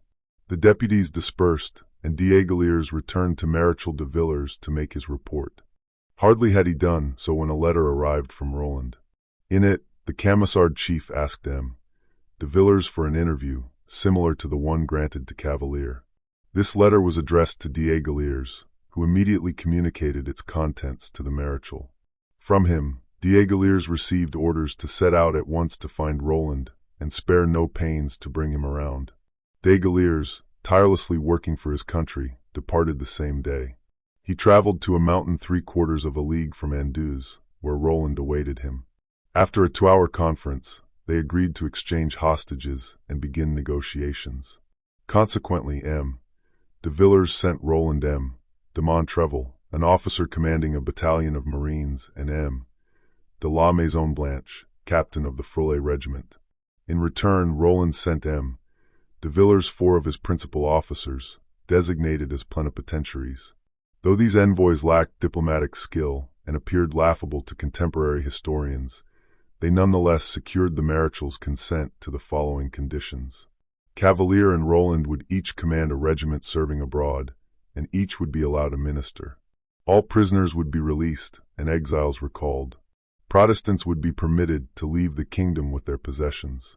Camisards wishing to remain could do so upon surrendering their arms. Those abroad could return.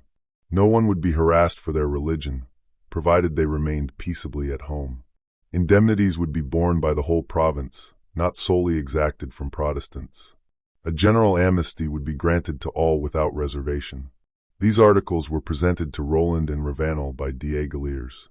Cavalier, who had remained in the governor's suite since returning to Nîmes, requested permission to go with the Baron, which was granted. D'Aiguillier's and Cavalier then set out for Anduze.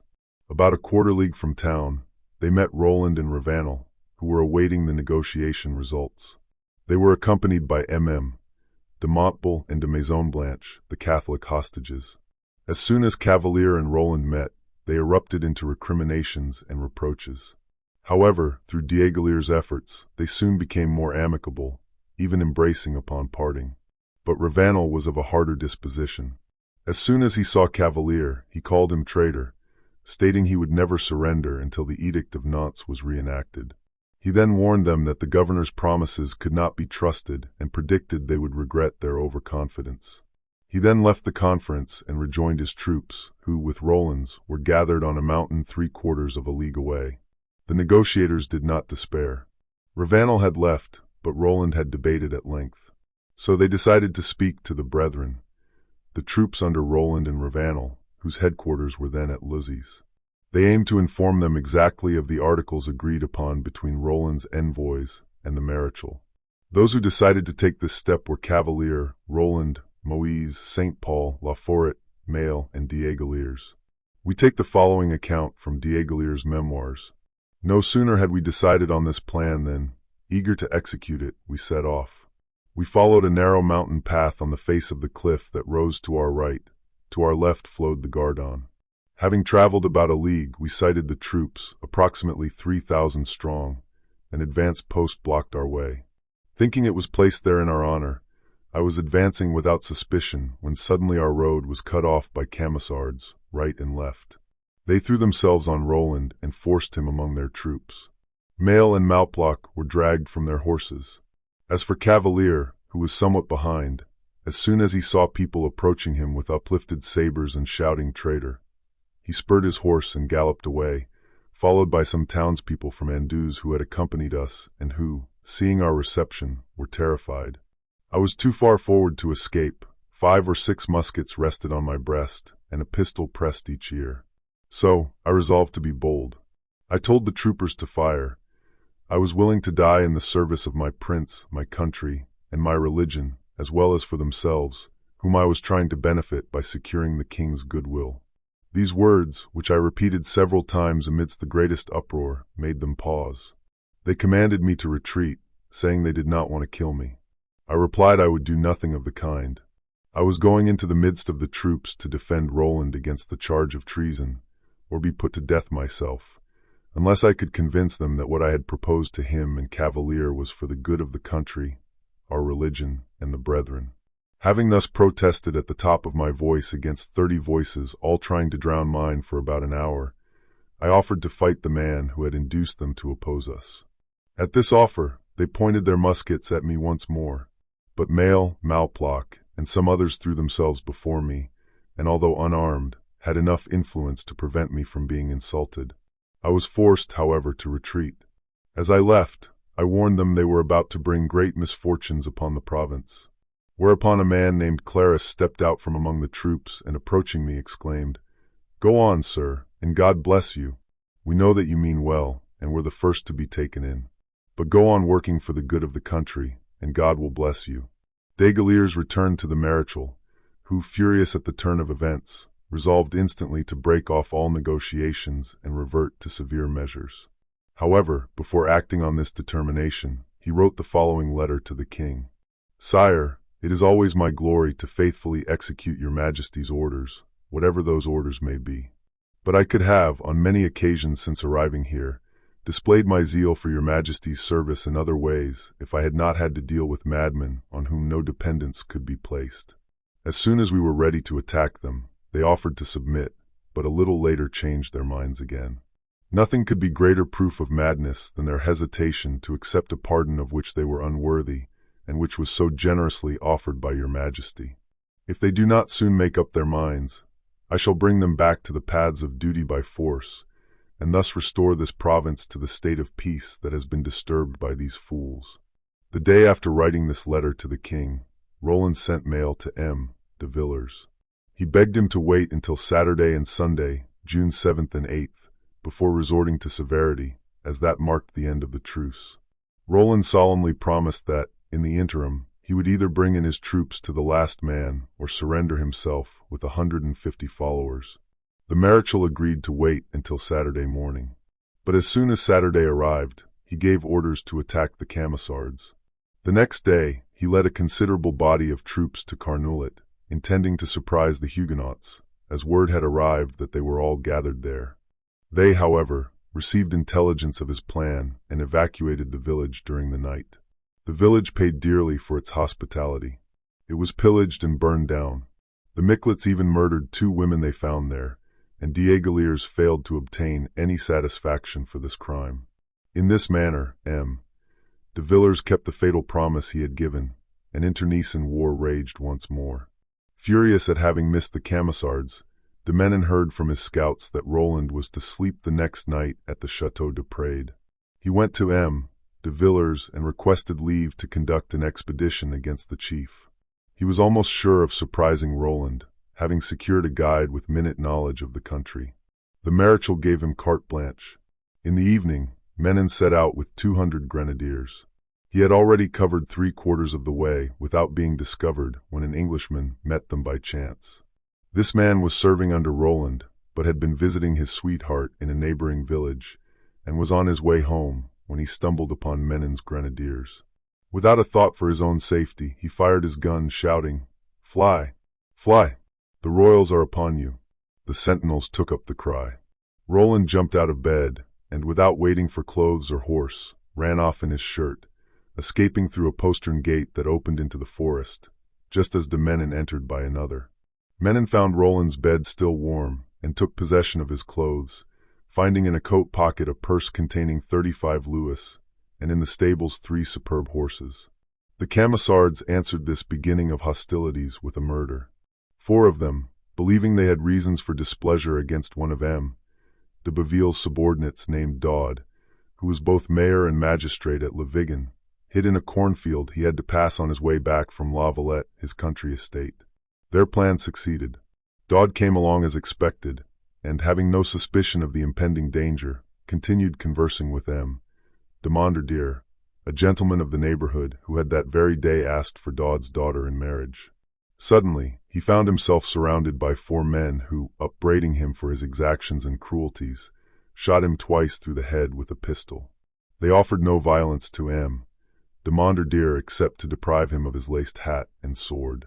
The day M. de Villers heard of this murder, he set a price on the heads of Roland, Ravanel, and Catinat. Still, Cavalier's example, combined with the resumption of hostilities, influenced the Camisards. Every day, letters arrived from individual troopers offering to lay down their arms. In one day, 30 rebels came in and surrendered to Lalande, while 20 surrendered to Grandval. These were accorded not only pardon but also received a reward, in hopes they might induce others to do likewise. On June 15th, 8 of the troops who had abandoned Cavalier at Calvisson made submission, while 12 others asked to be allowed to return to their old chief and follow him wherever he went. This request was immediately granted. They were sent to Valabregues, where they found 42 of their old comrades, including Duplan and Cavalier's young brother, who had been ordered there a few days before. Upon arrival, they were given quarters in the barracks and received good pay, the chief's 40 sous a day and the private's 10. They felt as happy as possible, being well fed and well lodged, and spent their time preaching, praying, and psalm singing, in season and out of season. All this, says La Baume, was so disagreeable to the Catholic inhabitants of the place that if they had not been guarded by the king's soldiers, they would have been thrown into the Rhone. Chapter 5. Meanwhile, the date for Cavalier's departure neared. A town was to be designated, distant enough from the conflict, where he would organize his regiment. Once complete, it would go under his command to Spain to fight for the king. M. de Villers remained friendly, treating Cavalier not as a rebel, but according to his new rank in the French army. On June 21st, Villers informed him to prepare to leave the next day and handed him an advance on their future pay. 50 louis for himself, 30 for Daniel Ballard, now lieutenant colonel in Ravanel's place, 10 for each captain, 5 for each lieutenant, 2 for each sergeant, and 1 for each private. His followers now numbered 150, only 60 of whom were armed. M. de Vassignac, major in the Famartin regiment, accompanied them with 50 dragoons and 50 rank and file from Hainaut. Along the road, Cavalier and his men received a courteous reception. At Macon, they found orders to halt. Cavalier immediately wrote to M. de Chaumillard, stating he had important matters to communicate. The minister sent a cabinet courier, Lavallee, to bring Cavalier to Versailles. This message exceeded Cavalier's hopes. He knew he had been much discussed at court, and despite his natural modesty, the reception at Nîmes had given him new ideas of his importance, if not his merit. Moreover, he felt his services to the king deserved recognition. Camillard's reception did not disturb these golden dreams. The minister welcomed the young colonel as a man of worth, telling him that the court's great lords and ladies were equally well disposed towards him. The next day, Chaumillard announced that the king wished to see him and to be prepared for a summons to court. 2 days later, Cavalier received a letter from the minister, instructing him to be at the palace at 4 in the afternoon, where he would be placed on the grand staircase the king would ascend. Cavalier donned his finest clothes, perhaps for the first time in his life taking care with his appearance. He possessed fine features, charmingly enhanced by his extreme youth, long fair hair, and gentle eyes. 2 years of warfare had given him a martial air. In short, Even among the most elegant, he could pass as a handsome cavalier. At 3 o'clock, he reached Versailles and found Chaumillard waiting.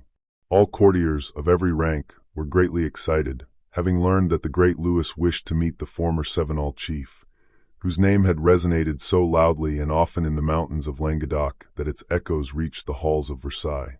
Cavalier was right to think everyone was curious to see him, but since no one yet knew how the king regarded him, courtiers dared not approach him for fear of compromising their dignity. The manner of his reception by His Majesty would dictate the warmth of everyone else's welcome. Met with curious stares and affected silence, the young colonel felt some embarrassment. This increased when Chaumillard, who had accompanied him to his assigned spot, left to rejoin the king. However, in a few moments, he did what embarrassed people often do. He hid his shyness under an air of disdain, leaning on the balustrade, crossing his legs, and playing with the feather of his hat. After half an hour, a great commotion was heard. Cavalier turned in that direction and saw the king entering the vestibule. It was his first time seeing him, but he recognized him at once.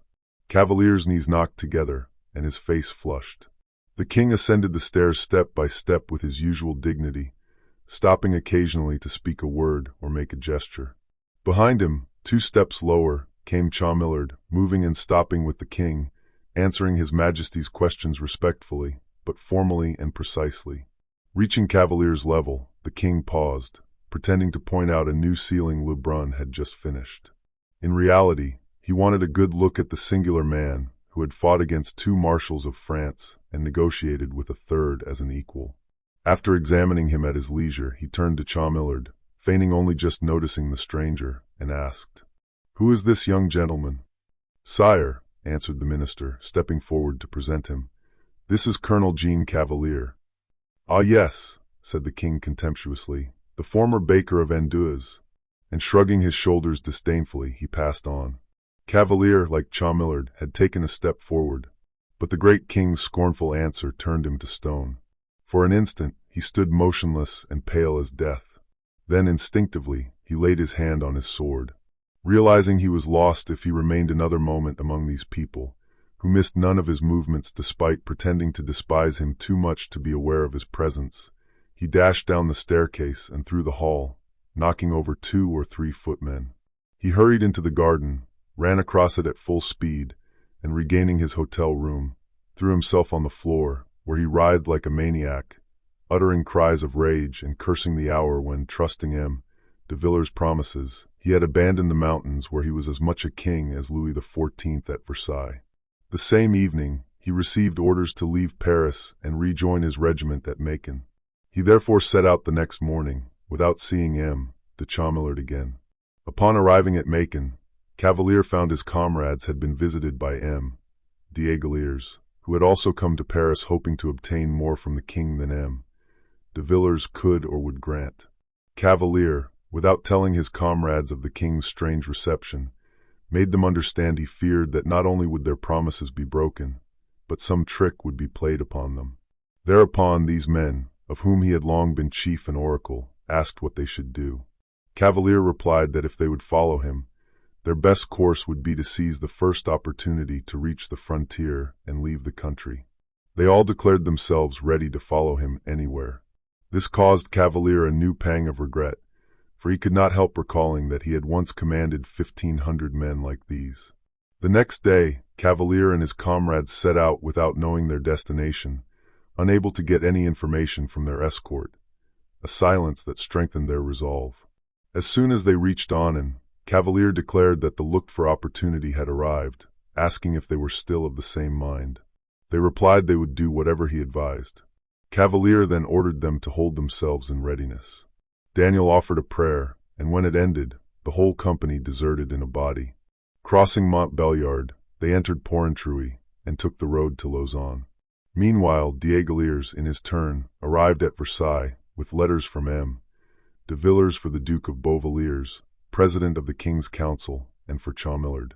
The evening of his arrival, he delivered these letters, and both gentlemen promised to present him to the king. 4 days later, Chaumillard sent word to d'Aiguillers to be at the door of the king's chamber the next day when the council entered. D'Aiguillers was punctual. The king appeared at the usual hour, and as he paused before Diegoliers, Chamillard stepped forward and said, "Baron Diegoliers, sire." "I am very glad to see you, sir," said the king, "for I am very much pleased with the zeal you have displayed in Languedoc in my service, very much pleased indeed." "Sire," answered Diegoliers, "I consider myself most unfortunate in that I have been able to accomplish nothing deserving of the gracious words which your majesty deigns to address me, and I pray God of his grace to grant me in the future an opportunity of proving my zeal and loyalty in your majesty's service more clearly than hitherto." Never mind," said the king. "I repeat, sir, that I am very much pleased with what you have done." And he entered the room where the council was waiting. Diegoliers left only half satisfied. He had not come so far merely to receive commendation from the king, but in the hope of obtaining some concession for his brethren. But with Louis XIV, it was impossible to intercede or complain. One could only wait. The same evening, Chamillard sent for the baron and told him that since Maréchal Villars had mentioned in his letter that the Camisards had great confidence in him, Diegoliers, he wished to ask if he would go once more to them and try to bring them back to the path of duty. "Certainly I am willing, but I fear things have now gone so far that there will be great difficulty in calming the general perturbation of mind." "But what do these people want?" asked Chamillard, as if he had just heard them spoken of for the first time, "and by what means can we pacify them?" "In my opinion," said the baron, "the king should allow all his subjects the free exercise of their religion." "What? Legalize once more the exercise of the so-called reformed religion?" exclaimed the minister. "Be sure you never mention such a thing again. The king would rather see his kingdom destroyed than consent to such a measure." "Monseigneur," replied the baron, "if that is the case, then I must say with great regret that I know of no other way to calm the discontent which will ultimately result in the ruin of one of the fairest provinces in France." "But that is unheard of obstinacy," said the minister, astonished. "These people will destroy themselves and drag their country down with them. If they cannot conform to our religion, why do they not worship God in their own way at home? No one will disturb them as long as they don't insist on public worship." "At first that was all they wanted, Monseigneur. I am convinced that if people had not been dragged to confession and communion by force, it would have been easy to keep them in that submissive frame of mind from which they were only driven by despair. But at present they say it is not enough to pray at home. They want to be married, to have their children baptized and instructed, and to die and be buried according to the ordinances of their own faith." "Where may you have seen anyone who was ever made to communicate by force?" asked Chamillard. Diegoliers looked at the minister in surprise, thinking he spoke in jest. But seeing he was quite serious, he answered, "Alas, Monseigneur, my late father and my mother, who is still living, are both instances of people subjected to this indignity." "Are you then not a Catholic?" asked Chamillard. "No, Monseigneur," replied Diegoliers. "Then how did you manage to return to France?" "To speak the truth, sir, I only came back to help my mother to escape. But she never could make up her mind to leave France, as such a step was surrounded by many difficulties which she feared she could never surmount. So she asked my other relatives to persuade me to remain. I yielded to their importance on condition that they would never interfere with my beliefs. To accomplish this end, they got a priest with whom they were intimate to say that I had changed my views once more, and I did not contradict the report. It was a great sin on my part, and I deeply repent it. I must add, however, that whenever anyone has asked me the question Your Excellency asked me just now, I have always given the same reply." The minister did not seem to take the baron's frankness amiss. Only when dismissing him, he remarked that he hoped Diegoliers would find some way of ridding the kingdom of those who refused to think in religious matters as His Majesty commanded. Diegoliers replied that it was a problem to which he had given much thought, but without ever being able to find a solution, but that he would think about it more earnestly in the future. He then withdrew. Some days later, Chamillard sent word to Diegoliers that the king would graciously grant him a farewell audience. The baron relates what took place at this second interview as follows. "His Majesty," he says, "received me in the council chamber and was so good as to repeat once more in the presence of all his ministers that he was very much pleased with my services, but that there was one thing about me he would like to correct. I begged His Majesty to tell me what the fault was, and I should try to get rid of it at the peril of my life." "It is your religion," said the king. "I should like to have you become a good Catholic, so that I might be able to grant you favors and enable you to serve me better." His Majesty added that I ought to seek instruction, and that then I should one day recognize what a great benefit he desired to bring within my reach. I answered that I would esteem myself happy if at the cost of my life I could prove the burning zeal with which I was filled for the service of the greatest of earthly kings, but that I should be unworthy of the least of his favors if I obtained it by hypocrisy or by anything of which my conscience did not approve. However, I was grateful for the goodness that made him anxious for my salvation. I told him also that I had already taken every opportunity of receiving instruction and had tried to put aside the prejudices arising from my birth, such as often hindered people from recognizing the truth, with the result that I had at one time almost lost all sense of religion, until God, taking pity on me, had opened my eyes and brought me out of that deplorable condition, making me see that the faith in which I had been born was the only one for me. "And I can assure your Majesty," I added, "that many of the Languedoc bishops who ought, it seems to me, to try to make us Catholics, are the instruments which Providence uses to prevent us from becoming so. For instead of attracting us by gentleness and good example, they ceaselessly subject us to all kinds of persecutions, as if to convince us that God is punishing us for our cowardice in giving up a religion which we know to be good, by delivering us up to pastors who, far from laboring to assure our salvation, use all their efforts to drive us to despair." At this, the king shrugged his shoulders and said, "Enough, do not say any more." I asked for his blessing as the king and father of all his subjects. The king burst out laughing and told me that de Chaumillard would give me his orders. In virtue of this intimation, Diegaliers went the next day to the minister's country house, for Chaumillard had given him that address. There he learned that the king had granted him a pension of 800 livres. The baron remarked that, not having worked for money, he had hoped for a better reward. As far as money was concerned, he desired only the reimbursement of the actual expenses of his journeys. But Chaumillard answered that the king expected all that he offered, and whatever he offered, to be accepted with gratitude. To this, there was no possible reply, so the same evening Diegaliers set out on his return to Languedoc. 3 months later, Chaumillard forwarded him an order to leave the kingdom, telling him that he was to receive a pension of 400 crowns per annum, and enclosing the first quarter in advance. As there was no means of evading this command, Diegaliers set out for Geneva, accompanied by 33 followers, arriving there on September 23rd. Once rid of him, Louis the Magnificent thought that he had done his part nobly, and that he owed him nothing further. So Diegaliers waited a whole year in vain for the second quarter of his pension. At the end of this time, as his letters to Chaumillard remained unanswered, and finding himself without resources in a foreign country, he believed himself justified in returning to France and taking up residence on his family estate. Unfortunately, on his way through Lyons, the provost of merchants, hearing of his return, had him arrested and sent word to the king, who ordered him to be taken to the Château de Laux.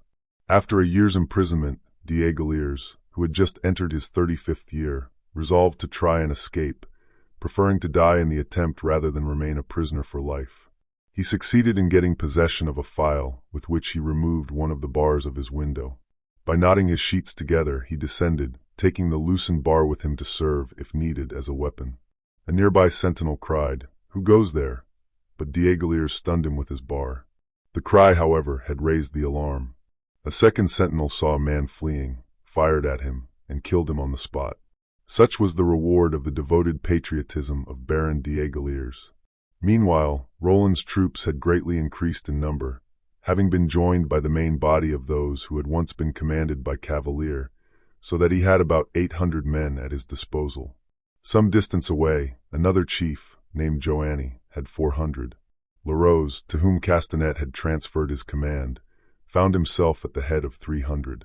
Boiseau de Rochegoud was followed by 100, Sautet de Saustel by 200, Louis Coste by 50, and Catinat by 40. Thus, despite Montrevel's victory and de Villers' negotiations, the Camisards still formed an effective force of 1,890 men, not to mention many individual troopers who acknowledged no commander but acted independently and were no less mischievous for it. All these troops, except these latter, obeyed Roland, who, since Cavalier's defection, had been recognized as generalissimo of the forces.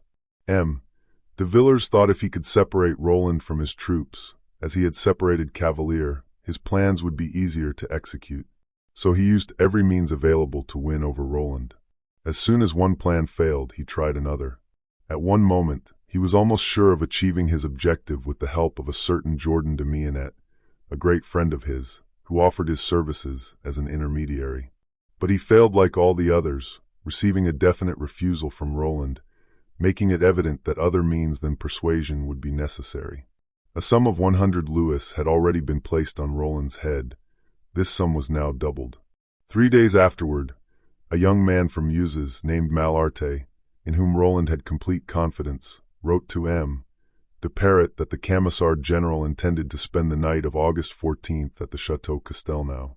De Perret immediately made his dispositions. He ordered Lacoste Batty, leading 2 companies of dragoons and all well-mounted officers at Uzes, to prepare for an expedition at 8 that evening. Its objective was revealed only at the appointed hour. At 8 o'clock, with their mission clear, they set off at such a pace that they sighted the chateau within an hour. They then halted and concealed themselves, careful not to appear before Roland had retired for the night. Yet, their caution was unnecessary. The Camisard chief, accustomed to trusting his men implicitly, had gone to bed without suspicion, relying on the vigilance of an officer named Grimaud, who was stationed as a sentinel on the chateau roof. Led by Malarte, Lacoste Batty and his dragoons took a narrow, covered path that led them to the foot of the walls. By the time Grimaud saw them, it was already too late. The chateau was surrounded. Firing his gun, Grimaud cried, "To arms!" Roland, roused by the alarm, leaped from bed. With clothes in one hand and a sword in the other, he ran from his room. At the door he met Grimaud, who, prioritizing his chief's safety over his own, had come to watch over him. Both men raced to the stables for horses, but 3 of their men, Marchand, Bourdely, and Bayos, had already seized the best mounts. Riding barebacked, they dashed through the front gates before the dragoons could stop them. The remaining horses were so poor that Roland knew they offered no hope of outdistancing the dragoons.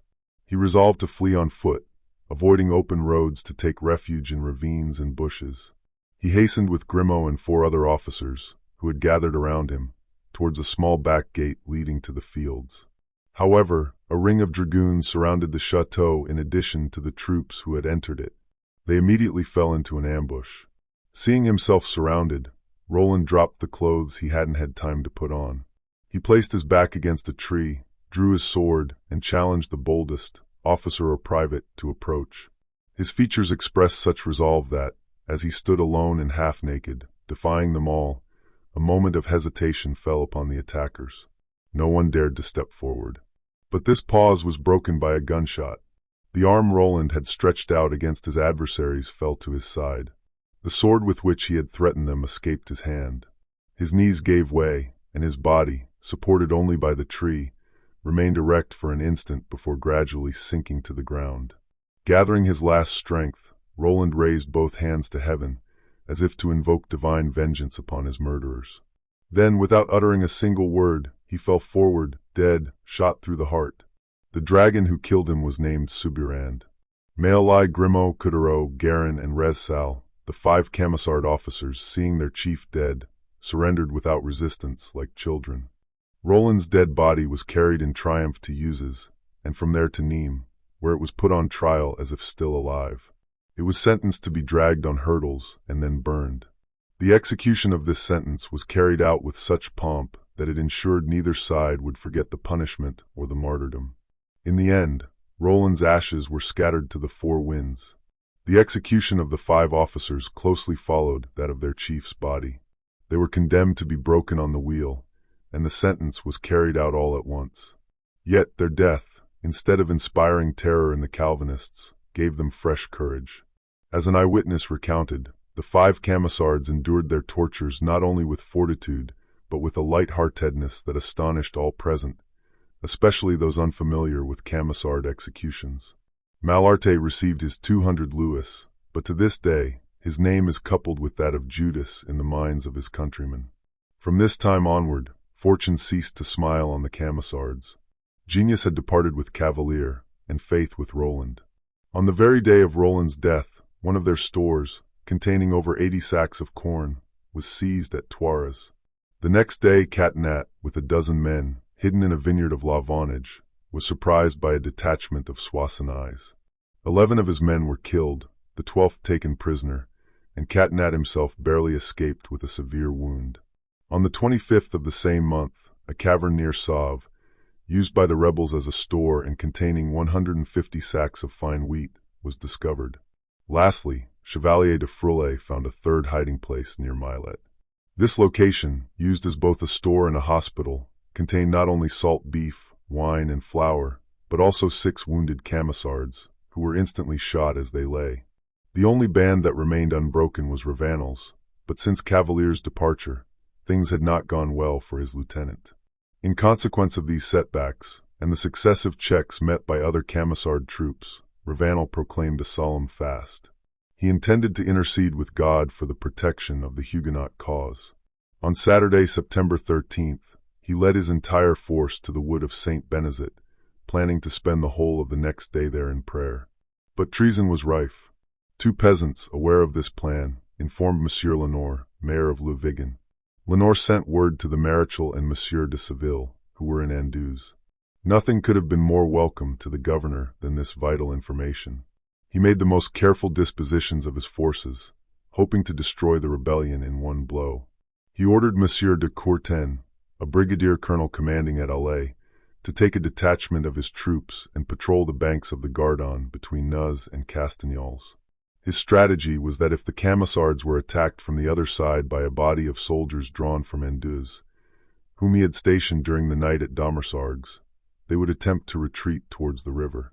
The force at Domersargues could almost be called a small army, composed of a Swiss battalion, a battalion of the Hainaut regiment, 1 from the Charolais regiment, and 4 companies of dragoons from Fimercon and Saint-Cernin. Everything unfolded as the peasants had predicted. On Saturday the 13th, the Camisards entered the woods of Saint Benezet and spent the night there. At daybreak, the royal troops from Domersargues began their advance. Camisard outposts soon perceived the movement and warned Ravanel, who held a small council of war. Everyone favored an immediate retreat, so they withdrew towards Nuz, intending to cross the Gardon below that town. Just as Monsieur de Villars had foreseen, the Camisards did everything necessary for the success of his plans, and ended by walking directly into the trap set for them. Emerging from the wood of Saint Benezet, they sighted a detachment of royal troops drawn up and waiting for them between Marvejols and a mill called Moulin du Pont. Seeing the road closed in this direction, they turned sharply left and gained a rocky valley that ran parallel to the Gardon. They followed this until they came out below Marvejols, where they crossed the river. They now believed themselves out of danger, thanks to this maneuver. But suddenly, they saw another detachment of royal troops lying on the grass near the mill of La Science. They halted again, then, believing themselves undiscovered, turned back. Moving as noiselessly as possible, they intended to recross the river and make for Cardet. But they only avoided one trap to fall into another, for in this direction they were met by the Hainaut battalion, which swooped down upon them. A few of these ill-fated men rallied at the sound of Ravanel's voice and made an effort to defend themselves, despite the prevailing confusion. But the danger was so imminent, the foes so numerous, and their numbers decreased so rapidly under the fierce assault, that their example failed. Flight became general. Every man trusted to chance for guidance, caring nothing for the safety of others, and thinking only of his own. Then it ceased to be a battle and became a massacre, for the royal troops outnumbered them 10-1. Among those they encountered, only 60 had firearms.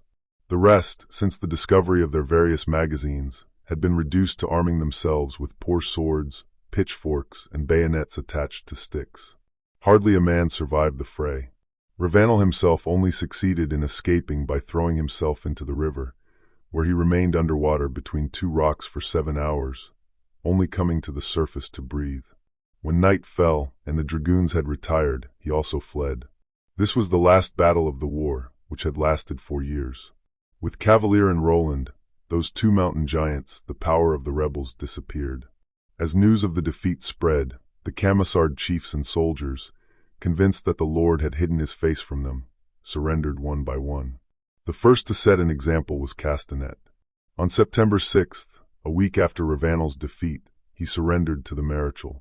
On the 19th, Catinat and his lieutenant, François Sévère, tendered their submission. On the 22nd, Amet, Roland's brother, came in. On October 4th, Joanny. On the 9th, Larose, Valette, Salomon, Laforet, Molières, Salles, Abraham, and Marion. On the 20th, Fideli. And on the 25th, Rochegoud. Each made what terms he could. In general, the conditions were favorable. Most of those who submitted received monetary rewards, some more, some less, the smallest amount being 200 livres. All received passports and were ordered to leave the kingdom, escorted at the king's expense to Geneva.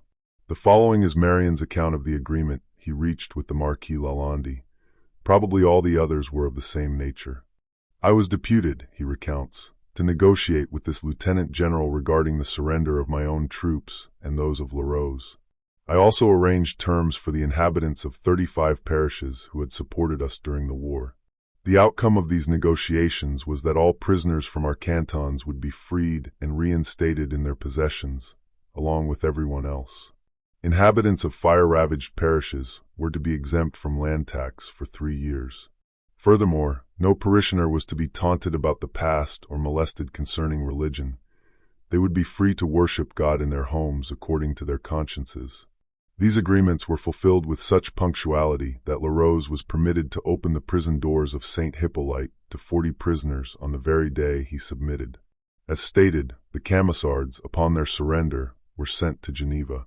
Desgaliers, whose fate we have already noted, arrived there on September 23rd, accompanied by Cavalier's eldest brother, Malpac, Roland's secretary, and 36 Camisards. Catinat and Castanet arrived on October 8th with 22 others, while Larose, Laforet, Salomon, Molières, Salles, Marion, and Fideli reached Geneva in November, escorted by 40 dragoons from Fimercon. Of all the chiefs who had turned Languedoc into a vast arena for 4 years, only Ravanel remained. He refused to either surrender or leave the country.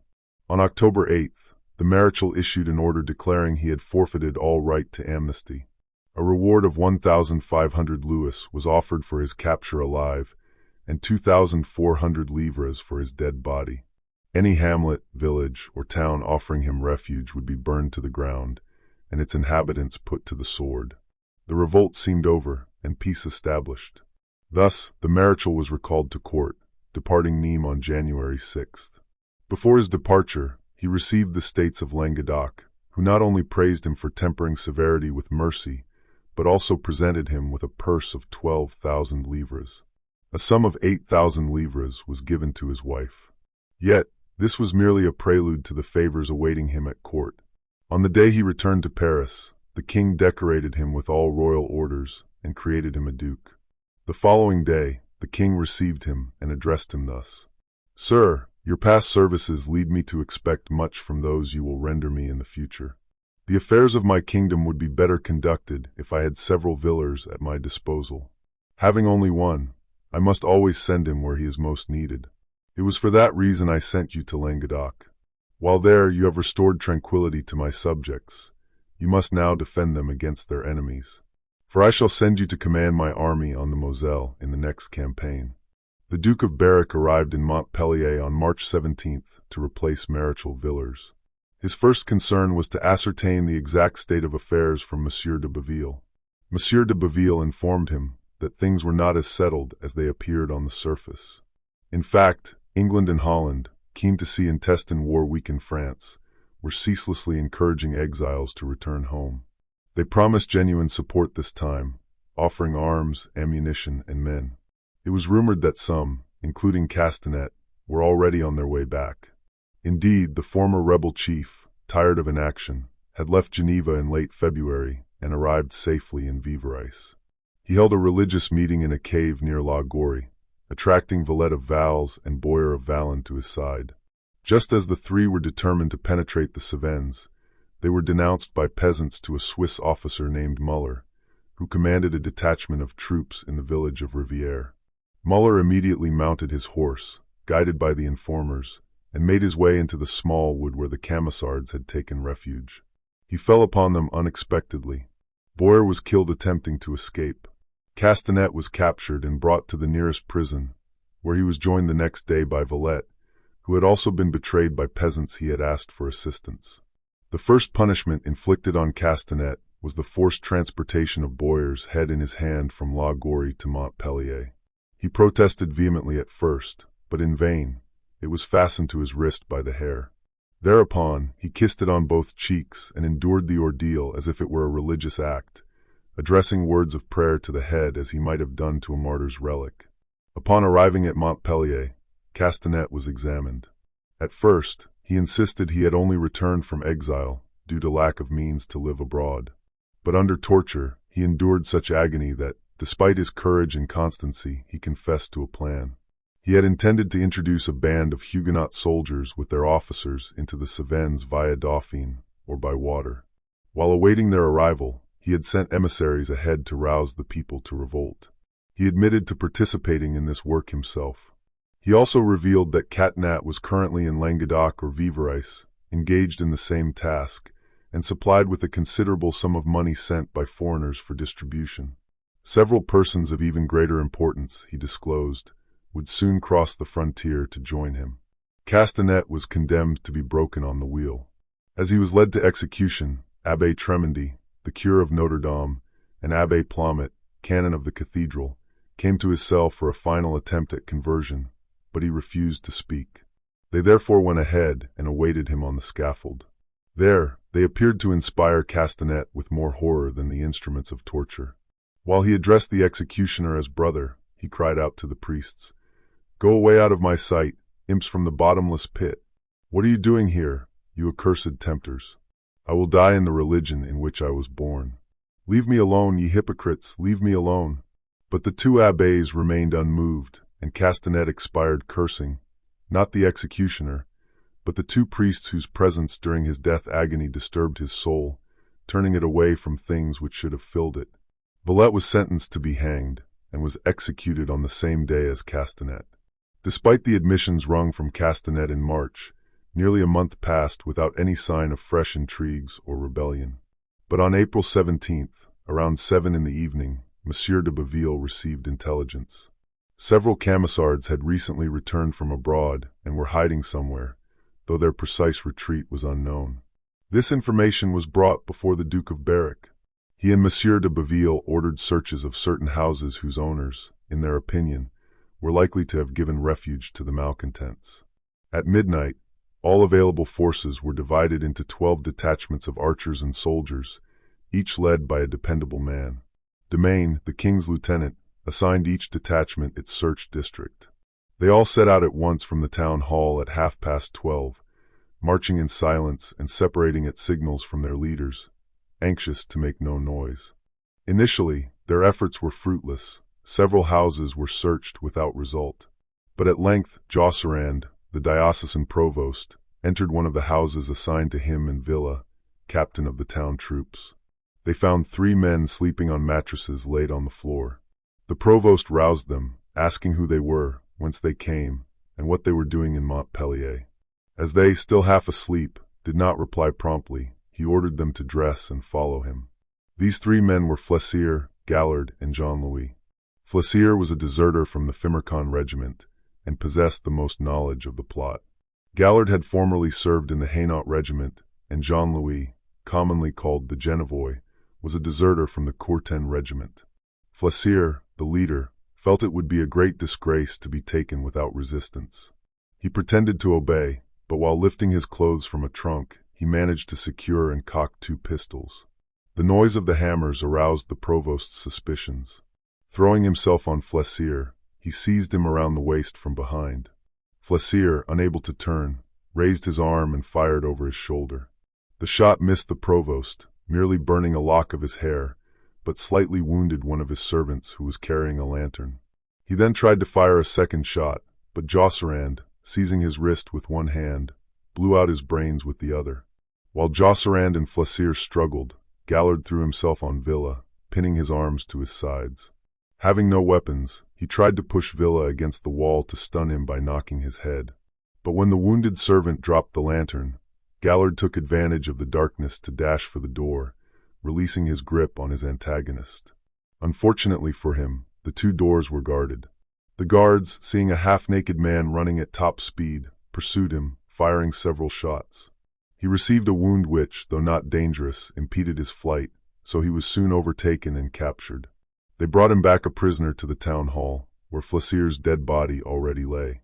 Meanwhile, Jean-Louis had better luck. While the two struggles recounted above were ongoing, he slipped unnoticed to an open window and escaped into the street. He ran around the corner of the house and disappeared like a shadow in the darkness before the eyes of the guards. For a long time, he wandered from street to street, running down one and up another, until chance brought him near La Poissonnière. Here, he saw a beggar propped against a post and fast asleep. He awoke him and proposed they exchange clothes. As Jean-Louis' suit was new and the beggar's in rags, the latter initially thought it was a joke. Soon perceiving, however, that the offer was made in all seriousness, he agreed to the exchange. The two separated, each delighted with his bargain. Jean-Louis approached one of the town gates to exit as soon as it opened. The beggar hastened off in another direction, keen to get away from the man who had given him such a good bargain before he had time to regret the exchange. But the night's adventures were far from over. The beggar was taken prisoner, Jean-Louis' coat being recognized, and brought to the town hall where the mistake was discovered.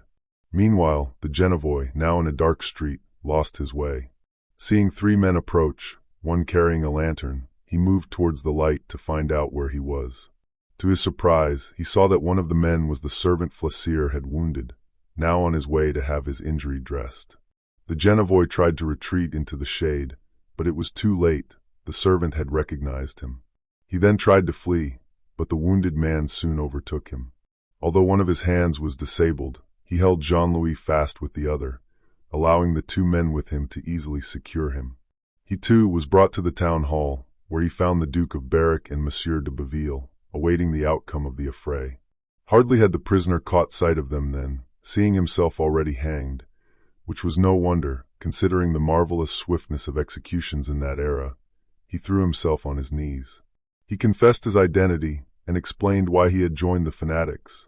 He continued, stating that he had not joined willingly but had been forced. If they would spare his life, he would reveal important secrets that could lead to the arrest of the principal conspirators. His offer was so tempting, and his life of so little worth, that the Duke and de Baville did not hesitate long. They pledged their word to spare his life if his revelations proved genuinely important. The bargain struck, the Genevois made the following statement. Several letters arrived from foreign countries promising men and money. The discontented in the provinces had allied to provoke a fresh rebellion.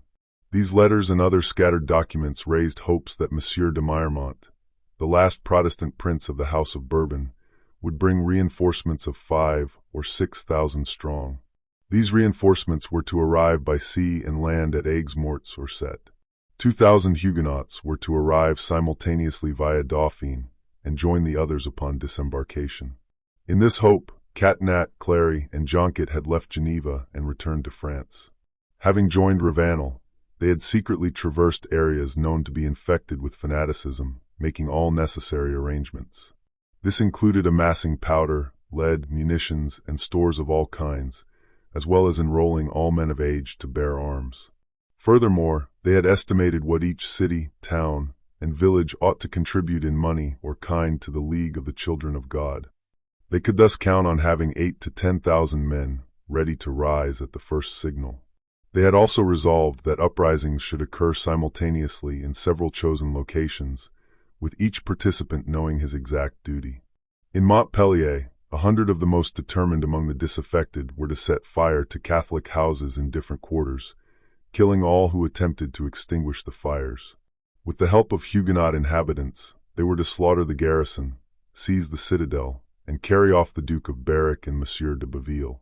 The same actions were planned for Nîmes, Uzes, Alais, Anduze, Saint Hippolyte, and Sommières. Finally, he said, this conspiracy had been ongoing for over 3 months. To avoid discovery, the conspirators had only revealed their plans to those known to be ready to join them. They had not admitted a single woman to their confidence, nor any man they might suspect.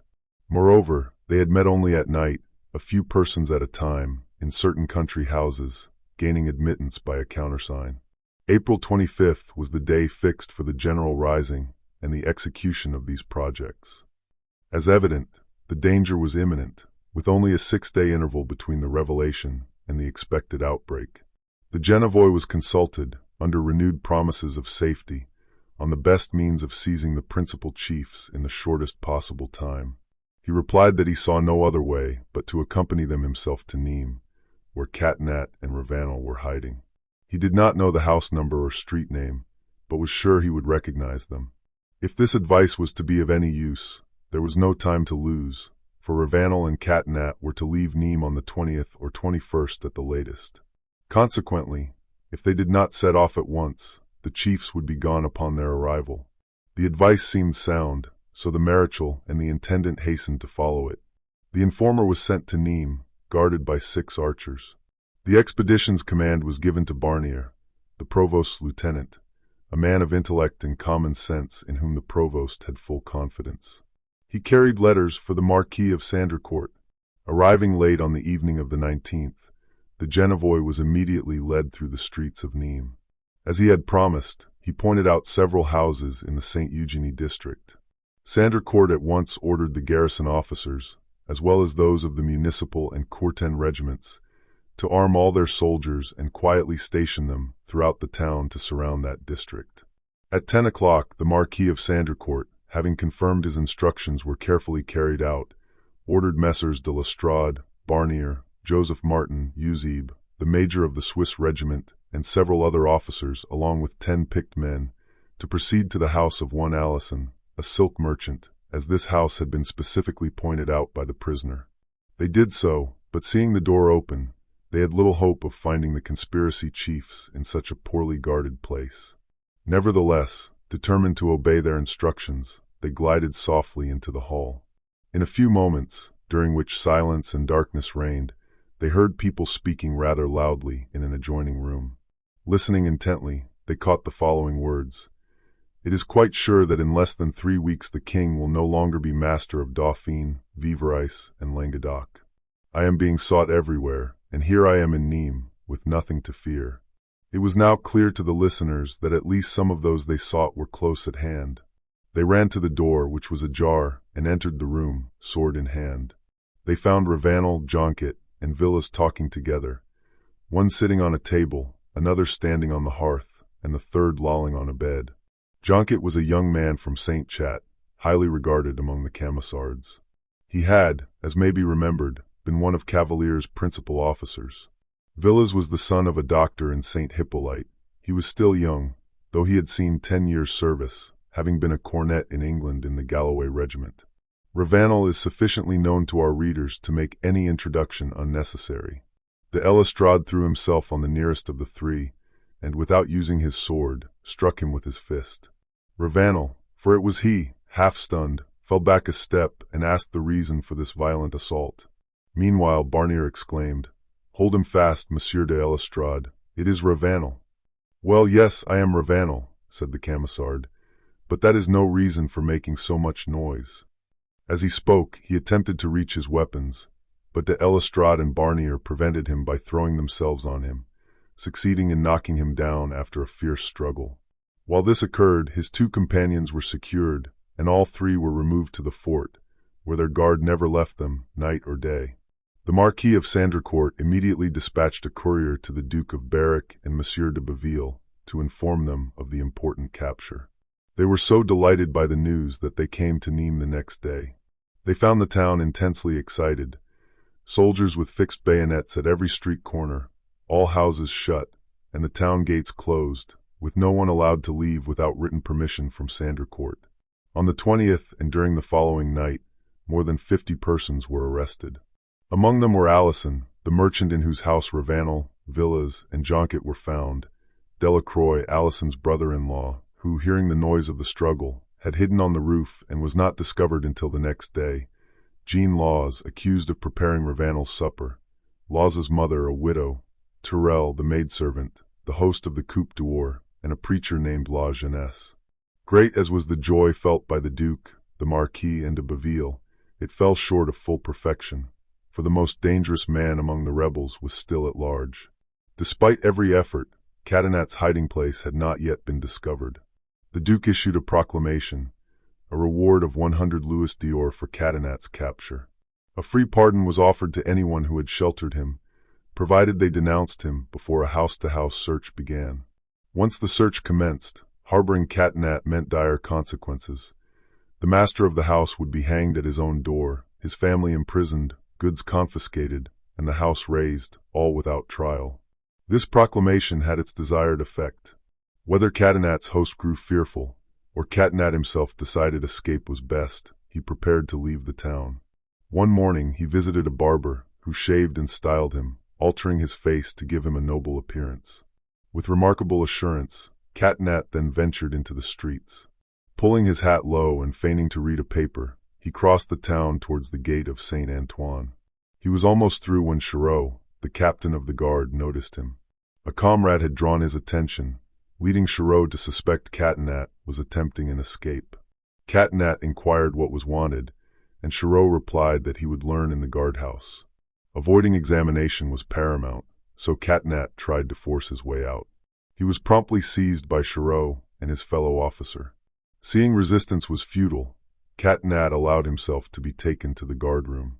He had been there for about an hour, unrecognized by the curious onlookers.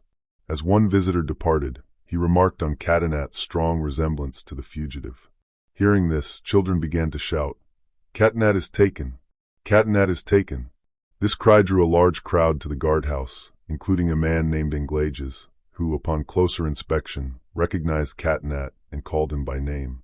Immediately, the guard was doubled, and Catinat was searched. Found on him were a psalm book with a silver clasp and a letter addressed to M. Morel, called Catinat, removing all doubt of his identity.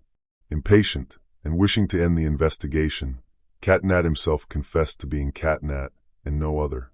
He was immediately taken to the palace, where the presidial court was in session. M. de Baville and the president were trying Ravanel, Villas, and Jonquet. Upon hearing news of this significant capture, the intendant, hardly believing his ears, rose and went to meet the prisoner, to confirm it was truly Catinat. From the presidial court, Catinat was brought before the Duke of Berwick, who questioned him. Catinat answered, then stated he had something of importance to impart to the Duke, and to him alone. The Duke was hesitant about a private meeting, but after ordering Catinat's hands securely bound and instructing Sandercourt to remain nearby, he consented. Catinat then, in the presence of the Duke and Sandercourt, proposed an exchange of prisoners, Marshal de Talad, then a prisoner of war in England, for himself. Catinat added that if this offer was rejected, the Marshal would suffer the same fate from the English as Catinat might in France. The Duke, imbued with aristocratic ideals, found the proposal insolent. He declared, "If that is all you have to propose, I can assure you that your hours are numbered."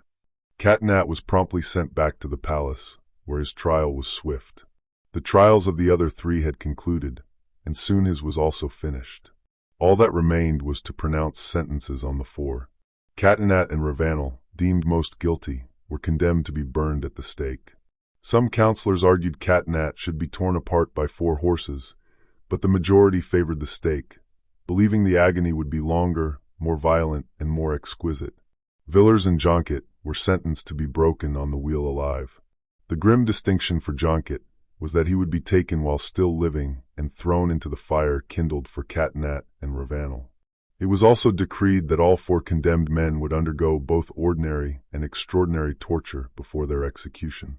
Catinat, fiercely tempered, endured with courage but cursed his torturers. Ravanel bore all torments with superhuman fortitude, exhausting his torturers before he himself gave way.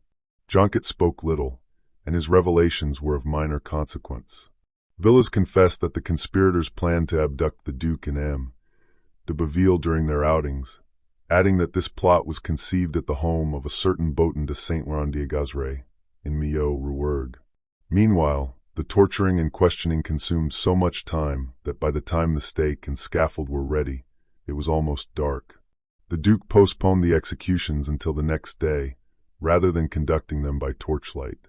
Bruys claims this was to prevent disaffected fanatics from claiming that other, unknown men were executed instead of Catinat, Ravanel, Villas, and Jonquet. However, it is more probable that the Duke and Baville feared riots, a suspicion supported by their order to erect the scaffold and stake at the end of the corps, opposite the fortress glacis, ensuring the garrison was at hand for any disturbance. Catinat was placed in a separate cell, his curses and complaints echoing throughout the night. Ravanel, Villas, and Jonquet were confined together, passing the night in song and prayer. The next day, April 22nd, 1705, they were taken from prison and drawn to the execution site in 2 carts. They were unable to walk, their leg bones crushed by the severe torture. A single pile of wood had been prepared for Catinat and Ravanel, who were to be burned together in 1 cart.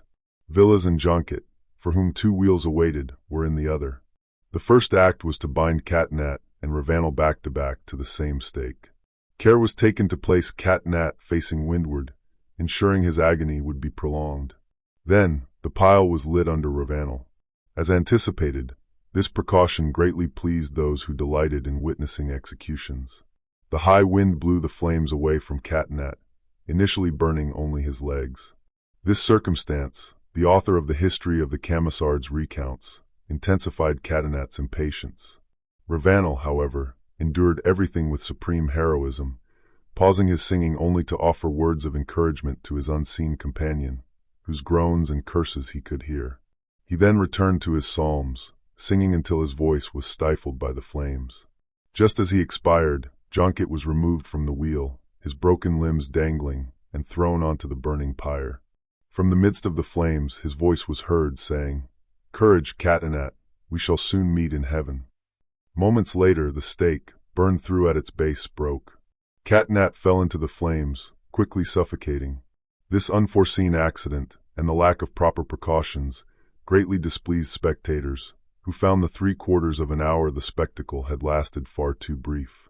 Villas lived 3 hours longer on his wheel, expiring without a single complaint. 2 days later, another trial ensued. 6 individuals were condemned to death, and 1 to the galleys. These included the 2 Alisons, in whose house Villas, Ravanel, and Jonquet had been found; Allegra, accused of concealing Catinat and acting as the Camisard treasurer; Rougier, an armorer guilty of repairing rebel muskets; Jean Laws, an innkeeper who had provided meals for Ravanel; La Jeunesse, a preacher convicted of delivering sermons and singing psalms; and young Delacroix, brother-in-law to one of the Alisons. The first 3 were condemned to be broken on the wheel, their houses demolished, and their goods confiscated. The next 3 were to be hanged. Jean Delacroix, partly due to his youth, but more for his revelations, was merely sent to the galleys.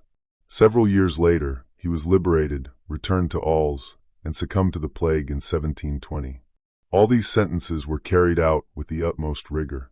Thus, the suppression of the revolt progressed rapidly. Only 2 young Camisard chiefs remained at large, both former subordinates of Cavalier and Catinat. One was named Brun, the other Franciset. While neither possessed the genius or influence of Catinat and Ravanel, both were formidable, Brun for his personal strength, Franciset for his skill and agility. Indeed, it was said Franciset never missed a shot and once escaped dragoons by leaping over the Gardon, a chasm 22 feet wide. For a long time, all searches proved fruitless. But one day, the wife of a miller named Seminole entered town, ostensibly to buy provisions, but actually to denounce the 2 chiefs, who were concealed with 2 other Camisards in her husband's house. The governor of Nîmes received this information with eager gratitude, underscoring the importance of their capture. The woman was promised a reward of 50 louis if they were apprehended. The Chevalier de la Valle, Grandidier, 50 Swiss, a major from the Saint-Sernin regiment, a captain, and 30 dragoons were dispatched. A quarter league from the mill, La Valle, leading the expedition, obtained crucial topographical details from the woman. He learned that, besides the main entrance they intended to use, the mill had only one other door, opening onto a bridge over the Vistray. 10 dragoons and 5 Swiss were sent to secure this bridge, while La Valle and the remaining troops advanced on the main entrance. As the 4 Camisards spotted the approaching soldiers, their first thought was to escape via the bridge. However, one of them ascended to the roof to check the path and returned, exclaiming that the bridge was occupied. Hearing this, the 4 felt lost, but resolved to defend themselves valiantly and sell their lives dearly. As soon as the royal troops were within musket range, for shots rang out. 2 dragoons, 1 Swiss soldier, and 1 horse fell. M. De Valla then ordered a full gallop charge. Before reaching the mill door, 3 more shots were heard, and 2 additional men were killed. Nevertheless, seeing they could not long withstand such numbers, Francesette gave the signal to retreat, shouting, "Sauve que petit! Every man for himself!" Instantly, he leaped from a lattice window, 20 feet from the ground, followed by Brun. Neither was injured, and both fled across the countryside, one relying on his strength, the other on his swiftness. The 2 other camisards, who attempted to escape through the door, were captured. With all attention now focused on Brun and Francesette, a remarkable chase began. The 2 fugitives, strong and agile, seemed to toy with their pursuers. They would periodically stop, having gained sufficient lead, to shoot at the nearest soldiers. Francesette, proving his reputation, never missed a single shot. Then, resuming their flight and reloading on the run, they leaped over rivers and ditches. They exploited the less direct route the troops were forced to follow, pausing to catch their breath instead of seeking immediate cover. 2 or 3 times, Brun was nearly caught, but each time the dragoon or Swiss soldier who reached him fell, struck by Francesette's unerring bullet. The chase lasted 4 hours, during which 5 officers, 30 dragoons, and 50 Swiss were outmaneuvered by 2 men, one of whom, Francesette, was almost a boy, only 20 years old. Finally, the 2 camisards, having exhausted their ammunition, named a village as a rendezvous. Taking different directions, they bounded away with the lightness of deer. Francesette ran towards Millau with such speed that he outpaced the dragoons, even at full gallop. He was within an inch of safety when a peasant named La Bastide, hoeing in a field, having watched the entire pursuit, saw the fugitive heading for an opening in a wall. La Bastide ran along the other side of the wall. As Francesette darted through the opening like lightning, the peasant struck him a heavy blow to the head with his hoe, splitting his skull. Francesette fell, bathed in blood. The dragoons, having witnessed the event from a distance, now arrived. They rescued Francesette from his assailant, who continued to rain blows, intending to finish him. The unconscious camisard was carried to Millau, where his wounds were bandaged, and he was revived with strong spirits forced into his mouth and nostrils. Now we return to Brun. Initially, he seemed more fortunate than his comrade. Meeting no obstacles, he was soon not only out of reach, but out of sight of his enemies. However, he now felt broken by fatigue and, cautious from his near capture, dared not ask for asylum. Throwing himself into a ditch, he quickly fell fast asleep. The dragoons, who had not abandoned the search, presently came upon him. They overpowered him as he lay, before he was fully awake. When both camisards appeared before the governor, Francesette responded to all interrogations by stating that since the death of Brother Catinat, his sole desire had been to die a martyr's death like him. Brun declared himself proud and happy to die in the Lord's cause alongside such a brave comrade as Francesette. This defiant stance led to the application of both ordinary and extraordinary torture, and ultimately to the stake. Our readers already understand the grave meaning of such a double sentence. Francesette and Brun suffered both penalties on April 30th, revealing no secrets and uttering no complaints. Boten denounced by Villas under torture, which thereby shortened his agony, as the person in whose house the plot to abduct the Duke of Berwick and de Baville had been planned, still remained to be dealt with. He held moderate, yet firm and faithful, religious views. His principles, akin to the Quakers, meant he refused to bear arms. However, he was willing to aid the good cause by all other available means. He was at home, awaiting the appointed day for the plan's execution, with the calm born of perfect trust in God. Suddenly, his house was surrounded by royal troops during the night. True to his principles, he offered no resistance, extending his hands to be bound. He was taken in triumph to Nîmes, and from there to the citadel of Montpellier. On the way, he encountered his wife and son, who were journeying to that town to intercede for him. Upon meeting, they dismounted, the mother riding pillion behind her son, and knelt on the highway, requesting Boten's blessing. Callous as the soldiers were, they permitted their prisoner a brief stop. Raising his fettered hands to heaven, he gave the double blessing requested. Baron Saint-Chat, touched by the scene, it should be noted the Baron and Boten were cousins by marriage, allowed them to embrace. For a few moments, the husband and father were clasped to the hearts of his loved ones. Then, at a sign from Boten, they parted, Boten commanding them to pray for M. de Saint-Chat, who had granted them this solace. As he resumed his march, the prisoner set an example by singing a psalm for M. de Saint-Chat. The next day, despite his wife and son's intercession, Botan was condemned to both ordinary and extraordinary torture, followed by breaking on the wheel. Upon hearing this cruel sentence, he stated his readiness to suffer every ill God might send him, to prove the steadfastness of his faith. Indeed, he endured his torture with such firmness that M. de Baville, present in hopes of a confession, became more impatient than the sufferer. Forgetting his sacred office, the judge struck and insulted the prisoner. Upon this, Botan raised his eyes to heaven and cried, "Lord, Lord, how long shall the wicked triumph? How long shall innocent blood be shed? How long wilt thou not judge and avenge our blood with cries to thee? Remember thy jealousy, O Lord, and thy loving kindness of old." Then M. de Baville withdrew, ordering him to be brought to the scaffold. The scaffold was erected on the esplanade. As was customary for this form of execution, it was a wooden platform, 5 or 6 feet high, upon which a flat St. Andrew's cross was fastened, formed of 2 X-shaped beams. In each of the 4 arms, 2 square pieces were cut out to about half the beam's depth, roughly a foot apart. This ensured that when the victim was bound to the cross, the outstretched limbs could be easily broken by a blow at these unsupported points. Lastly, near the cross, at one corner of the scaffold, an upright wooden post was fixed. On it, a small carriage wheel was fastened horizontally, acting as a pivot, its projecting nave sawn flat. On this bed of pain, the sufferer was laid, so spectators could witness his dying convulsions when, the executioner's task complete, death arrived. Botan was carried to execution in a cart, with drums beaten to drown out his exhortations. But above the roll of drums, his voice rose unfalteringly as he admonished his brethren to uphold their fellowship in Christ. Halfway to the esplanade, a friend of the condemned man, who happened to be in the street, met the procession. Fearing he could not bear the sight, he took refuge in a shop. When Botan was opposite the door, he stopped the cart and asked the provost for permission to speak to his friend. The request was granted, and Botan called him out. As his friend approached, bathed in tears, Botan said, "Why do you run away from me? Is it because you see me covered with the tokens of Jesus Christ? Why do you weep? Because he has graciously called me to himself, and unworthy though I be, permits me to seal my faith with my blood."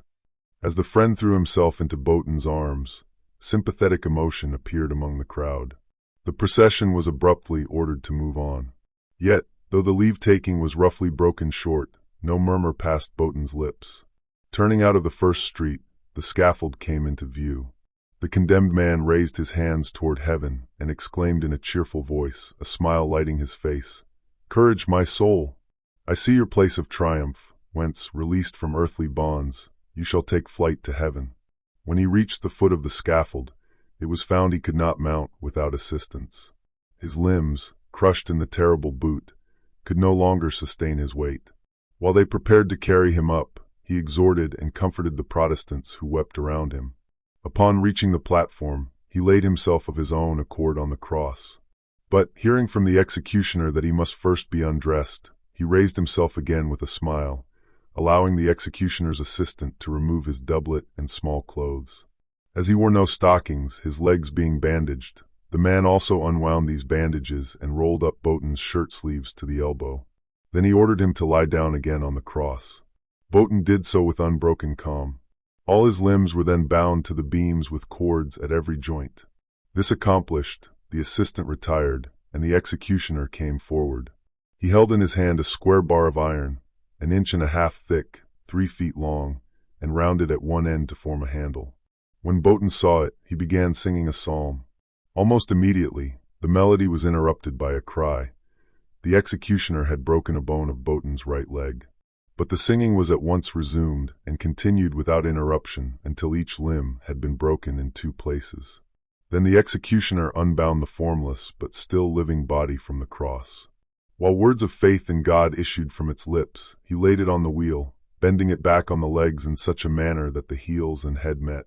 Never once during the completion of this atrocious performance did the voice of the sufferer cease to sound forth the praises of the Lord. No execution until then had ever produced such an effect on the crowd. The Abbé Masilla, who was present, seeing the general emotion, hastened to call M. de Boville's attention to the fact. He stated that, far from Boton's death inspiring the Protestants with terror, they were only encouraged to hold out, as proved by their tears and the praises they lavished on the dying man. M. de Boville, recognizing the truth of this observation, ordered that Boton should be put out of his misery. This order conveyed to the executioner, he approached the wheel to break Boton's chest with one last blow. But an archer standing on the scaffold threw himself before the sufferer, saying that the Huguenot had not yet suffered half enough. At this, Boton, who had heard the dreadful dispute going on beside him, interrupted his prayers for an instant. Raising his head, which hung down over the edge of the wheel, he said, "Friend, you think I suffer, and in truth I do. But he for whom I suffer is beside me and gives me strength to bear everything joyfully." Just then, M. de Boville's order was repeated, and the archer, no longer daring to interfere, allowed the executioner to approach. Then Boton, seeing his last moment had come, said, "My dear friends, may my death be an example to you, to incite you to preserve the gospel pure. Bear faithful testimony that I died in the religion of Christ and his holy apostles." Hardly had these words passed his lips than the death blow was given, and his chest crushed. A few inarticulate sounds, apparently prayers, were heard. The head fell back. The martyrdom ended. This execution ended the war in Languedoc. A few imprudent preachers still delivered belated sermons, to which the rebels listened, trembling with fear, and for which the preachers paid on the wheel or gibbet. There were disturbances in Vivarais, aroused by Daniel Ballard, during which a few Catholics were found murdered on the highway. There were a few fights, as for instance at Saint-Pierreville, where the Camisards, faithful to the old traditions which had come to them from Cavalier, Catinat, and Ravenel, fought 1 to 20. But they were all without importance. They were only the last quiverings of the dying civil strife, the last shudderings of the earth when the eruption of the volcano was over. Even Cavalier understood that the end had come, for he left Holland for England. There, Queen Anne distinguished him by a cordial welcome. She invited him to enter her service, an offer he accepted, and he was placed in command of a regiment of refugees. So he actually received in England the grade of colonel, which he had been offered in France. At the Battle of Almanza, the regiment commanded by Cavalier found itself opposed by a French regiment. The old enemies recognized each other, and with a howl of rage, without waiting for the word of command or executing any military evolutions, they hurled themselves at each other with such fury that, if we may believe the Duke of Berwick, who was present, they almost annihilated each other in the conflict. Cavalier, however, survived the slaughter, in which he had performed his part with energy. For his courage, he was made general and governor of the island of Jersey. He died at Chelsea in May 1740, aged 60 years. "I must confess," says Malherbe, "that this soldier, who without training became a great general by means of his natural gifts, this Camisard, who dared in the face of fierce troopers to punish a crime similar to those by which the troopers existed, this rude peasant, who admitted into the best society, adopted its manners and gained its esteem and love, this man, who though accustomed to an adventurous life, and who might justly have been puffed up by success, had yet enough philosophy to lead for 35 years a tranquil private existence, appears to me to be one of the rarest characters to be met with in the pages of history." Chapter 6. At length, Louis XIV, bowed beneath the weight of a 60-year reign, was summoned in his turn to appear before God. From God, some said, he looked for reward, others for pardon. But Nîmes, that city with the heart of fire, was quiet.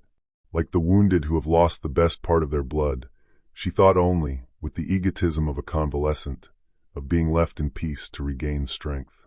This strength had been exhausted by the terrible wounds dealt by Montrevel and the Duke of Berwick. For 60 years, petty ambition had replaced sublime self-sacrifice. Disputes about etiquette succeeded mortal combats. Then the philosophical era dawned. The sarcasms of the encyclopedists withered the monarchical intolerance of Louis XIV and Charles IX. Thereupon, the Protestants resumed their preaching, baptized their children, and buried their dead. Commerce flourished once more, and the two religions lived side by side. One concealed, under a peaceful exterior, the memory of its martyrs, the other, the memory of its triumphs. Such was the mood on which the blood-red orb of the sun of '89 rose. The Protestants greeted it with cries of joy, for the promised liberty gave them back their country, their civil rights, and the status of French citizens. Nevertheless, whatever the hopes of one party or the fears of the other, nothing had as yet disturbed the prevailing tranquility. Then, on the 19th and 20th of July, 1789, a body of troops was formed in the capital of La Garde. It was to bear the name of the Nîmes militia.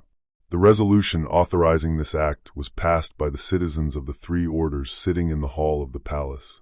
It read as follows: Article 10. The Nîmes Legion shall consist of a colonel, a lieutenant colonel, a major, a lieutenant major, an adjutant, 24 captains, 24 lieutenants, 72 sergeants, 72 corporals, and 1,152 privates. In all, 1,349 men, forming 80 companies. Article 11.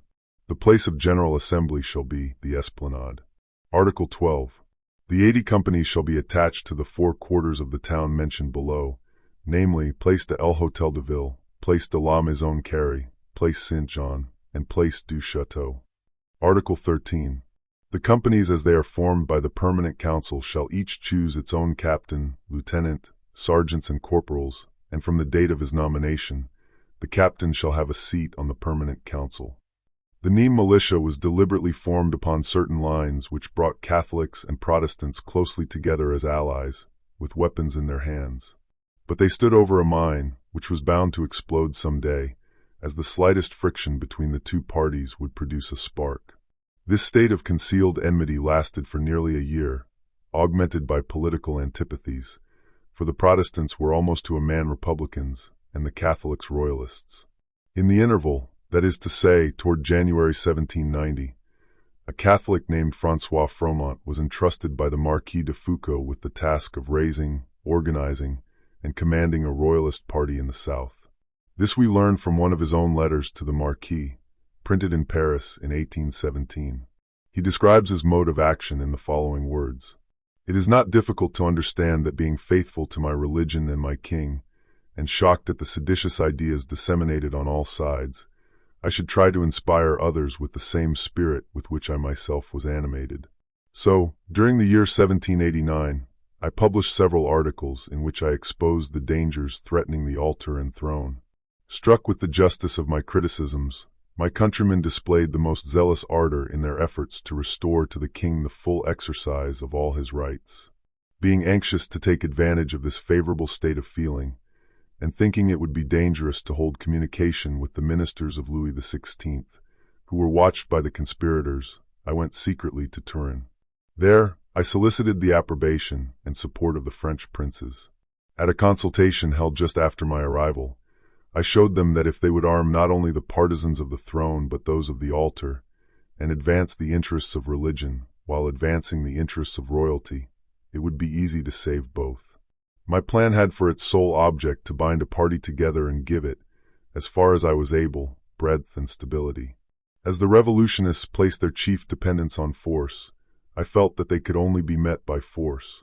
For then as now, I was convinced of this great truth, that one strong passion can only be overcome by another stronger, and that therefore republican fanaticism could only be driven out by religious zeal.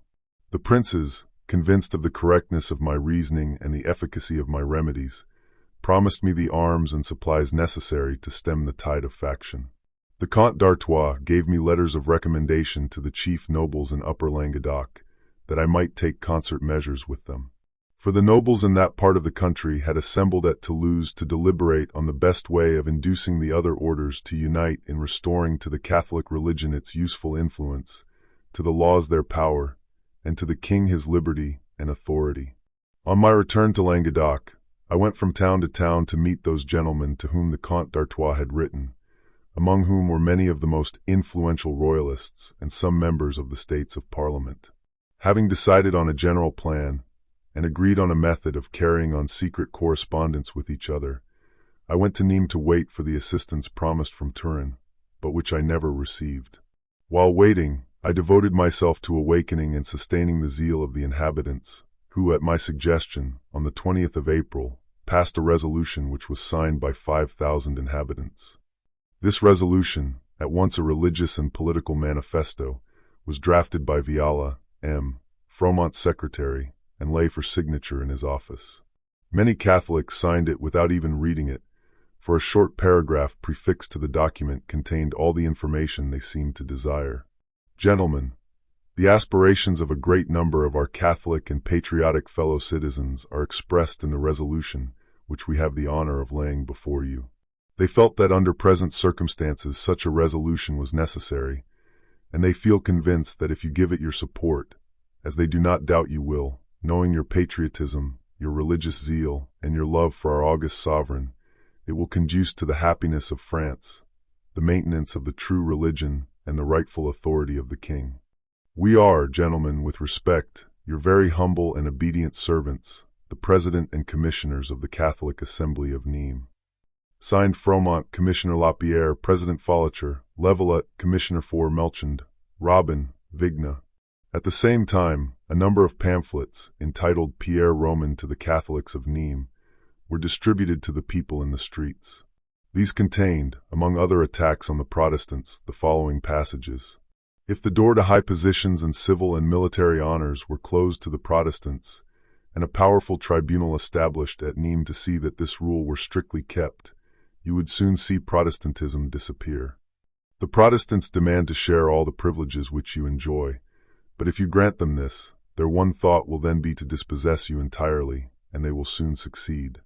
Like ungrateful vipers, who in a torpid state were harmless, they will, when warmed by your benefits, turn and kill you. They are your born enemies. Your fathers only escaped, as by a miracle, from their blood-stained hands. Have you not often heard of the cruelties practiced on them?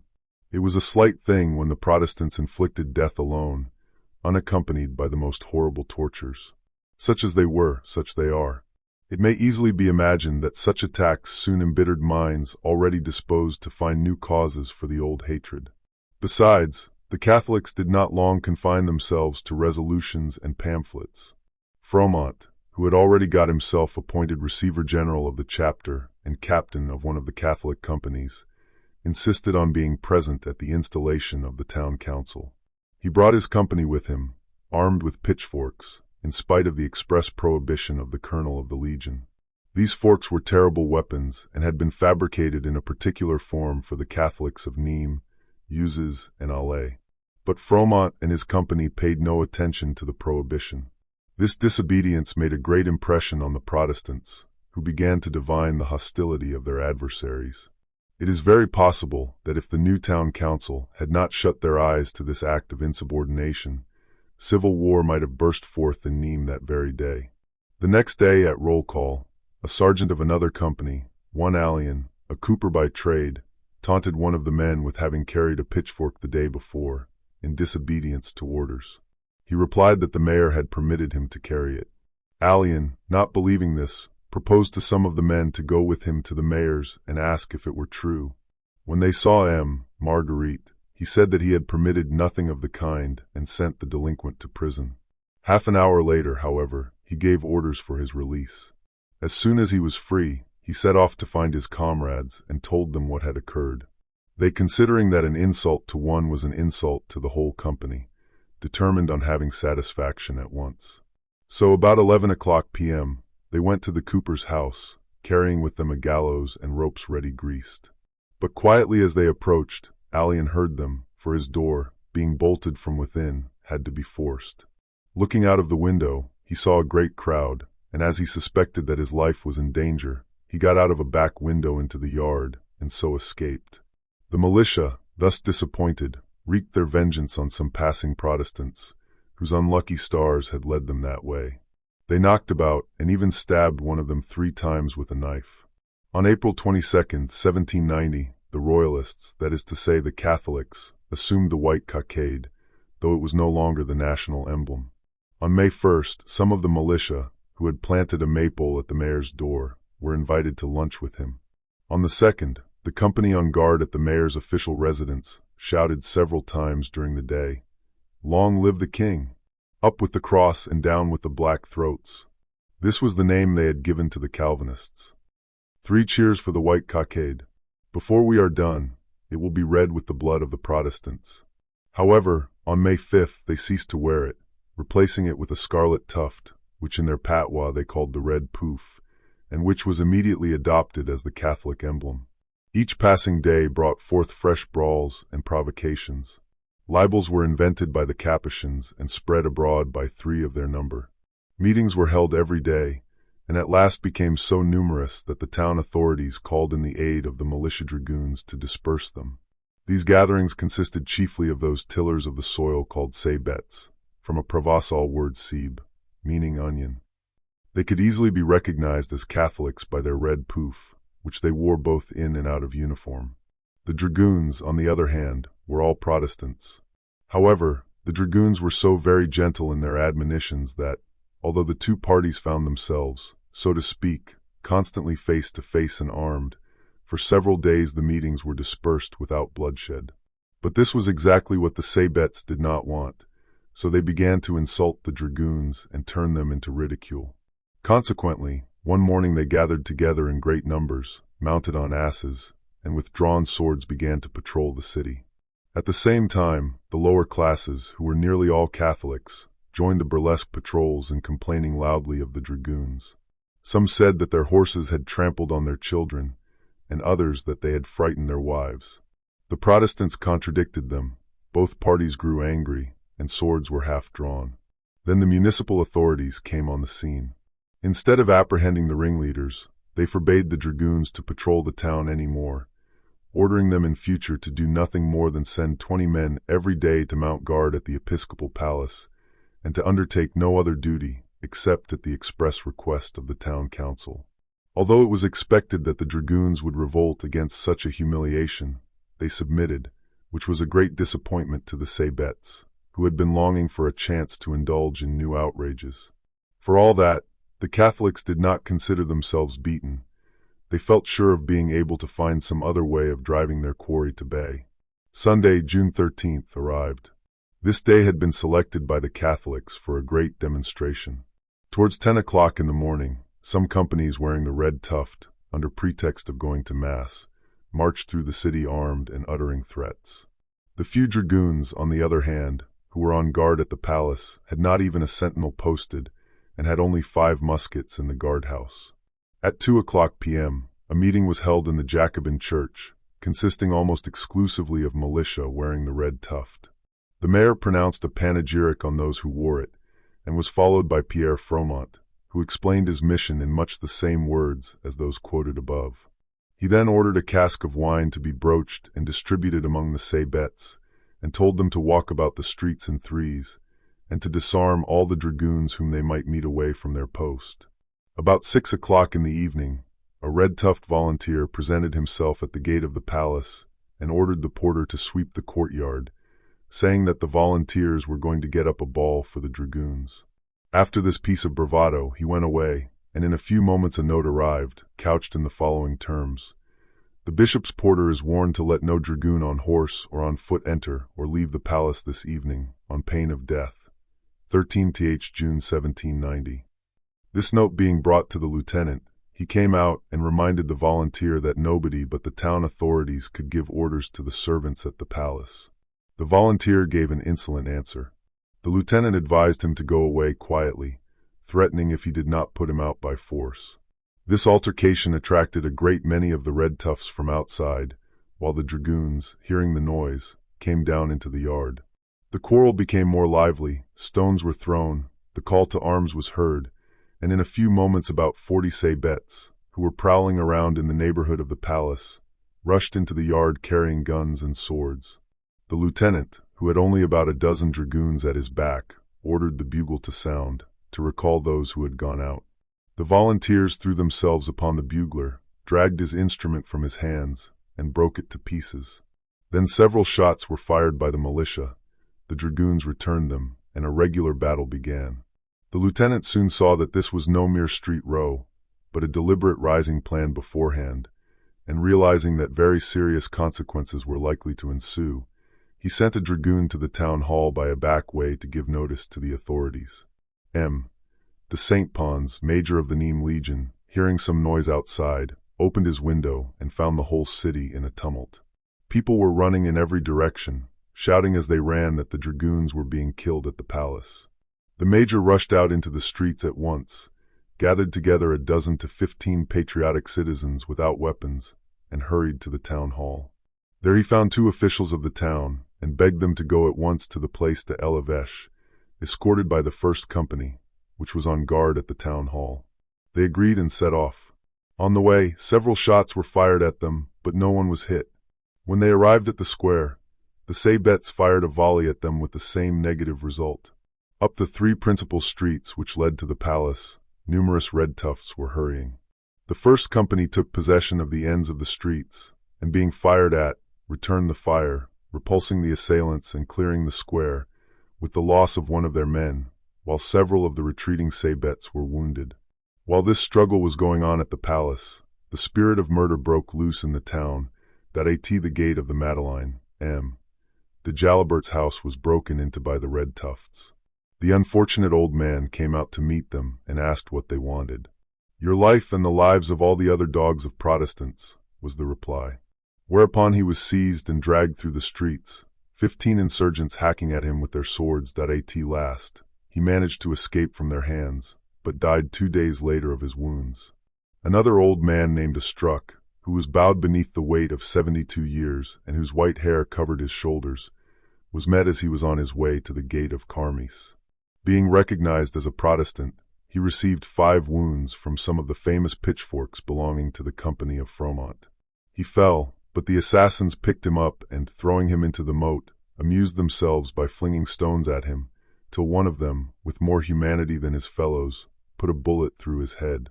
3 electors, Massacres from near Beaucaire, Viala from the canton of La Salle, and Push of the same place, were attacked by red tufts on their way home, and all 3 seriously wounded.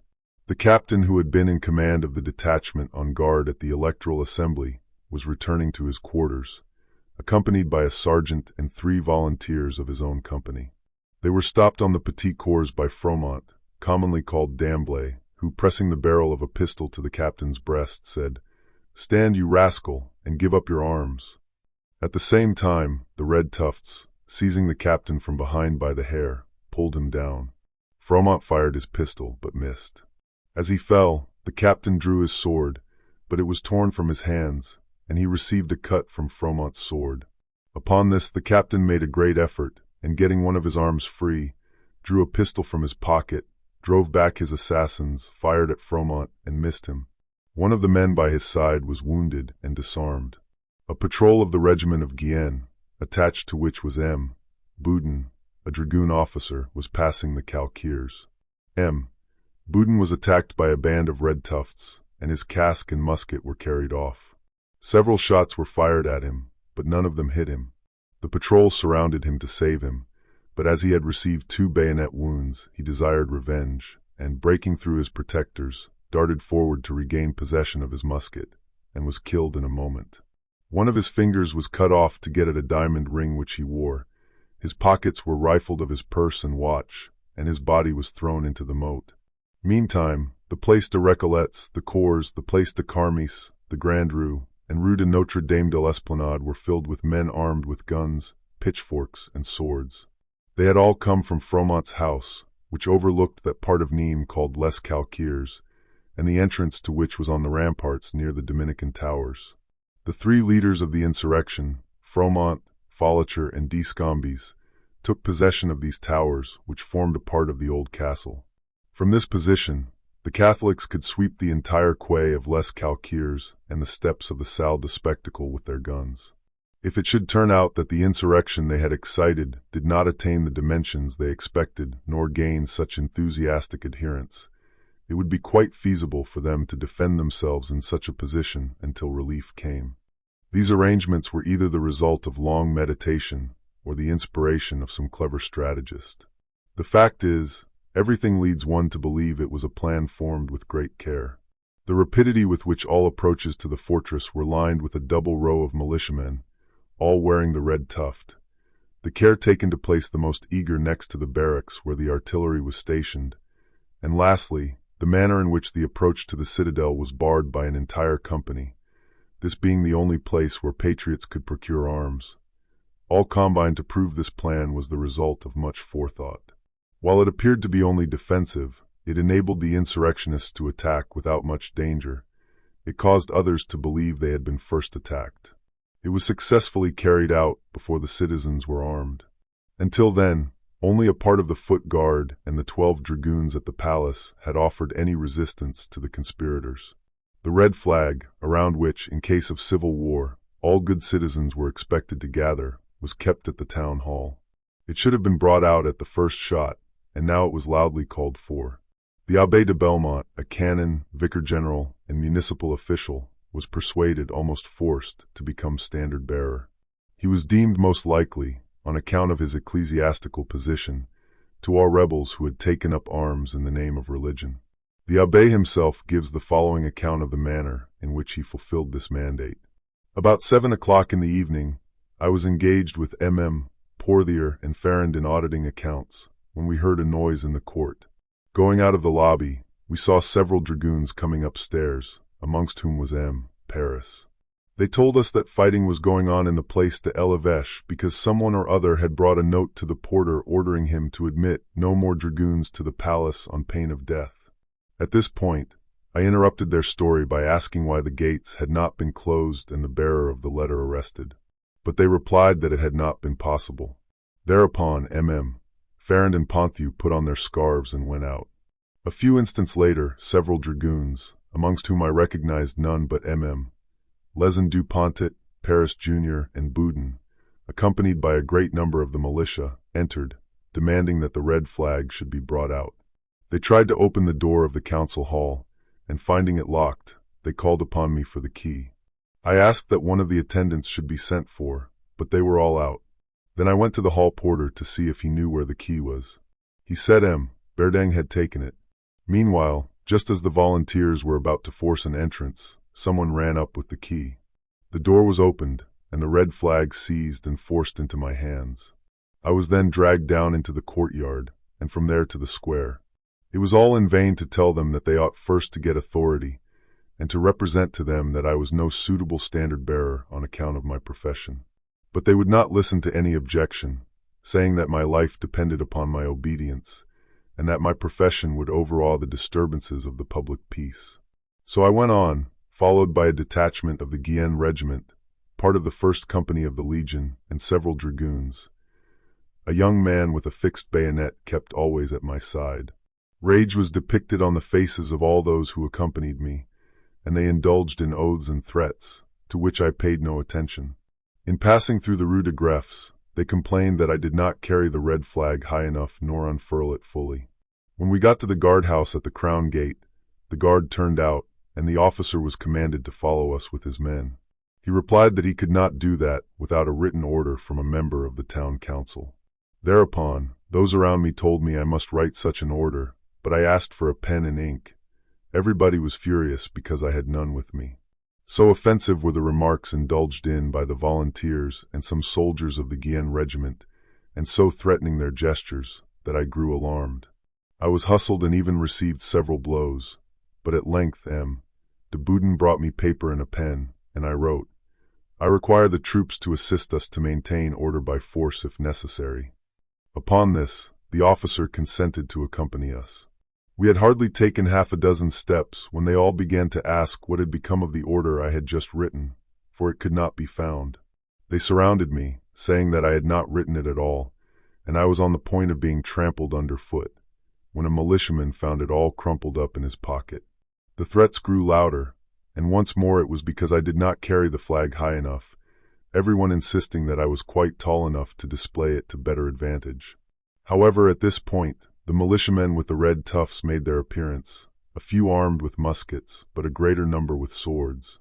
Shots were exchanged, and the soldiers of the line and the National Guard arranged themselves in battle order, in a kind of recess, and desired me to go forward alone, which I refused to do, because I should have been between two fires. Upon this, curses, threats, and blows reached their height. I was dragged out before the troops and struck with the butt ends of their muskets and the flat of their swords until I advanced.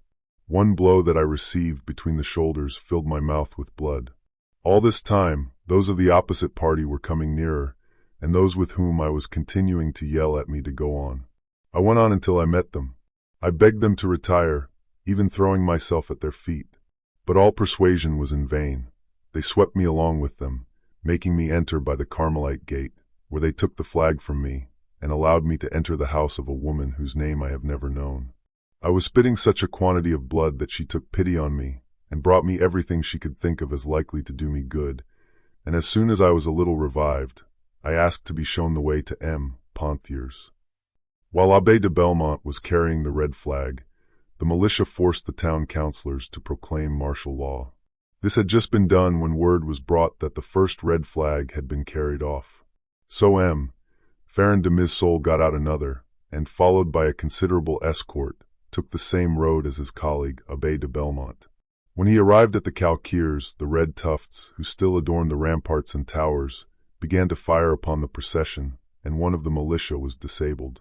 The escort retreated, but M. Farron advanced alone to the Carmelite gate, like M. de Belmont, and like him, he too was taken prisoner. He was brought to the tower, where he found Froment in a fury, declaring that the council had not kept its promise, having sent no relief, and having delayed to give up the citadel to him. The escort, however, had only retreated in order to seek help. They rushed tumultuously to the barracks, and, finding the regiment of Guienne drawn up in marching order in command of Lieutenant Colonel Bon, they asked him to follow them. But he refused without a written order from a town councillor. Upon this, an old corporal shouted, "Brave soldiers of Guienne, the country is in danger. Let us not delay to do our duty." "Yes, yes," cried the soldiers. "Let us march." The lieutenant colonel, no longer daring to resist, gave the word of command, and they set off for the esplanade. As they came near the rampart with drums beating, the firing ceased. But as night was coming on, the newcomers did not dare to risk attacking. Moreover, the silence of the guns led them to think that the rebels had given up their enterprise. Having remained an hour in the square, the troops returned to their quarters, and the patriots went to pass the night in an enclosure on the Montpellier road. It almost seemed as if the Catholics were beginning to recognize the futility of their plot. For although they had appealed to fanaticism, forced the town council to do their will, scattered gold lavishly, and made wine flow, out of 18 companies, only 3 had joined them. 15 companies, said M. Alquier in his report to the National Assembly, although they had adopted the red tuft, took no part in the struggle, and did not add to the number of crimes committed either on that day or during the days that followed. But although the Catholics gained few partisans among their fellow citizens, they felt certain that people from the country would rally to their aid. However, about 10 o'clock in the evening, the rebel ringleaders, seeing that no help arrived from that quarter either, resolved to apply a stimulus to those without. Consequently, Froment wrote the following letter to M. de Bonzols, under-commandant of the province of Languedoc, who was living at Lunel. "Sir, up to the present, all my demands that the Catholic companies should be put under arms have been of no avail. In spite of the order that you gave at my request, the officials of the municipality were of the opinion that it would be more prudent to delay the distribution of the muskets until after the meeting of the Electoral Assembly. This day, the Protestant dragoons have attacked and killed several of our unarmed Catholics, and you may imagine the confusion and alarm that prevail in the town. As a good citizen and a true patriot, I entreat you to send an order to the regiment of Royal Dragoons to repair at once to Nîmes to restore tranquility and put down all who break the peace. The town council does not meet. None of them dares to leave his house. If you receive no requisition from them just now, it is because they go in terror of their lives and fear to appear openly. 2 red flags have been carried about the streets, and municipal officers without guards have been obliged to take refuge in patriotic houses. Although I am only a private citizen, I take the liberty of asking for aid from you, knowing that the Protestants have sent to La Vantage and La Gardenique to ask you for reinforcements, and the arrival of fanatics from these districts would expose all good patriots to slaughter. Knowing as I do of your kindness and justice, I have full trust that my prayer will receive your favorable attention. Captain Froment's account, June 13th to 14th, 1790. On June 13th, 1790, at 11 o'clock in the evening, Captain Froment of Company No. 39 dispatched a letter. Unfortunately, Dupré and Lutaud, the messengers entrusted with its delivery, and bearing passports for state business, were apprehended at Vihod. Their dispatches were seized and presented to the Electoral Assembly. Many similar letters were intercepted, fueling rumors throughout the town that Catholics in Nîmes were being massacred. The priest of Corbessac, for instance, was shown a letter claiming a Capuchin monk had been murdered and Catholics needed aid. The agents presenting it pressed him to endorse it, but he steadfastly refused. Meanwhile, the church bells rang out in Bourg-Arges and Mandoul. The two villages united, their armed residents marching along the road from Beaucaire to Nîmes. At the bridge of Quart, they were joined by villagers from Redressin and Marguerite. This combined force blocked the road, examining all who passed. Catholics were permitted to proceed, while Protestants were murdered on the spot. This grim method mirrored the Cadets de la Croix in 1704. Descombes, Fromont, and Folicher maintained control of the ramparts and the tower. Early the next morning, reinforced by approximately 200 insurgents from the villages, they forced their way into a house belonging to a man named Therand. From there, they easily entered the Jacobin monastery and its adjoining tower. Their line of control now stretched from the Calquiers Bridge Gate to the end of College Street. From dawn until dusk, patriots, armed or unarmed, were fired upon if they came within range. On June 14th, at 4 o'clock in the morning, the anti-Catholic Legion assembled in the Esplanade Square. They were joined by patriots from neighboring towns and villages, who arrived in small groups, gradually forming an army. At 5 a.m., de Saint Pons, aware that the Capuchin monastery's windows overlooked the patriots' position, searched it and the amphitheater with a company, finding nothing suspicious. Immediately after, news spread of the night's massacres. The country house of M. and Madame Nogues had been ransacked, their furniture destroyed, and they were killed in their beds. An elderly man of 70, who lived with them, was cut to pieces with a scythe. A 15-year-old named Père, passing a guard at the Pont de Files, was asked if he was Catholic or Protestant. Upon replying Protestant, he was shot dead. That was like killing a lamb, a comrade told the murderer. Pooh, he retorted. I have vowed to kill 4 Protestants, and he can count as one. M. Mager, an 82-year-old patriarch of a respected family, attempted to escape his home with his son, daughter-in-law, 2 grandchildren, and 2 servants. Their carriage was stopped. As rebels murdered him and his son, the mother and her 2 children escaped to an inn. The assassins pursued them, but the fugitives had a head start, reaching the inn minutes before. The innkeeper, quick-witted, hid them and opened the garden gate, claiming they had fled that way. Believing him, the Catholics scattered to search the countryside. During their absence, the mother and children were rescued by the mounted patrol. As reports of these murders accumulated, Protestant exasperation intensified. The desire for vengeance became irrepressible, and they clamored to be led against the ramparts and towers. Suddenly, a heavy fusillade erupted from the windows and clock tower of the Capuchin monastery. M. Massin, a municipal officer, was killed instantly, a sapper fatally wounded, and 25 National Guardsmen suffered injuries of varying severity. The Protestants immediately rushed towards the monastery in a disordered mass. However, the superior, instead of opening the gates, appeared at a window above the entrance. Addressing the assailants with contempt, he asked what they wanted. We want to destroy it, to pull it down until not one stone rests upon another, they replied. The Reverend Father then ordered the alarm bells to be rung, and from the bronze mouths issued a call for help. Before assistance could arrive, the door was breached with hatchets. 5 Capuchins and several militia members wearing red tufts were killed, while the remaining occupants fled, finding refuge in the home of a Protestant named Paulhan. During this attack, the church was spared. However, a man from Sornmeers stole a pyx from the sacristy, but his comrades apprehended him, and he was sent to prison.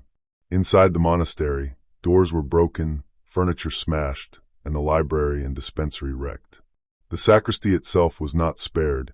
Its presses were broken into, chests destroyed, and 2 monstrances shattered, but nothing further was touched. The storehouses and the small cloth factory connected to the monastery remained intact, as did the church. Yet, the towers held out, and it was around them that the fiercest fighting occurred. The resistance from within was all the more obstinate as the besieged expected relief at any moment, unaware their letters had been intercepted. The rattling of shot was heard from the esplanade, from windows, and from roofs. However, the Protestants had little effect, as Descombes had instructed his men to place their caps with red tufts atop the wall to draw bullets, while they fired from the side. Meanwhile, the conspirators, seeking a better command of the besiegers, reopened a long walled-up passage between the Dupoids Tower and the Dominican Tower. Descombes, with 30 men, approached the monastery door closest to the fortifications and demanded the key to another door. This door led to the part of the ramparts opposite the Place de Carmis, where the National Guards were stationed. Despite the monks' remonstrances, who foresaw great danger, the doors were opened. Froment quickly occupied every vantage point, and the battle intensified in that quarter. The conspirators noted that every minute brought Protestant reinforcements from Gardenique and La Vonage. The firing began at 10 in the morning and continued with unabated fury at 4 in the afternoon. At 4 o'clock, a servant appeared carrying a flag of truce. He bore a letter from Descombes, Froment, and Folacher, who styled themselves captains commanding the towers of the castle. It read, "To the commandant of the troops of the line, with the request that the contents be communicated to the militia stationed in the esplanade. Sir, we have just been informed that you are anxious for peace. We also desire it, and have never done anything to break it. If those who have caused the frightful confusion which at present prevails in the city are willing to bring it to an end, we offer to forget the past and to live with them as brothers. We remain, with all the frankness and loyalty of patriots and Frenchmen, your humble servants, the captains of the Legion of Nîmes, in command of the towers of the castle. Froment, Descombes, Folacher, Nîmes, the June 14th, 1790, 4:00 p.m. Upon receiving this letter, the city herald was dispatched to the towers to offer the rebels terms of capitulation. The 3 captains in command emerged to discuss terms with the commissioners of the electoral body. They were armed and accompanied by many adherents. However, as the negotiators prioritized peace, they proposed that the 3 chiefs surrender and place themselves in the hands of the electoral assembly. This offer was refused. The electoral commissioners withdrew, and the rebels retreated behind their fortifications. Around 5 in the evening, as negotiations broke off, M. Aubry, an artillery captain, returned with 6 pieces of ordnance. He had been sent with 200 men to the field artillery depot in the countryside. Aubry was determined to breach the tower occupied by the conspirators, from which they were safely firing at exposed soldiers. At 6 o'clock, the guns were mounted, their thunder first drowning out the musketry, and then silencing it completely. Cannonballs quickly did their work, and before long, the tower threatened to collapse. Thereupon, the electoral commissioners ordered a momentary ceasefire, hoping that with imminent danger, the leaders would accept the conditions they had refused an hour earlier. Not wishing to drive them to desperation, the commissioners advanced down College Street again, preceded by a bugler. The captains were once more summoned to a parley. Froment and Descombes met them. Seeing the tower's condition, they agreed to lay down their arms and send them to the palace, while they themselves would proceed to the electoral assembly for protection. These proposals were accepted, and the commissioners waved their hats as a sign that the treaty was concluded. At that instant, 3 shots were fired from the ramparts, and cries of "Treachery! Treachery!" echoed everywhere. The Catholic chiefs returned to the tower. The Protestants, believing the commissioners were being assassinated, reopened the cannonade.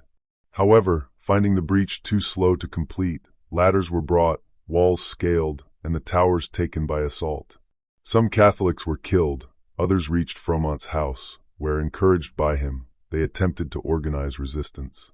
But the assailants, despite the gathering darkness, attacked with such fury that doors and windows shattered instantly. Froment and his brother Pierre tried to escape by a narrow staircase to the roof. Before they reached it, Pierre was wounded in the hip and fell. Froment, however, reached the roof, sprang onto an adjacent housetop, and climbed from roof to roof until he reached the college. Entering through a garret window, he took refuge in a large room, always unoccupied at night, used as a study during the day. Froment remained hidden until 11 o'clock. Under the cover of complete darkness, he escaped through the window, traversed the city, and reached the open country. Walking through the night, he concealed himself during the day in a Catholic's home. The following night, he resumed his journey, reaching the coast where he embarked on a vessel bound for Italy. His mission was to report the disastrous outcome of his enterprise to those who had dispatched him. The carnage in Nîmes endured for 3 full days. The Protestants, losing all control, engaged in a spree of killing, not only without pity but with refined cruelty. More than 500 Catholics perished before peace was finally restored on the 17th. For a long time, recriminations festered between Catholics and Protestants, each party striving to blame the other for those dreadful 3 days. However, François Froment eventually resolved all doubts on the matter. He published a work that detailed many of the events just recounted, as well as the reward he received upon reaching Turin. At a meeting of exiled French nobles, a resolution was passed in favor of Monsieur Pierre Froment and his children, residents of Nîmes. We present a literal reproduction of this historic document. We, the undersigned French nobles, being convinced that our order was instituted that it might become the prize of valor and the encouragement of virtue, do declare that the Chevalier de Guer, having given us proof of the devotion to their king and the love of their country, which have been displayed by Monsieur Pierre Froment, receiver of the clergy, and his 3 sons, Matthew Froment citizen, Jacques Froment canon, François Froment advocate, inhabitants of Nîmes, we shall henceforward regard them and their descendants as nobles and worthy to enjoy all the distinctions which belong to the true nobility. Brave citizens, who perform such distinguished actions as fighting for the restoration of the monarchy, ought to be considered as the equals of those French chevaliers whose ancestors helped to found it. Furthermore, we do declare that as soon as circumstances permit, we shall join together to petition His Majesty to grant to this family, so illustrious through its virtue, all the honors and prerogatives which belong to those born noble. We depute the Marquis de Marin, Comte d'Espinkel, the Marquis d'Escars, Vicomte de Pons, Chevalier de Guer, and the Marquis de la Ferronnière to go to Monseigneur le Comte d'Artois, Monseigneur le Duc d'Angoulême, Monseigneur le Duc de Berry, Monseigneur le Prince de Condé, Monseigneur le Duc de Bourbon, and Monseigneur le Duc d'Enghien, to beg them to put themselves at our head when we request His Majesty to grant to Messrs. Froment all the distinctions and advantages reserved for the true nobility. At Turin, September 12, 1790, the nobility of Languedoc learned of the honors bestowed upon their countryman, Monsieur Froment, and addressed the following letter to him. Lorch, July 7, 1792. Monsieur, the nobles of Languedoc hasten to confirm the resolution adopted in your favor by the nobles assembled at Turin. They appreciate the zeal and the courage which have distinguished your conduct and that of your family. They have therefore instructed us to assure you of the pleasure with which they will welcome you among those nobles who are under the orders of Marshal de Castries, and that you are at liberty to repair to Lorch to assume your proper rank in one of the companies. We have the honor to be, Monsieur, your humble and obedient servants. Comte de Toulouse-Lautrec, Marquis de La Jonquière, etc. Chapter 7. As we have noted, Protestants initially welcomed the dawn of the Revolution with delight. However, the subsequent reign of terror indiscriminately affected all creeds. 138 heads fell to the guillotine, condemned by the Revolutionary Tribunal of the Guard. 91 of those executed were Catholic and 47 Protestant. This balance seemed to suggest the executioners, in their pursuit of impartiality, had taken a census of the population. Then came the Consulate. Protestants, primarily tradesmen and manufacturers, were generally wealthier than Catholics and had more to lose. They perceived greater stability in this form of government than in its predecessors, recognizing a powerful genius at its helm. Consequently, they rallied around it with confidence and sincerity. The empire followed, bringing with it an inclination towards absolutism, the continental system, and increased taxation. The Protestants began to withdraw their support, for it was towards them, who had hoped so much from him, that Napoleon proved most faithless in not upholding the promises of Bonaparte. The first restoration, therefore, was met in Nîmes with a universal shout of joy. A superficial observer might have believed all traces of old religious divisions had vanished. Indeed, for 17 years, the two faiths had coexisted in perfect peace and mutual goodwill. For 17 years, people met for business or social gatherings without inquiring about each other's religion. On the surface, Nîmes could have been held up as an example of unity and fraternity. When Monsieur arrived in Nîmes, his guard of honor was drawn from the city guard, which still retained its 1812 organization, comprising citizens without distinction of creed. 6 decorations were awarded, 3 to Catholics and 3 to Protestants. Simultaneously, Monsieur Donat, the mayor, Monsieur Olivier Desmonts, the president of the consistory, and Monsieur de Seine, a member of the prefecture, all 3 belonging to the Reformed religion, received the same favor. Such impartiality on Monsieur's part almost hinted at a preference, which offended the Catholics. They whispered amongst themselves that, in the past, the fathers of those just decorated by the prince's hand had fought against his loyal adherents. Hardly had Monsieur departed the town, then, when it became clear that perfect harmony no longer prevailed. The Catholics had a favorite café which, throughout the empire, was also frequented by Protestants without a single religious dispute ever arising. But from this time forward, Catholics began to distance themselves from Protestants. The Protestants, noticing this, gradually ceded the café to the Catholics, determined to maintain peace whatever the cost. They relocated to a newly opened café bearing the sign of the Isle of Elba. The name alone caused them to be regarded as Bonapartists.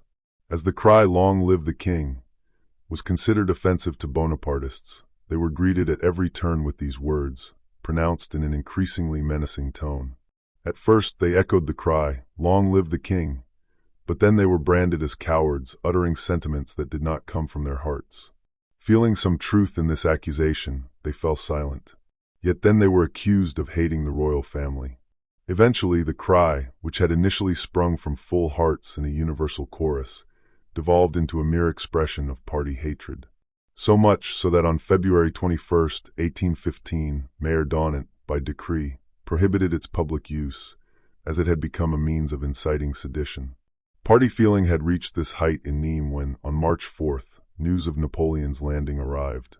Despite the profound impression it created, the city remained calm, though somewhat sullen. In any case, the report required confirmation. Napoleon, aware of the mountaineers' sympathy for him, immediately went into the Alps.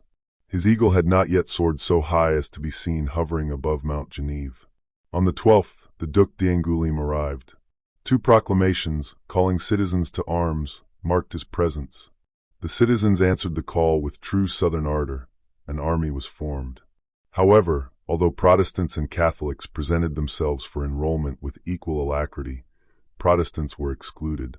Catholics denied anyone but themselves the right to defend their legitimate sovereign. This selective recruitment apparently occurred without the Duc d'Angouléme's knowledge. During his stay in Nîmes, he received Protestants and Catholics with equal cordiality, and they sat side by side at his table. It happened once, on a Friday at dinner, that a Protestant general took fish while a Catholic general helped himself to fowl. The Duke, amused, drew attention to this anomaly, whereupon the Catholic general replied, "Better more chicken and less treason." This attack was so direct that, although the Protestant general felt it had no point as far as he was concerned, he rose from the table and left the room. It was the brave General Gilly who was treated in this cruel manner. Meanwhile, the news grew more disastrous each day. Napoleon moved with the rapidity of his eagles. On March 24th, it was reported in Nîmes that Louis XVIII had left Paris on the 19th and Napoleon had entered on the 20th. This report was traced to its source, and it was found to have been spread by Monsieur Vincent de Saint Laurent, a councillor of the prefecture and one of Nîmes' most respected men. He was immediately summoned before the authorities and asked for his source. He replied, from a letter received from Monsieur Bruguière, producing the letter. But convincing as this proof was, it availed him nothing. He was escorted from brigade to brigade until he reached the Château d'If. The Protestants sided with Monsieur Vincent de Saint Laurent. The Catholics supported the authorities persecuting him. Thus, the two factions, so long quiescent, found themselves once more face to face, and their dormant hatred awoke to new life. For the moment, however, there was no explosion, although the city was at feverish heat, and everyone felt that a crisis was at hand. On March 22nd, 2 battalions of Catholic volunteers had already been enlisted in Nîmes, forming part of the 1,800 men sent to Saint-Esprit. Just before their departure, red cloth fleur-de-lis had been distributed among them. This change in the monarchical emblem's color was a threat the Protestants well understood. The prince left Nîmes in due course, taking with him the rest of the royal volunteers and leaving the Protestants practically masters of Nîmes during the absence of so many Catholics. The city, however, remained calm. When provocations began, strangely, they came from the weaker party. On March 27th, 6 men met in a barn, dined together, and then agreed to circle the town. These men were Jacques Dupont, who later gained terrible notoriety as Trestalens, Truphamy the butcher, Mornet the dog shearer, Ours, servant, and Gillis. They stopped opposite the Café Isle of Elba, whose name indicated the patron's opinions. Facing this café was a guardhouse occupied by soldiers of the 67th Regiment. The 6 men halted and, in the most insulting tones, raised the cry, "Long live the King." The ensuing disturbance was so slight that it is only mentioned to illustrate the Protestants' tolerance and to introduce these men, who 3 months later would play such a terrible part. On April 1st, the mayor summoned a meeting at his official residence. Present were the municipal council, members of all administrative bodies in Nîmes, officers of the city guards, priests, Protestant pastors, and leading citizens. At this meeting, Monsieur Trinquelague, advocate of the royal courts, read a powerful address. It expressed the citizens' love for their king and country, exhorting them to unity and peace. This address was unanimously adopted and signed by all present, including the principal Protestants of Nîmes. But that was not all. The next day, it was printed and published, with copies sent to all communes in the department still flying the white flag. And all this happened, as mentioned, on April 2nd, 11 days after Napoleon's return to Paris. The same day, word arrived that the imperial government had been proclaimed in Montpellier. The next day, April 3rd, all half-pay officers assembled at the fountain for review by a general and a sub-inspector. As these officers were late, General Ambert's order of the day, recognizing the imperial government, was produced and passed along the ranks. This caused such excitement that one officer drew his sword and cried, "Long live the Emperor!" These magic words were re-echoed from every side, and they all hastened to the barracks of the 63rd Regiment, which immediately joined the officers. At this juncture, Marshal Pelissier arrived. He did not appear to welcome the turn of events and made an effort to restrain the crowd's enthusiasm, but was immediately arrested by his own soldiers. The officers then went as a body to the headquarters of General Briche, commandant of the garrison, and asked for the official copy of the order of the day. He replied that he had received none, and when questioned about his allegiance, he refused to answer. The officers then took him prisoner. Just as they had confined him to the barracks, a post office official arrived with a dispatch from General Ambert. Learning that General Briche was a prisoner, the messenger delivered his packet to the colonel of the 63rd Regiment, who was next in seniority after the general. Upon opening it, it was found to contain the order of the day. Instantly, the colonel ordered the bugle call to sound. The town guards took up arms, troops left the barracks and formed ranks, with the National Guards behind the regulars. Once assembled, the order of the day was read aloud. It was then snatched from the colonel's hands, printed on large placards, and posted in every street and on every corner with incredible speed. The tricolor cockade replaced the white, with everyone obliged to wear the national emblem or none at all. The city was declared in a state of siege, and military officers formed a vigilance committee and a police force. While the Duc d'Angoulême was in Nîmes, General Gilly had sought a command in the prince's army, but despite his efforts, received nothing. So, immediately after the dinner where he was insulted, he withdrew to Avernede, his country estate. On the night of April 5th to 6th, he was awakened by a courier from General Ambert, who offered him command of the 2nd subdivision. On the 6th, General Gilly went to Nîmes and accepted, thus placing the departments of Gard, Lazare, and Ardèche under his authority. The next day, General Gilly received further dispatches from General Ambert. He learned that the general intended to separate the Duc d'Angoulême's army from the royalist departments to avoid civil war. Therefore, Ambert had decided to establish Pont Saint-Esprit as a military post. He ordered the 10th Regiment of Mounted Chasseurs, the 13th Artillery, and an infantry battalion to march there by forced marches. These troops were commanded by Colonel Saint Laurent. General Ambert was anxious that, if possible without danger, General Gilly should leave Nîmes with part of the 63rd Regiment, join Colonel Saint Laurent's forces, and assume overall command. As the city was entirely tranquil, General Gilly did not hesitate. He departed Nîmes on the 7th, spent the night at Uzes, and finding that town abandoned by its magistrates, declared it in a state of siege to prevent disturbances in the absence of authority. Having placed Monsieur de Bresson, a retired battalion chief born and residing in Uzes, in command, he continued his march on the morning of the 8th. Beyond the village of Conins, General Gilly met an order sent by Colonel Saint Laurent. The orderly reported that the colonel had occupied Pont Saint-Esprit, and that the Duc d'Angoulême, caught between two fires, had sent General d'Alton, chief of staff in the Royal Army, to negotiate a surrender. Upon hearing this, General Gilly quickened his advance. Reaching Pont Saint-Esprit, he found General d'Alton and Colonel Saint Laurent conferring at the Hôtel de la Poste. As Colonel Saint Laurent had received instructions directly from the commander-in-chief, several points regarding the capitulation had already been agreed upon. General Gilly slightly altered some and approved the others. That same day, the following convention was signed. Convention concluded between General Gilly and Baron de Dumas.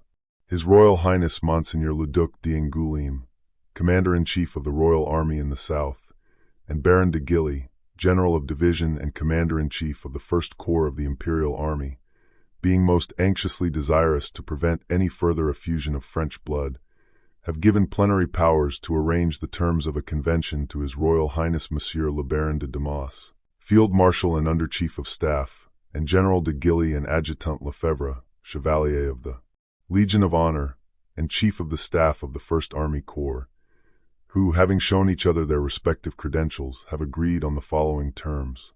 Article 1. The Royal Army is to be disbanded. The National Guards enrolled in it, under whatever name they may have been levied, will return to their homes after laying down their arms. Safe conducts will be provided, and the General of Division Commanding-in-Chief guarantees that they shall never be molested for anything they may have said or done in connection with the events preceding this convention. The officers will retain their swords. The troops of the line who form part of this army will repair to such garrisons as may be assigned to them. Article 2. The general officers, superior staff officers and others of all branches of the service, and the chiefs and subordinates of the administrative departments, whose names a list will be furnished to the General-in-Chief, will retire to their homes, and there await the orders of His Majesty the Emperor. Article 3. Officers of every rank who wish to resign their commissions are competent to do so. They will receive passports for their homes. Article 3. Officers of every rank who wish to resign their commissions are competent to do so. They will receive passports for their homes. Article 4. The funds of the Army and the lists of the Paymaster General will be handed over at once to commissioners appointed for that purpose by the Commander-in-Chief. Article 5. The above articles apply to the corps commanded by Monseigneur le Duc d'Angoulême in person, and also to those who act separately but under his orders, and as forming part of the Royal Army of the South. Article 6. His Royal Highness will proceed to Sète, where the necessary vessels for him and his suite will be waiting to take him wherever he may desire. Detachments of the Imperial Army will be placed at all relays on the road to protect His Royal Highness during the journey, and the honors due to his rank will be everywhere paid to him, if he so desires. Article 7. All officers and other persons of His Royal Highness's suite who desire to follow him will be permitted to do so, and they may either embark with him at once or later, should their private affairs need time for arrangement. Article 8. This treaty will be kept secret until His Royal Highness has left the limits of the Empire. Executed in duplicate and agreed upon between the above-mentioned plenipotentiaries the 8th day of April in the year 1815, with the approval of the General Commanding-in-Chief, and signed at the headquarters at Pont Saint-Esprit on the day and year above written. Signed, Lefebvre Adjutant and Chief of Staff of the First Corps of the Imperial Army of the South. Signed, Baron de Dumas Field Marshal and Under Chief of Staff. This convention is approved by the General of Division Commanding-in-Chief, the Imperial Army of the South. Signed, Gilly. After some discussion between General Gilly and General Grouchy, the capitulation was carried into effect. On April 16th, at 8 o'clock in the morning, the Duc d'Angoulême arrived at Sète and boarded the Swedish vessel Scandinavia, which, taking advantage of a favorable wind, set sail the same day. Early on the morning of the 9th, a high-ranking officer had been sent to La Palud to issue safe conducts to the troops, who, according to Article 1 of the capitulation, were to return home after laying down their arms. However, during the preceding day and night, some of the royal volunteers had evaded this article by withdrawing with their arms and baggage. As this infraction led to serious consequences, to establish the fact, we cite the depositions of 3 royal volunteers who later gave evidence. On leaving the army of the Duc d'Angoulême after the capitulation, stated Jean Sonner, I went with my officers and my corps to Saint-Jean-d'Anels. From there we marched towards Uzes. In the middle of a forest, near a village whose name I have forgotten, our General M. de Vogue told us that we were all to return to our own homes. We asked him where we should deposit the flag. Just then Commandant Magna detached it from the staff and put it in his pocket. We then asked the general where we should deposit our arms. He replied that we had better keep them, as we should probably find use for them before long, and also to take our ammunition with us, to ensure our safety on the road. From that time on, we all did what we thought best. 64 of us remained together and took a guide to enable us to avoid Uzes. Nicolas Marie, a laborer, deposed as follows. On leaving the army of the Duc d'Angoulême after the capitulation, I went with my officers and my corps to Saint-Jean-d'Anels. We marched towards Uzes, but when we were in the middle of a forest, near a village whose name I have forgotten, our General, M. de Vogue, told us that we were to go to our own homes as soon as we liked. We saw Commandant Magna loose the flag from its staff, roll it up, and put it in his pocket. We asked the general what we were to do with our arms. He replied that we were to keep both them and our ammunition, as we should find them in use. Upon this, our chiefs left us, and we all got away as best we could. After the capitulation of the Duc d'Angoulême, deposed Paul Lambert, a lace-maker of Nîmes, I found myself in one of several detachments under the orders of Commandant Magna and General Vogue. In the middle of a forest near a village whose name I do not know, M. de Vogue and the other officer told us we might go home. The flag was folded up, and M. Magna put it in his pocket. We asked our chiefs what we were to do with our arms. M. de Vogue told us that we had better keep them, as we should need them before very long, and in any case it would be good to have them with us on the road, lest anything should happen to us. The 3 depositions are too similar to leave any room for doubt. The royal volunteers contravened Article 1 of the Convention. Thus abandoned by their chiefs, without a general and without a flag, Monsieur de Vogue's soldiers sought no further counsel but their own. As one of them recounted, 64 men banded together to hire a guide. The guide was to show them how to bypass Uzes, for they feared encountering insults there. The guide led them as far as Montarum without anyone opposing their passage or noticing their arms.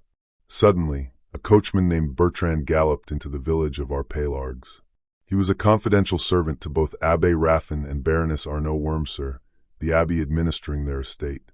The village was almost entirely Protestant and therefore Napoleonist. Bertrand announced that royal troops, called Miclets, were on their way from Montarum. He claimed they were pillaging houses, murdering magistrates, and assaulting women before throwing them from windows. This news, though unfounded, had a profound effect. The villagers gathered in groups. The mayor and his assistant were absent, so Bertrand was taken before a man named Boucarou. Upon hearing the report, Boucarou ordered the general alarm to be sounded and the church bells to ring. Panic spread.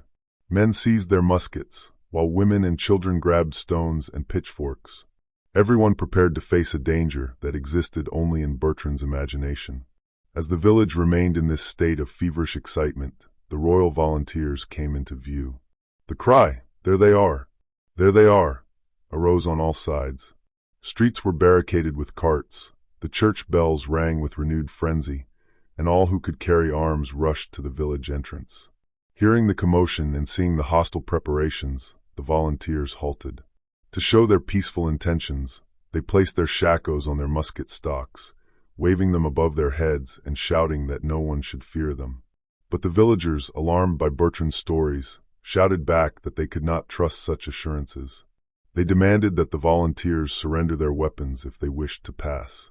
The volunteers, having broken their convention to keep their weapons, refused, which only heightened the villagers' suspicions. A heated parley ensued between M. Fournier, representing the royal guards, and M. Bukaru, chosen as spokesman by the villagers. Words quickly escalated to actions. The Miclets attempted to force their way through. Shots were fired, and 2 Miclets, Calvet and Fournier, fell. The others scattered, pursued by a volley of shots, and 2 more Miclets were slightly wounded. They all fled through the fields, pursued for a short distance by the villagers. Soon, the villagers returned to examine the wounded men, and a report of these events was drawn up by Antoine Robin, an advocate and magistrate. This incident was almost the only one of its kind during the 100 Days. The 2 parties remained face to face, threatening but self-controlled. Yet, there was no true peace. They were merely awaiting a declaration of war. When the calm finally broke, the provocation came from Marseilles. Let an eyewitness speak, a Catholic whose account cannot be suspected of partiality for the Protestants. I was living in Marseilles at the time of Napoleon's landing. I witnessed the impression the news made on everyone. There was one great cry. The enthusiasm was universal. The National Guard wanted to join him as the last man. But Marshal Massena withheld his consent until it was too late. Napoleon had already reached the mountains, moving with such swiftness that he was impossible to overtake. Next, we heard of his triumphal entry into Lyons and his arrival in Paris during the night. Marseilles submitted like the rest of France.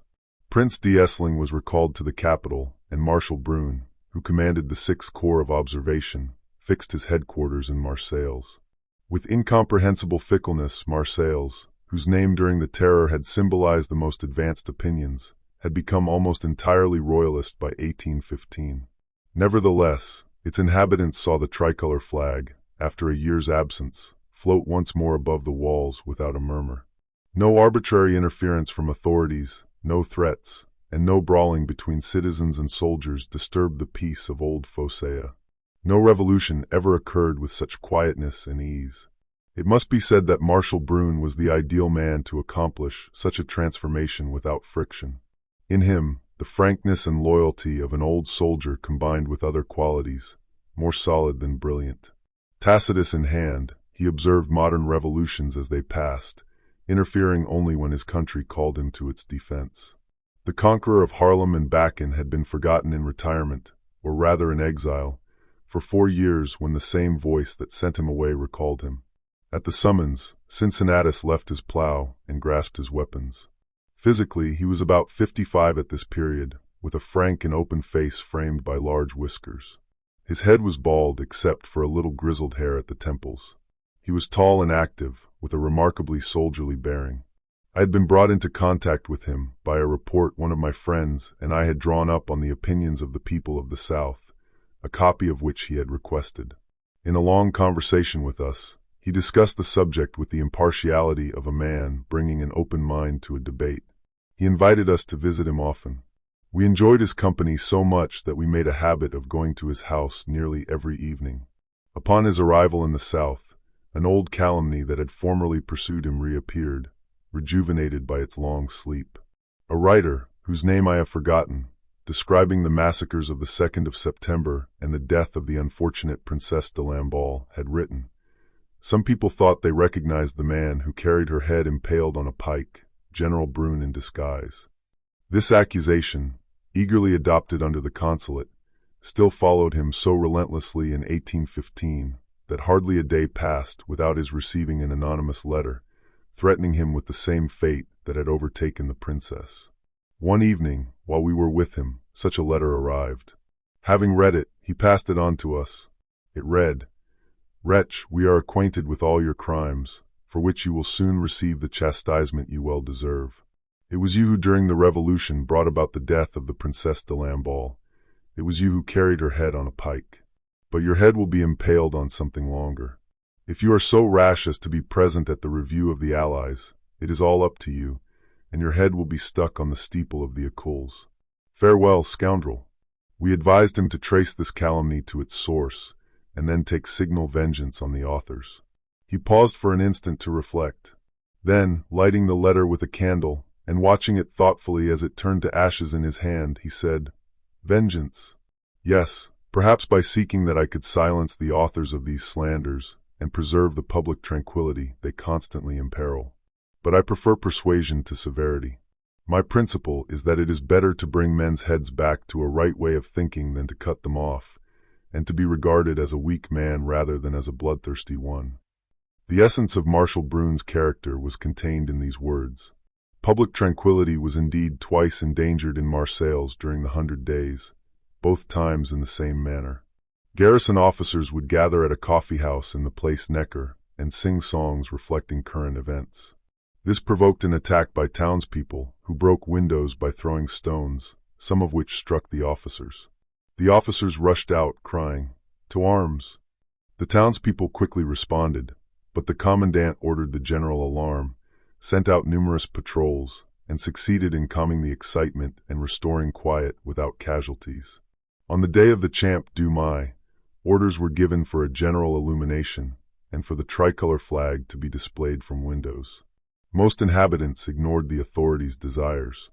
The officers, annoyed by this neglect, indulged in reprehensible excesses. However, these resulted in nothing more serious than broken windows in unilluminated houses and some householders being forced to illuminate as ordered. In Marseilles, as in the rest of France, people began to despair of the royal cause's success. Those who represented this cause, very numerous in Marseilles, stopped bothering the military and seemed to resign themselves to their fate. Marshal Brun had left the city to take up his post on the frontier, without any of the dangers with which he was threatened having come across his path. June 25th arrived. News of successes at Fleurus and Ligny seemed to justify the soldiers' hopes. Then, in the middle of the day, whispered reports began to spread through the town, the distant reverberations of the cannons of Waterloo. The leader's silence, the soldiers' unease, and the royalists' delight all foretold a new struggle, with predictable results. Around 4 in the afternoon, a man, likely with earlier information, tore off his tricolor cockade and trampled it underfoot, crying, "Long live the king!" Angry soldiers seized him, about to drag him to the guardhouse, but the National Guards intervened, leading to a fight. Shouts erupted from all sides. A large ring formed around the soldiers. A few musket shots were heard, then others answered. 3 or 4 men fell, bleeding. Out of this confused uproar, the word Waterloo emerged distinctly. With this unfamiliar name, pronounced for the first time in the resounding voice of history, the news of the French army's defeat and the Allies' triumph spread rapidly. General Verdier, holding chief command in Marshal Brun's absence, tried to address the people. But his voice was drowned by the shouts of the mob, who had gathered around a coffee house where a bust of the emperor stood, which they insisted be surrendered to them. Verdier, hoping to calm what he took for a simple street disturbance, ordered the bust to be brought out. This concession, so significant from a general commanding in the emperor's name, convinced the crowd that his cause was lost. The populace's fury grew, now feeling they could indulge it with impunity. They ran to the town hall, tearing down and burning the tricolor flag, and raised the white flag. The drum roll of the general alarm, the clang of the church bells were heard. Neighboring villages poured in, swelling the crowds in the streets. Isolated acts of violence began, and wholesale massacres approached. I had arrived in town with my friend, Monsieur M., at the very beginning of the tumult. We had watched the dangerous agitation and excitement grow, but were still ignorant of its true cause. In the Rue de Noailles we met an acquaintance. Though his political opinions differed from ours, he had always been very friendly. "Well," I asked, "what news?" "Good for me and bad for you," he answered. "I advise you to leave at once." Surprised and somewhat alarmed, we begged him to explain. "Listen," he said, "there are going to be riots in town. It is well known that you used to go to Brun's nearly every evening, and you are consequently no favorite with your neighbors. Seek safety in the countryside." I asked further questions, but, turning his back on me, he left without another word. Monsieur M. and I were still staring at each other in stupefaction when the increasing uproar made us realize we had not a moment to lose if we wanted to follow the advice. We hurried to my house, situated in the Allées de Mailhan. My wife was just leaving, but I stopped her. "We are not safe here," I said. "We must get away into the country." "But where can we go?" she asked. "Wherever luck takes us. Let us start." She was about to put on her bonnet, but I told her to leave it behind. It was crucial that no one suspect our intention to flee. They should think we were merely going for a stroll. This precaution saved us, for we learned the next day that if our intention to escape had been suspected, we would have been stopped. We walked randomly while behind us we heard musket shots from every part of the town. We met a company of soldiers hurrying to relieve their comrades, but later heard they had not been allowed to pass the gate. We remembered an old officer acquaintance who had left the service and withdrawn from the world some years before, taking a place in the country near the village of St. Just. We headed toward his house. "Captain," I said to him, "they are murdering each other in town. We are pursued and without asylum, so we come to you." "That's right, my children," he said. "Come in and welcome. I have never meddled with political affairs, and no one can have anything against me. No one will think of looking for you here." The captain had friends in town who, one after another, reached his house, bringing news of all that happened during that dreadful day. Many soldiers had been killed, and the Mamelukes annihilated. A black woman, who had served these unfortunates, was captured on the quay. "Cry, 'Long live the king!'" shouted the mob. "No," she replied. "To Napoleon I owe my daily bread. Long live Napoleon!" A bayonet thrust in the abdomen was the answer. "Villains!" she said, covering the wound with her hand to keep back the protruding entrails. "Long live Napoleon!"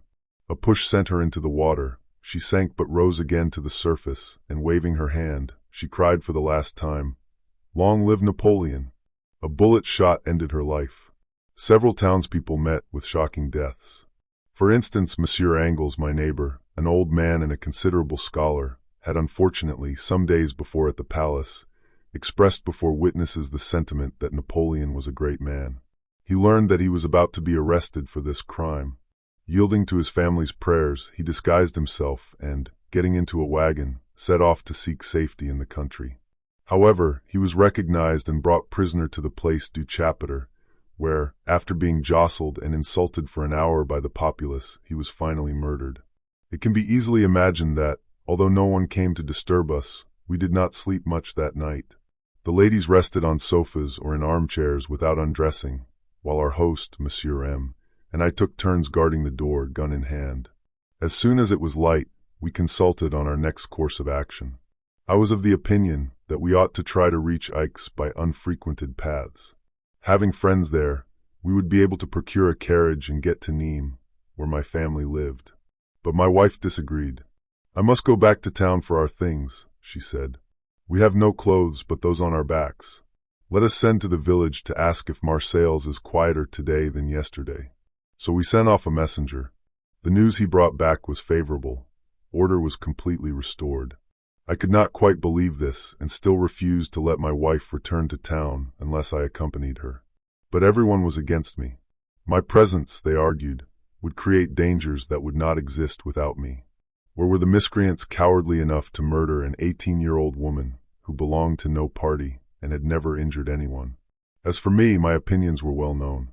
Moreover, my mother-in-law offered to accompany her daughter, and both joined in persuading me that there was no danger. At last I was forced to consent, but only on one condition.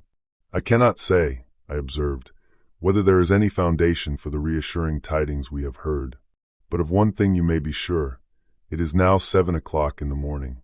You can get to Marseilles in an hour, pack your trunks in another hour, and return in a third. Let us allow 1 hour more for unforeseen delays. If you are not back by 11 o'clock, I shall believe something has happened and take steps accordingly." "Very well," said my wife. "If I am not back by then, you may think me dead and do whatever you think best." And so, she and her mother left me. An hour later, quite different news arrived. Fugitives, seeking safety in the country like ourselves, told us that the rioting, far from ceasing, had increased.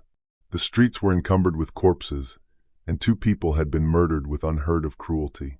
An old man named Bessires, who had led a simple and blameless life, and whose only crime was serving under the usurper, anticipated that under existing circumstances, this would be regarded as a capital crime.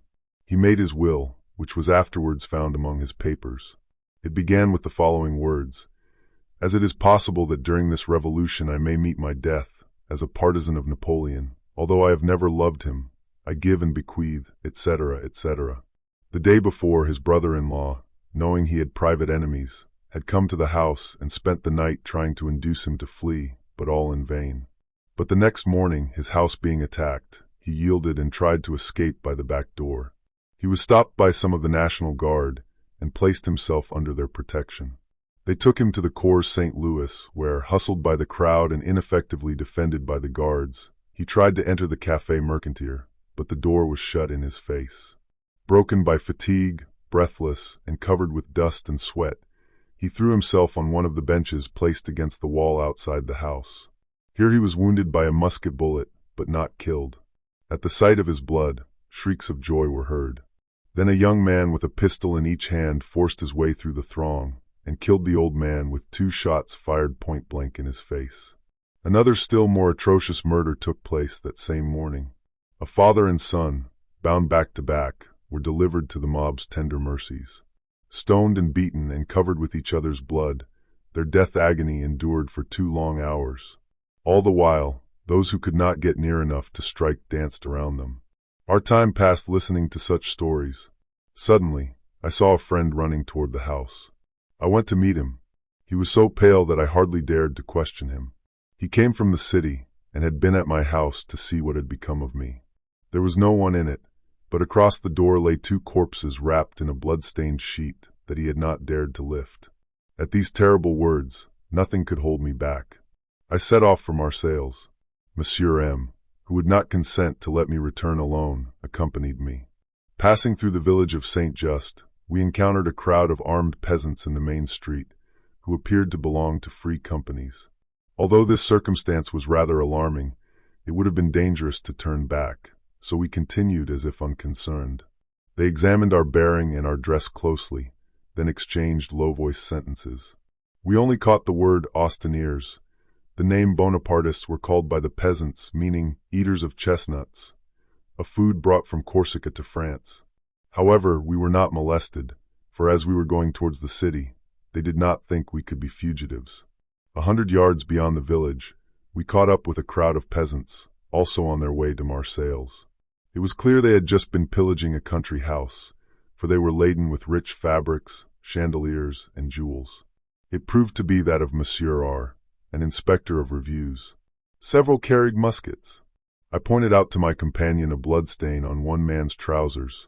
He laughed when he saw us looking. 200 yards outside the city, I met a woman who had formerly been my servant. She was astonished to see me and said, "Go away at once. The massacre is horrible, much worse than yesterday." "But my wife," I cried. "Do you know anything about her?" "No, sir," she replied. "I was going to knock at the door, but some people asked me in a threatening manner if I could tell them where the friend of that rascal Brune was, as they were going to take away his appetite for bread. So take my advice," she continued, "and go back to where you came from." This advice was the last I could bring myself to follow, so we went on. But we found a strong guard at the gate, and saw that it would be impossible to get through without being recognized. At the same time, the cries and gunshots from within were coming nearer. It would have been certain death to advance, so we retraced our steps. Passing again through the village of Saint-Just, we met our armed peasants once more. But this time they burst into threats upon seeing us, shouting, "Let us kill them! Let us kill them!" Instead of running away, we approached them, assuring them that we were royalists. Our coolness was so convincing that we got through safely and soundly. On returning to the captain's, I threw myself on the sofa, utterly overcome by the thought that only that morning my wife had been beside me under my protection, and I had let her go back to town to a cruel and inevitable death. I felt as if my heart would break, and nothing our host and my friend could say gave me the slightest comfort. I was like a madman, unconscious of everything around me. Monsieur M. went out to try to gather some news, but in an instant we heard him running back, and he dashed into the room, calling out, "They are coming! There they are!" "Who is coming?" we asked. "The assassins." My first feeling, I confess, was one of joy. I pounced upon a pair of double-barreled pistols, resolved not to be slaughtered like a sheep. Through the window, I could see some men climbing over the wall and getting down into the garden. We had just enough time to escape by a back staircase which led to a door, through which we passed, shutting it behind us. We found ourselves on a road, with a vineyard on the other side. We crossed the road and crept under the vines, which completely concealed us. As we learned later, The captain's house had been denounced as a Bonapartist nest, and the assassins had hoped to take it by surprise.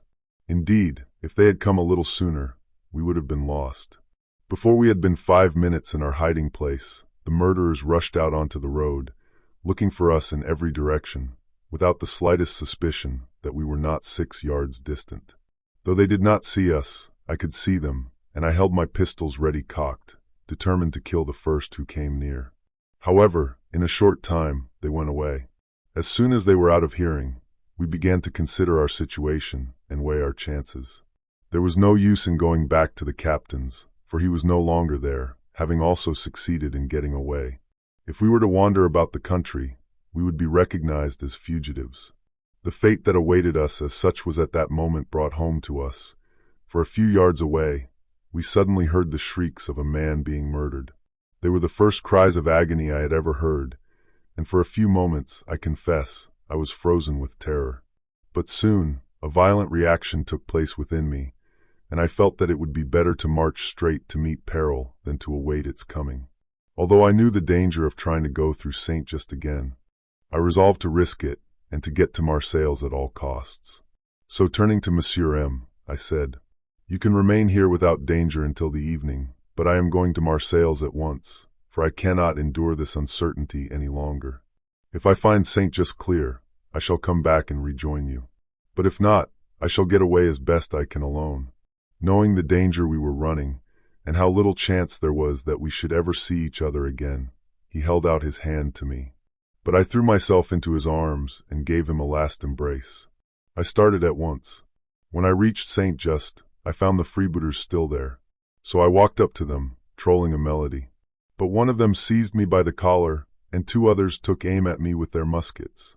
If ever in my life I shouted, "Long live the King," with less enthusiasm than the cry deserves, it was then. To assume a rollicking air, to laugh with cool carelessness when there is nothing between you and death but the more or less strong pressure of a highwayman's finger on the trigger of a musket, is no easy task. But all this I accomplished, and once more got through the village with a whole skin indeed, but with the unalterable resolution to blow my brains out rather than again try such an experiment. Having now a village behind me which I had vowed never to re-enter, and there being no road available by which I could hope to get around Marseilles, the only course open to me was to make my way into the city. At that moment, this was difficult, for many small bodies of troops, wearing the white cockade, infested the approaches. I soon perceived that the danger of getting in was as great as ever. So I was determined to walk up and down until night, hoping the darkness would come to my aid. But one of the patrols soon gave me to understand that my prowling had aroused suspicion, and ordered me either to go on to the city, in which by all accounts there was a small chance of safety for me, or back to the village, where certain death awaited me. A happy inspiration flashed across my mind. I would get some refreshment. Seeing an inn nearby, I went in and ordered a mug of beer, sitting down near the window, faintly hoping that before the necessity for a final decision arrived, someone who knew me would pass by. After waiting half an hour, I did indeed see an acquaintance, no other than Monsieur M., whom I had left in the vineyard. I beckoned him, and he joined me. He told me that, being too impatient to await my return, he had soon made up his mind to follow me, and by joining a band of pillagers, was lucky enough to get safely through Saint-Just. We consulted together as to what we had better do next, and having applied to our host, found he could supply us with a trusty messenger, who would carry the news of our whereabouts to my brother-in-law. After an anxious wait of 3 hours, we saw him coming. I was about to run out to meet him, but Monsieur M. held me back, pointing out the danger of such a step. So we sat still, our eyes fixed on the approaching figure. But when my brother-in-law reached the inn, I could restrain my impatience no longer, but rushing out of the room, I met him on the stairs. "My wife!" I cried. "Have you seen my wife?" "She is at my house," was the reply, and with a cry of joy, I threw myself into his arms. My wife, who had been threatened, insulted, and roughly treated because of my opinions, had indeed found safety at my brother-in-law's. Night was coming on. My brother-in-law, who wore the uniform of the National Guard, which was at that moment a safeguard, took us each by an arm, and we passed the barrier without anyone asking us who we were. Choosing quiet streets, we reached his house unmolested. In fact, the whole city was quiet, for the carnage was practically at an end. My wife is safe. This thought filled my heart with joy almost too great to bear. Her adventures were as follows. My wife and her mother had gone to our house, as agreed upon, to pack our trunks. As they left their rooms, having accomplished their task, they found the landlady waiting on the staircase, who at once overwhelmed my wife with a torrent of abuse. The husband, who until then had known nothing of their tenant's return, hearing the noise, came out of his room, and seizing his wife by the arm, pulled her in and shut the door. She, however, rushed to the window, and just as my wife and her mother reached the street, shouted to a free band who were on guard across the way, "Fire! They are Bonapartists." Fortunately, the men, more merciful than the woman, seeing two ladies quite alone, did not hinder their passage. Just then my brother-in-law came by, whose opinions were well known, and whose uniform was respected. He was allowed to take them under his protection and conduct them to his house in safety. A young man, employed at the prefecture, who had called at my house the day before, I had promised to help him in editing the Journal de Bouches du Rhône, was not so lucky. His occupation and his visit to me laid him under suspicion of possessing dangerous opinions, and his friends urged him to flee. But it was too late. He was attacked at the corner of the Rue de Noailles and wounded by a stab from a dagger. Happily, however, he ultimately recovered. The whole day was passed in the commission of deeds still more bloody than those of the day before. The sewers ran blood, and every 100 yards a dead body was to be met. But this sight, instead of satiating the assassin's thirst for blood, only seemed to awaken a general feeling of gaiety. In the evening, the streets resounded with song and roundelay. For many years to come, that which we look back on as the day of the massacre lived in the memory of the Royalists as the day of the farce. Unable to generate audio, but here's the edited passage as requested. We could no longer endure the unsettling scenes around us. So that very evening, we accepted an offer of a carriage and set out for Nîmes. The journey to Orgon, which we reached the next day, was uneventful. However, scattered detachments of troops we encountered along the way were a constant reminder that true tranquility remained elusive. As we approached Orgon, we observed 3 men walking arm in arm. This display of camaraderie struck us as unusual after our recent experiences. One wore a white cockade, another a tricolor, and the third wore no emblem at all. Yet they walked in brotherly accord, each awaiting the outcome of events under a different banner. Their wisdom impressed me greatly. Feeling I had nothing to fear from such philosophers, I approached them and inquired about their situation. They explained their hopes with complete sincerity, and above all, their firm determination to align with whichever party ultimately prevailed. As we drove into Orgon, it was immediately clear the town was abuzz with excitement. Anxiety was etched on every face. A man, identified as the mayor, was addressing a crowd. We drew closer, noticing everyone was listening intently, and asked the cause of the commotion. "Gentlemen," he announced, "you should know the news. The king is in his capital. We have once again hoisted the white flag, and the day has passed without a single dispute. One party has triumphed peacefully, and the other has submitted with resignation. However, I have just learned that a band of vagabonds, numbering about 300, has gathered on the bridge over the Durance. They intend to raid our little town tonight, aiming to seize our possessions through pillage or extortion. I have a few guns left which I am about to distribute, and each man will watch over the safety of all." Though there weren't enough arms to go around, he offered to supply us. But as I carried my double-barreled pistols, I declined his weapons. I saw the ladies to bed, then sat by their door, attempting to sleep, a pistol in each hand. Yet, constant false alarms echoed through the town. By dawn, my only comfort was knowing that no one else in Orgon had slept any better than I. The next day, we continued our journey to Tarascon, where new excitement awaited us. As we neared the town, we heard the clanging tocsin and drums beating the General. We had grown so accustomed to such uproar that we were not particularly astonished. Upon entering, we asked what was happening and were informed that 12,000 troops from Nîmes had marched on Beaucaire, laying waste with fire and sword. I gently suggested that 12,000 men seemed a rather large number for one town to furnish, but was told that this included troops from the Gardenique and the Cevennes regions. Nîmes, it seemed, still clung to the tricolor, while Beaucaire had raised the white flag. The Nîmes expedition aimed to pull down that flag and scatter the royalists gathering in Beaucaire. Considering Tarascon and Beaucaire are separated only by the Rhône, it struck me as peculiar that such quiet prevailed on one bank, while fierce conflict raged on the other. I didn't doubt that something had occurred, but not an event of such gravity as reported. We decided to press on to Beaucaire. When we arrived, we found the town in perfect order. The supposed expedition of 12,000 men had been reduced to a force of 200, easily repulsed, resulting in one assailant wounded and one prisoner. Proud of this success, the people of Beaucaire entrusted us with 1,000 reproaches to deliver to their inveterate enemies, the citizens of Nîmes. If any journey could accurately illustrate the preparations for civil war and the confusion already prevalent in the south, it would undoubtedly be the one we undertook that day. Along the 4 leagues between Beaucaire and Nîmes, detachments of troops were posted at frequent intervals, alternately displaying the white and the tricolored cockade. Every village on our route, except those just outside Nîmes, had definitively joined one party or the other. The soldiers stationed at equal distances along the road were now royalist, now Bonapartist. Before leaving Beaucaire, we had all, following the example of the men we had seen at Orgon, equipped ourselves with 2 cockades, one white and one tricolored. By peering out from our carriage windows, we could determine which cockade was worn by the approaching troops. This allowed us time to attach a similar one to our hats before we reached them, while hiding the other in our shoes. Then, as we passed, we poked our heads, appropriately adorned, out of the windows and shouted vigorously, "Long live the king!" or "Long live the emperor!"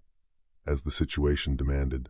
Thanks to this roadside political concession, and no less to the money we gave as tips everywhere, we eventually arrived at the barriers of Nîmes, where we encountered the National Guards who had been repulsed by the townspeople of Beaucaire. This is what had transpired just before our arrival in the city. The National Guard of Nîmes and the garrison troops had resolved to unite for a banquet on Sunday, June 28th, to celebrate the success of the French army. News of the Battle of Waterloo traveled much faster to Marseilles than to Nîmes, so the banquet proceeded uninterrupted. A bust of Napoleon was carried in procession throughout the town. The regular soldiers and National Guard then devoted the rest of the day to rejoicings, which were followed by no excesses. However, before the day concluded, news arrived of numerous gatherings taking place at Beaucaire. Although the defeat at Waterloo reached Nîmes the following Tuesday, the troops we had seen returning at the city gates had been dispatched on Wednesday to disperse these assemblies. Meanwhile, the Bonapartists, under General Gilly, including a regiment of chasseurs, began to despair of their cause's success. Their situation became critical, especially upon learning that the forces at Beaucaire had assumed the offensive and were preparing to march on Nîmes. As I had no connection to anything that had occurred in the capital of the Guard, I personally had nothing to fear. But having learned through experience how easily suspicions arise, I feared that the misfortune which had not spared my friends or family might lead to their being accused of sheltering a refugee from Marseilles. This word, though insignificant on its own, could be fatal in the mouth of an enemy. Fears for the future, thus aroused by past recollections, prompted me to forego contemplating a drama that could become formidable. I requested to retreat to the countryside with the firm intention of returning to Nîmes as soon as the white flag once more floated from its towers. An ancient castle in the Cevennes, a place that from the burning of the Albigenses to the massacre of La Bagarre had witnessed many revolutions and counter-revolutions, became the refuge for my wife, my mother, and myself. As the peaceful tranquility of our life there was unbroken by any noteworthy event, I shall not dwell on it. Yet, as is human nature, we eventually grew weary of our calm existence. When nearly a week passed without any news from the outside world, we used it as an excuse to return to Nîmes to observe the situation firsthand. About 2 leagues into our journey, we met the carriage of a friend, a wealthy landowner from the city. Seeing him inside, I alighted to ask about affairs in Nîmes. "I hope you are not considering going there," he said, "especially at this moment. The excitement is intense, blood has already flowed, and a catastrophe is imminent." So we returned to our mountain castle. But within a few days, the same restlessness plagued us again. Unable to overcome it, we decided to risk it all and see the state of affairs for ourselves. This time, neither advice nor warning had any effect. We not only set out but arrived at our destination that very evening. We had been correctly informed. Brawls had already erupted in the streets, inflaming public opinion. One man had been killed on the esplanade by a musket shot, and it seemed his death would be merely the precursor to many more. The Catholics eagerly awaited the arrival of the formidable warriors from Beaucaire, on whom they placed their chief reliance. The Protestants moved in painful silence, fear blanching every face. At last, the white flag was hoisted, and the king proclaimed, without the dreaded disorders occurring. However, it was plainly visible that this calm was merely a pause before a struggle, and that on the slightest pretext, pent-up passions would break loose again. Just at this time, the memory of our quiet life in the mountains sparked a happy idea. We had learned that Marshal Brune's stubborn resolve never to acknowledge Louis XVIII as king had softened. The marshal had been persuaded to hoist the white flag at Toulon, and with a cockade in his hat, he had formally resigned command of that place into the hands of the royal authorities. Henceforth, there was no place in all Provence where he could live unobserved. His ultimate intentions were unknown to us. Indeed, his movements suggested great hesitation. It occurred to us to offer him our little country house as a refuge where he could await the arrival of more peaceful times. We decided that M_____ and another friend, who had just arrived from Paris, should go to him and make the offer. We believed he would readily accept, especially since it came from hearts deeply devoted to him. They set out, but to my great surprise, returned the same day. They brought us word that Marshal Brune had been assassinated at Avignon. Initially, we could not believe the dreadful news, taking it for one of those ghastly rumors that circulate so rapidly during periods of civil strife. But we were not left long in uncertainty, for the details of the catastrophe arrived all too soon. Chapter 8. For some days, Avignon was plagued by assassins, much like Marseilles and Nîmes. The city shuddered at the names of 5 men, Pointu, Farges, Roquefort, Naudaud, and Magnan. Pointu embodied the men of the south, olive-skinned, eagle-eyed, with a hooked nose and ivory teeth. Despite his average height and a back bent from heavy burdens, his strength and dexterity were extraordinary. He could effortlessly hurl a 48-pound cannonball over the Lille gate or fling a stone 200 yards across the Rhône. He could even throw a knife backward while running at full speed, embedding 2 inches of its blade into a tree trunk. With equal skill in musketry, pistol, and quarterstaff, coupled with sharp wit and a deep hatred for Republicans, who had executed his parents, Pointu was a formidable leader. His lieutenants were Farges, a silk weaver, Roquefort, a porter, Naudaud, a baker, and Magnan, a second-hand clothes dealer. Avignon lay entirely in the grip of these 5 men. The civil and military authorities were either unwilling or unable to suppress their brutality. Then came news that Marshal Brune, commanding 6,000 troops at Luc, had been summoned to Paris by the new government. Knowing the volatile state of the south and anticipating danger, the marshal requested to travel by water. This was officially denied, though the Duc de Rivière, governor of Marseilles, provided a safe conduct. The assassins rejoiced at the prospect of a Republican of '89, who had risen to marshal under the usurper, passing through Avignon. Sinister rumors spread, heralding death. The old, disproven slander resurfaced, that Brune, though not reaching Paris until September 5, 1792, had carried the head of the Princesse de Lamballe on a pike in Lyons on September 2nd. Soon, news arrived that the marshal had narrowly escaped assassination in Aix, saved only by his swift horses.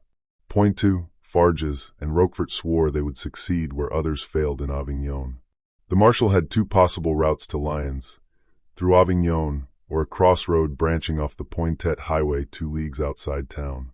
The assassins expected him to take the latter. On August 2nd, the day of his expected arrival, Pointu, Magnan, and Naudaud, with 4 accomplices, took a carriage at 6 in the morning. They set out from the Rhône bridge and concealed themselves by the Pointet highway. When the marshal reached the road division, warning of the hostility in Avignon, he decided to take the crossroad where Pointu and his men waited. However, the postilion stubbornly refused, insisting he always changed horses in Avignon, not Pointet. One of the marshal's aides-de-camp attempted, pistol in hand, to force him. But the marshal forbade violence, ordering him to proceed to Avignon. The marshal reached the town at 9 that morning, alighting at the Hotel du Palais Royal, which also served as the post house. While fresh horses were prepared and passports examined at the Lille gate, the marshal entered the hotel for soup. Within minutes, a crowd gathered. The proprietor, M. Moulin, noticing their menacing expressions, urged the marshal to leave instantly without his papers. He promised to send a man on horseback to deliver them 2 or 3 leagues beyond the town. The marshal came downstairs, found the horses ready, and entered his carriage. Loud murmurs rose from the populace, punctuated by the terrible word "Zao." This Provençal cry, depending on its tone, conveyed every shade of threat, meaning bite, rend, kill, murder. The marshal galloped off, passing the town gates unmolested, save for the howls of the crowd, who made no attempt to stop him. He believed his enemies were behind him. But at the Rhone bridge, he found a group of armed men, led by Farges and Roquefort, awaiting him. They raised their guns and took aim. The marshal ordered the position to turn back. The carriage reversed, but after about 50 yards, it met the crowd from the Palais Royal, which had followed. The postilion stopped. Instantly the traces were cut. The marshal, opening the door, alighted, followed by his valet. He passed on foot through the Lille gate, followed by a second carriage carrying his aides-de-camp. They returned to the Palais Royal, where the doors were opened to them and immediately secured. The marshal requested a room, and M. Moulin gave him room number 1, facing the front. Within 10 minutes, 3,000 people filled the square, as if sprung from the ground. Just then, the marshal's abandoned carriage arrived, its traces retied by the postilion. The great yard gates were opened a second time, then closed again and barricaded by the porter Vernet and M. Moulin himself, both men of colossal strength. The aides-de-camp, still in the carriage, now alighted and asked to be shown to the marshal. But Moulin ordered Vernet to hide them in an outhouse. Vernet, taking an aide in each hand, dragged them despite their struggles, pushing them behind empty barrels and throwing an old carpet over them. With a solemn, prophetic voice, he declared, "If you move, you are dead men," and left them. The aides-de-camp remained motionless and silent. At that moment, M. de Saint-Chamans, prefect of Avignon, who had arrived at 5 that morning, entered the courtyard. The crowd was now smashing windows and breaking down the street door. The square overflowed with threatening cries, above all the terrible "Zao," growing more menacing by the minute. M. Moulin realized that if they couldn't hold out until Major Lambert's troops arrived, all was lost. He instructed Vernet to deal with those breaking down the door, while he would handle those at the windows. Thus, these 2 men, driven by a shared impulse and equal courage, prepared to confront a howling mob for the blood it craved. Both men dashed to their posts, one in the hall, the other in the dining room, finding doors and windows already smashed and several men inside. At the sight of Vernet, whose immense strength they knew, those in the hall recoiled. Vernet seized the opportunity, ejected them, and secured the door. Meanwhile, M. Moulin grabbed his double-barreled gun from the chimney corner, aimed it at 5 men in the dining room, and threatened to fire if they didn't leave instantly. For obeyed, but one refused to budge. Finding himself no longer outnumbered, Moulin set aside his gun. He seized his adversary around the waist, lifted him like a child, and flung him out the window. The man died 3 weeks later, not from the fall but from the squeeze. Moulin then rushed to secure the window. As he reached for it, his head was seized from behind and violently pressed onto his left shoulder. Simultaneously, a pane shattered, and a hatchet struck his right shoulder.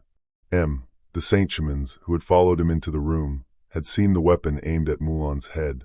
Unable to deflect the hatchet itself, he had diverted its target. Moulin grabbed the hatchet handle, wrenching it from the attacker. Fortunately, the blow had missed its true mark. He finished closing and securing the window with the inside shutters, then went upstairs to check on the marshal. He found the marshal pacing his room, his noble face calm, as if the shouts of the mob demanding his death were unheard. Moulin moved him from room number 1 to number 3, a back room overlooking the courtyard, which offered greater safety. The marshal requested writing materials, which Moulin brought. The marshal then sat at a small table and began to write. Just then, the cries outside grew even louder. M. de Saint-Chamans had stepped out and ordered the crowd to disperse. 1,000 voices demanded to know who he was to give such an order. He declared his rank and authority, but the response was, "We only know the prefect by his clothes." Unfortunately, de Saint-Chaman's trunks had not yet arrived, and he was dressed in a green coat, nankeen trousers, and a pique vest. It was hardly an outfit to command respect. When he stood on a bench to address the populace, cries of "Down with the green coat! We've had enough charlatans like that!" forced him to descend. As Vernet opened the door to let him in, several men tried to push their way inside. But Vernet's fist fell 3 times, and 3 men collapsed like bulls struck by a club. The others retreated. A dozen champions like Vernet might have saved the marshal. It must be remembered that Vernet was a royalist, sharing the same opinions as those he fought. For him, the marshal was a mortal enemy. However, he possessed a noble heart and desired a trial, not a murder, if the marshal was guilty. Meanwhile, an onlooker, hearing the remarks about de Saint-Chaman's unofficial attire, had gone to put on his uniform. This was Dupuis, a handsome, venerable old man with white hair, a pleasant expression, and a winning voice. He soon returned in his mayor's robes, wearing his scarf and the double cross of St. Louis and the Legion of Honor. But neither his age nor his dignity made the slightest impression. They didn't even allow him to reach the hotel door, knocking him down and trampling him. He barely escaped with torn clothes and his white hair covered in dust and blood. The mob's fury had reached its peak. At this critical moment, the Avignon garrison appeared.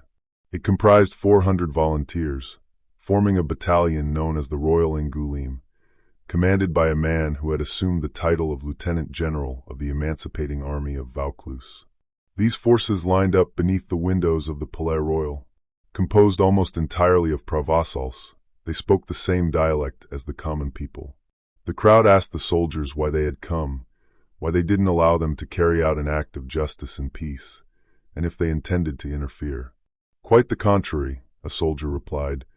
"Pitch him out the window, and we will catch him on the points of our bayonets." Brutal cries of joy greeted this answer, followed by a brief silence. It was clear, however, that beneath the apparent calm, the crowd was in eager anticipation. Soon, new shouts were heard, this time from inside the hotel. A small band of men, led by Farges and Roquefort, had separated from the throng. With ladders, they had scaled the walls, reached the roof, and gliding down the other side, dropped onto the balcony outside the windows of the marshal's room. Some crashed through the windows without waiting to open them. Others rushed in through the open door. The marshal, taken by surprise, rose. Not wanting the letter he was writing to the Austrian commandant, claiming his protection, to fall into these wretches' hands, he tore it to pieces. Then a man of a better class than the others, who today wears the Cross of the Legion of Honor, perhaps granted for his conduct on this occasion, advanced toward the marshal, sword in hand. He informed him that if he had any last arrangements to make, he should make them at once, for he had only 10 minutes to live. "What are you thinking of?" exclaimed Farges. 10 minutes. Did he give the Princesse de Lamballe 10 minutes? He pointed his pistol at the marshal's breast. But the marshal struck up the weapon. The shot missed its aim and buried itself in the ceiling.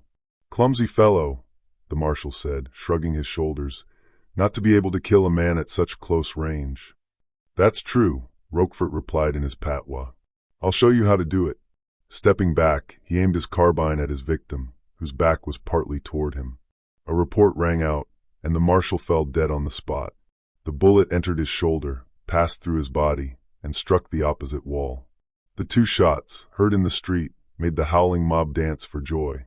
A cowardly fellow named Cadillon rushed onto a balcony overlooking the square, holding a loaded pistol in each hand, which he hadn't dared discharge, even into the dead body.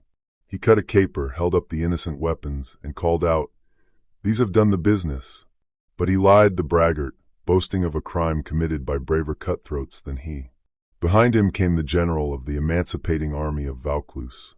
Graciously saluting the crowd, he declared, "The marshal has carried out an act of justice by taking his own life."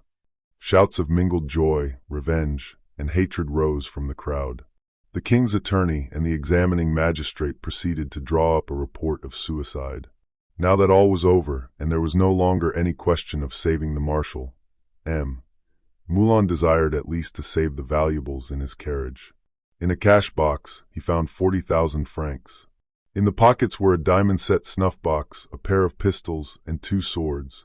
The hilt of one sword was studded with precious stones, a gift from the ill-fated Selim. Moulin returned across the courtyard, carrying these items. The Damascus blade was wrenched from his hands.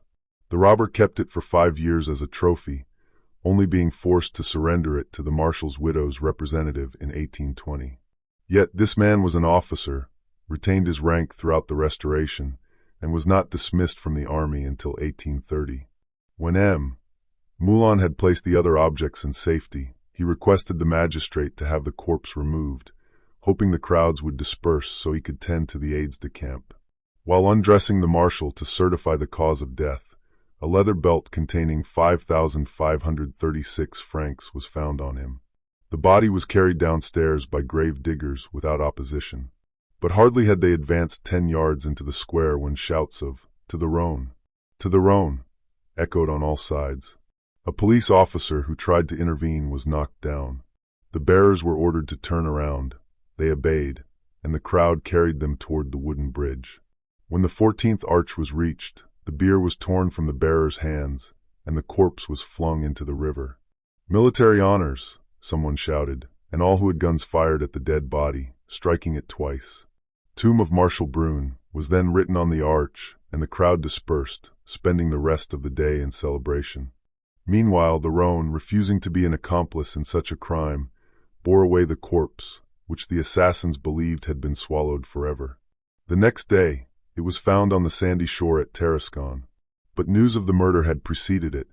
It was recognized by the wounds and pushed back into the waters, which carried it toward the sea.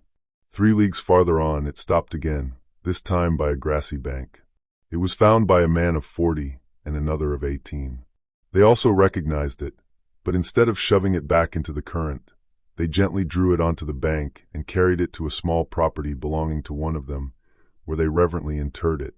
The elder of the two was de Chartreuse, the younger, Amédée Picot. The body was exhumed by order of the marshal's widow and brought to her castle of Saint-Just in Champagne. She had it embalmed and placed in a bedroom adjoining her own, where it remained, covered only by a veil, until the deceased's memory was cleared of the accusation of suicide by a solemn public trial and judgment. Only then was it finally interred, along with the parchment containing the decision of the court of Rheims. The ruffians who killed Marshal Brune, though they evaded human justice, did not escape the vengeance of God. Nearly every one of them met a miserable end. Roquefort and Farges were afflicted by strange and unknown diseases, reminiscent of ancient plagues. Farges' skin dried up and became horny, causing such intense irritation that he had to be kept buried up to the neck while still alive. Roquefort's disease seemed to reside in his marrow. His bones gradually lost all solidity, and his limbs refused to bear his weight, forcing him to crawl through the streets like a serpent. Both died in such dreadful torture that they regretted having escaped the scaffold, which would have spared them such prolonged agony. Pointu was condemned to death in absentia by the Assizes Court of La Drôme for murdering 5 people, and was cast off by his own faction. For some time, his infirm and deformed wife was seen begging for him, who had for 2 months been the arbiter of civil war and assassination. Then came a day when she ceased her quest, sitting with her head covered by a black rag. Pointu was dead, but where or how was never known. In some corner, probably, in the crevice of a rock or in the heart of the forest, like an old tiger whose talons have been clipped and teeth drawn. Naudot and Magnan were sentenced to the galleys for 10 years. Naudot died there. Magnan finished his time and became a scavenger and, faithful to his vocation as a dealer of death, a poisoner of stray dogs. Some of these cutthroats are still living, holding good positions, wearing crosses and epaulets. Rejoicing in their impunity, they imagine they have escaped the eye of God. We shall wait and see. Chapter 9. On a Saturday, the white flag was raised at Nîmes.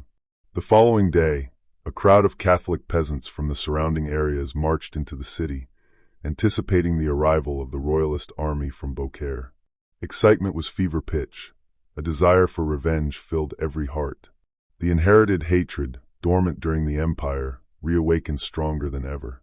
In the account that follows, I can guarantee the facts, but not always the exact dates. It is easier to recall a murder one witnessed than its precise day. The Nîmes garrison consisted of one battalion from the 13th Regiment of the Line and another from the 79th Regiment. The 79th was under strength and had been sent to Nîmes to recruit. But after the Battle of Waterloo, citizens had tried to induce soldiers to desert, leaving only about 200 men, including officers, across both battalions.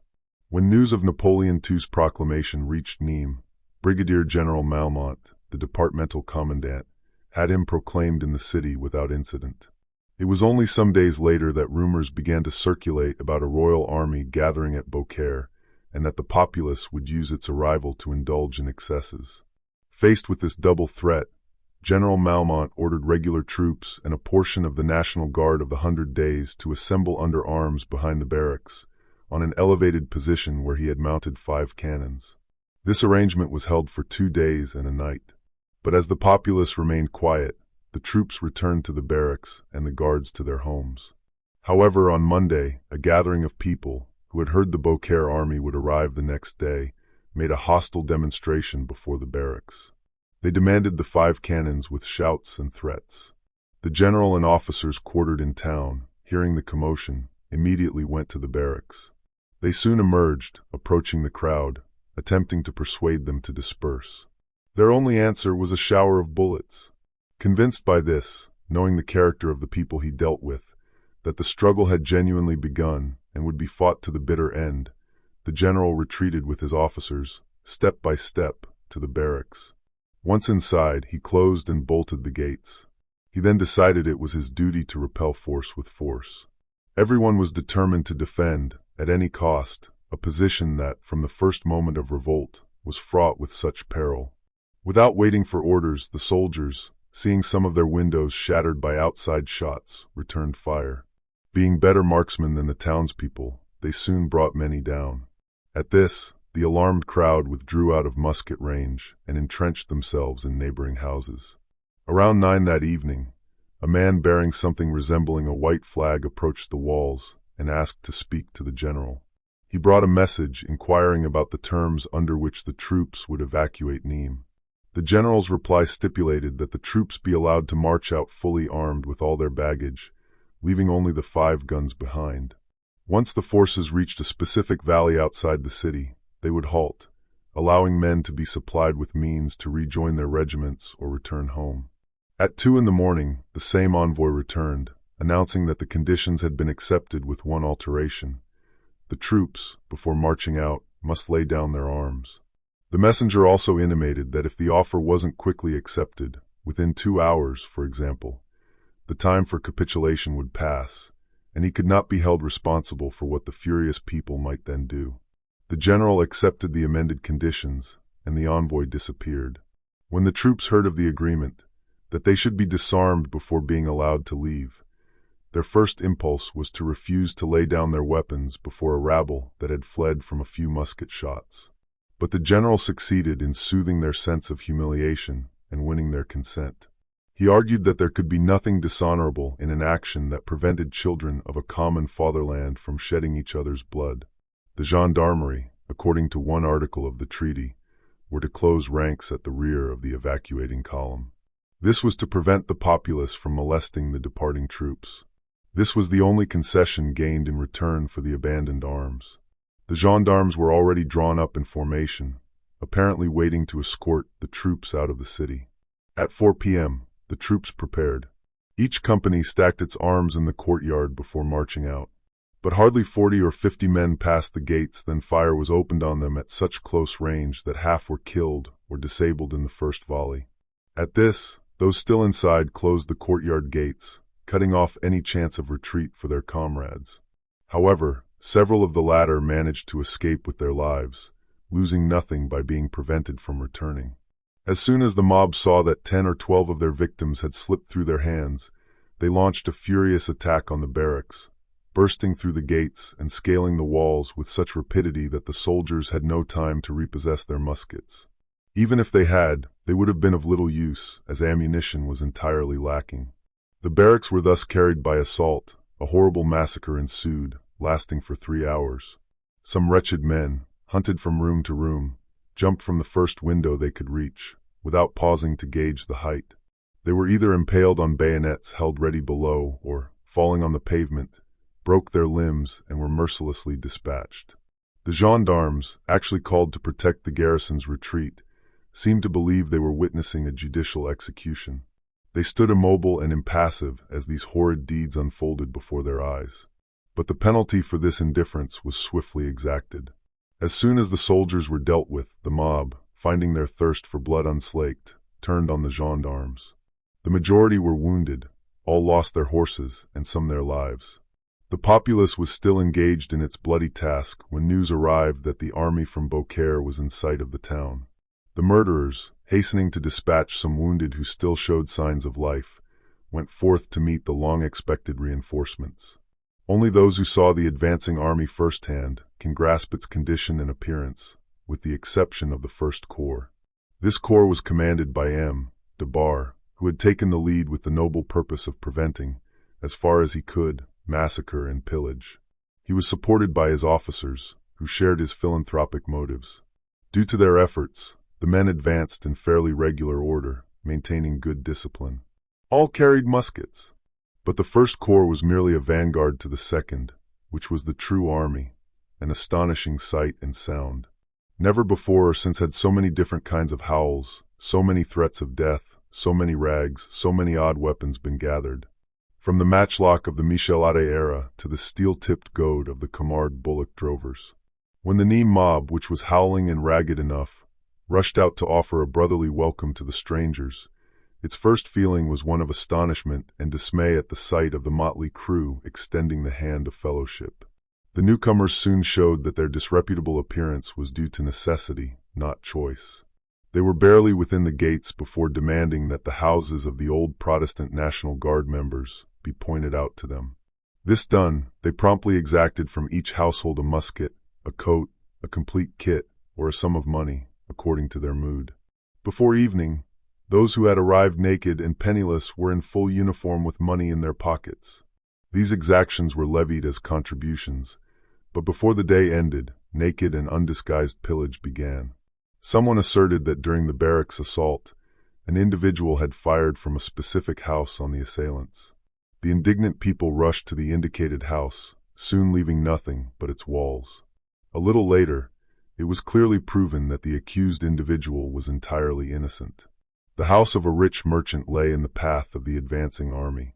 A cry arose that the owner was a Bonapartist, and nothing more was needed. The house was broken into and pillaged. Furniture was thrown from the windows. 2 days later, it turned out that not only was the merchant not a Bonapartist, but his son had been one of those who accompanied the Duc d'Angoulême to Sète when he left the country. The pillagers excused themselves by claiming they had been misled by a resemblance between two names. This excuse, it appears, was accepted as valid by the authorities. It wasn't long before the populace of Nîmes decided to follow the example set by their Beaucaire counterparts. Within 24 hours, free companies formed, led by Trestaillons, Truffany, Graffan, and Morinet. These bands arrogated the title of National Guard. What happened in Marseilles in the heat of the moment was now repeated in Nîmes with deliberate method, fueled by hatred and a desire for vengeance. A revolt erupted, following a familiar pattern.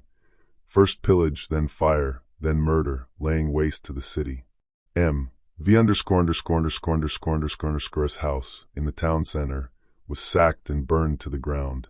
No one lifted a hand to prevent the crime. T___________________________________________________________ house, on the road to Montpellier, was sacked and wrecked. A bonfire was made of the furniture, around which the crowd danced as if it were a public celebration. Then, cries arose for the proprietor, that he might be killed. When he couldn't be found, the mob's frustrated fury vented itself on the dead. A child, buried 3 months prior, was dragged from its grave, pulled by its feet through sewers and puddles, and then flung onto a dung heap. Strangely, while arson and sacrilege ran rampant, the mayor slept so soundly that, upon waking, he was quite astonished, by his own account, to hear what had transpired overnight. When this expedition completed, the same company turned their attention to a small country house occupied by a widow I had often urged to take refuge with us. But, secure in her insignificance, she had always declined, preferring to live solitary in her own home. The freebooters sought her out, burst through her doors, drove her away with blows and insults, destroyed her house, and burned her furniture. They then proceeded to the vault containing her family's remains, dragged them from their coffins, and scattered them across the fields. The next day, the poor woman ventured back, collected the desecrated remains with pious care, and replaced them in the vault. But this was counted as a crime. The company returned, again cast forth the contents of the coffins, and threatened to kill her should she dare touch them again. In the days that followed, she was often seen weeping bitterly, watching over the sacred relics exposed on the ground. This widow's name was Pepin, and the scene of the sacrilege was a small enclosure on the hill of Moulins-Avent. Meanwhile, the people in the Faubourg de Bourgades had invented a new kind of game, or rather, resolved to vary the serious drama unfolding with comic scenes. They had acquired a number of beetles, like those used by washerwomen, and hammered in long nails whose points projected an inch on the other side, forming a fleur-de-lis. Every Protestant who fell into their hands, regardless of age or rank, was stamped with this bloody emblem, often inflicting serious wounds. Murders were now becoming common. Victims included Loriol, Bigot, Dumas, Lermit, Héritier, Domazin, Coombe, Clarin, Bigomet, Puges, Imbert, Vigel, Porchet, and Vignol. More or less shocking details emerged about the murderers' methods. A man named Dalbos was in the custody of 2 armed men. Others came to consult with them. Dalbos appealed for mercy to the newcomers. It was granted, but as he turned to leave, he was shot dead. Another man, Rambert, tried to escape disguised as a woman, but was recognized and shot down a few yards from his door. A gunner named Saucine was walking securely along the road to Uzes, pipe in mouth, when he was met by 5 men from Trestalin's company. They surrounded him and stabbed him to the heart. The elder of 2 brothers named Chivas ran across some fields to take shelter in a country house called Rivière, which, unknown to him, had been occupied by some of the new National Guard. They met him on the threshold and shot him dead. Rant was seized in his own house and shot. Klaus was met by a company, and seeing Trestalin's, with whom he had always been friends, in its ranks, he approached him and offered his hand. Trestalin's drew a pistol from his belt and blew his brains out. Calandre, chased down the Rue de Sours Gris, sought shelter in a tavern, but was forced out and killed with sabers. Courbet was sent to prison under escort, but these men changed their minds about his punishment midway, halted, and shot him dead in the middle of the street. A wine merchant named Cabinot, fleeing from Trestalin's, ran into a house where a venerable priest, Cure Bonhomme, resided. When the blood-covered cutthroat rushed in, the priest advanced and stopped him, crying, "What will happen, unhappy man, when you come to the confessional with blood-stained hands?" "Pooh," Trestalin's replied, "you must put on your wide gown. The sleeves are large enough to let everything pass." To the brief account of so many murders, I will add the narrative of one I witnessed, which left the most terrible impression on me of anything in my experience. It was midnight. I was working beside my wife's bed. She was just growing drowsy when a distant noise caught our attention. It gradually grew more distinct, and drums began to beat the générale in every direction. Hiding my own alarm for fear of increasing hers, I told my wife, who asked what new thing was about to happen, that it was probably troops marching in or out of garrison. But soon, firearms reports, accompanied by an uproar so familiar we could no longer mistake its meaning, were heard outside. Opening my window, I heard blood-curdling imprecations mixed with cries of "Long live the King." Unable to remain in uncertainty, I woke a captain who lived in the same house. He rose, took his arms, and we went out together, heading toward the source of the shouts. The moon shone so brightly that we could see everything almost as clearly as in broad daylight. A crowd was rushing towards the cours, yelling like madmen. Most, half-naked, armed with muskets, swords, knives, and clubs, swearing to exterminate everything, waved their weapons above the heads of men who had clearly been torn from their homes and brought to the square to be put to death. The rest of the crowd, like ourselves, had been drawn there by curiosity, asking what was happening. "Murder is abroad," was the answer. "Several people have been killed in the environs, and the patrol has been fired on." While this questioning continued, the noise grew louder. As I had no real business in such a place, and feeling my place was beside my wife, to reassure her for the moment and to watch over her should the rioters come our way, I said goodbye to the captain, who continued to the barracks, and took the road back to the suburb where I lived. I was no more than 50 steps from our house when I heard loud talking behind me. Turning, I saw gun barrels glittering in the moonlight. As the speakers seemed to be rapidly approaching, I stayed close in the shadow of the houses until I reached my own door, which I softly closed behind me, leaving a chink to peek out and watch the group approaching. Suddenly, I felt something touch my hand.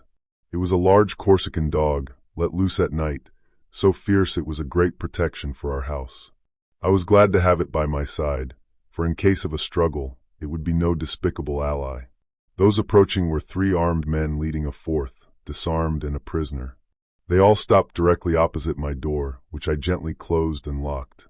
Still wishing to see what they were doing, I slipped into the garden, which faced the street, my dog still following.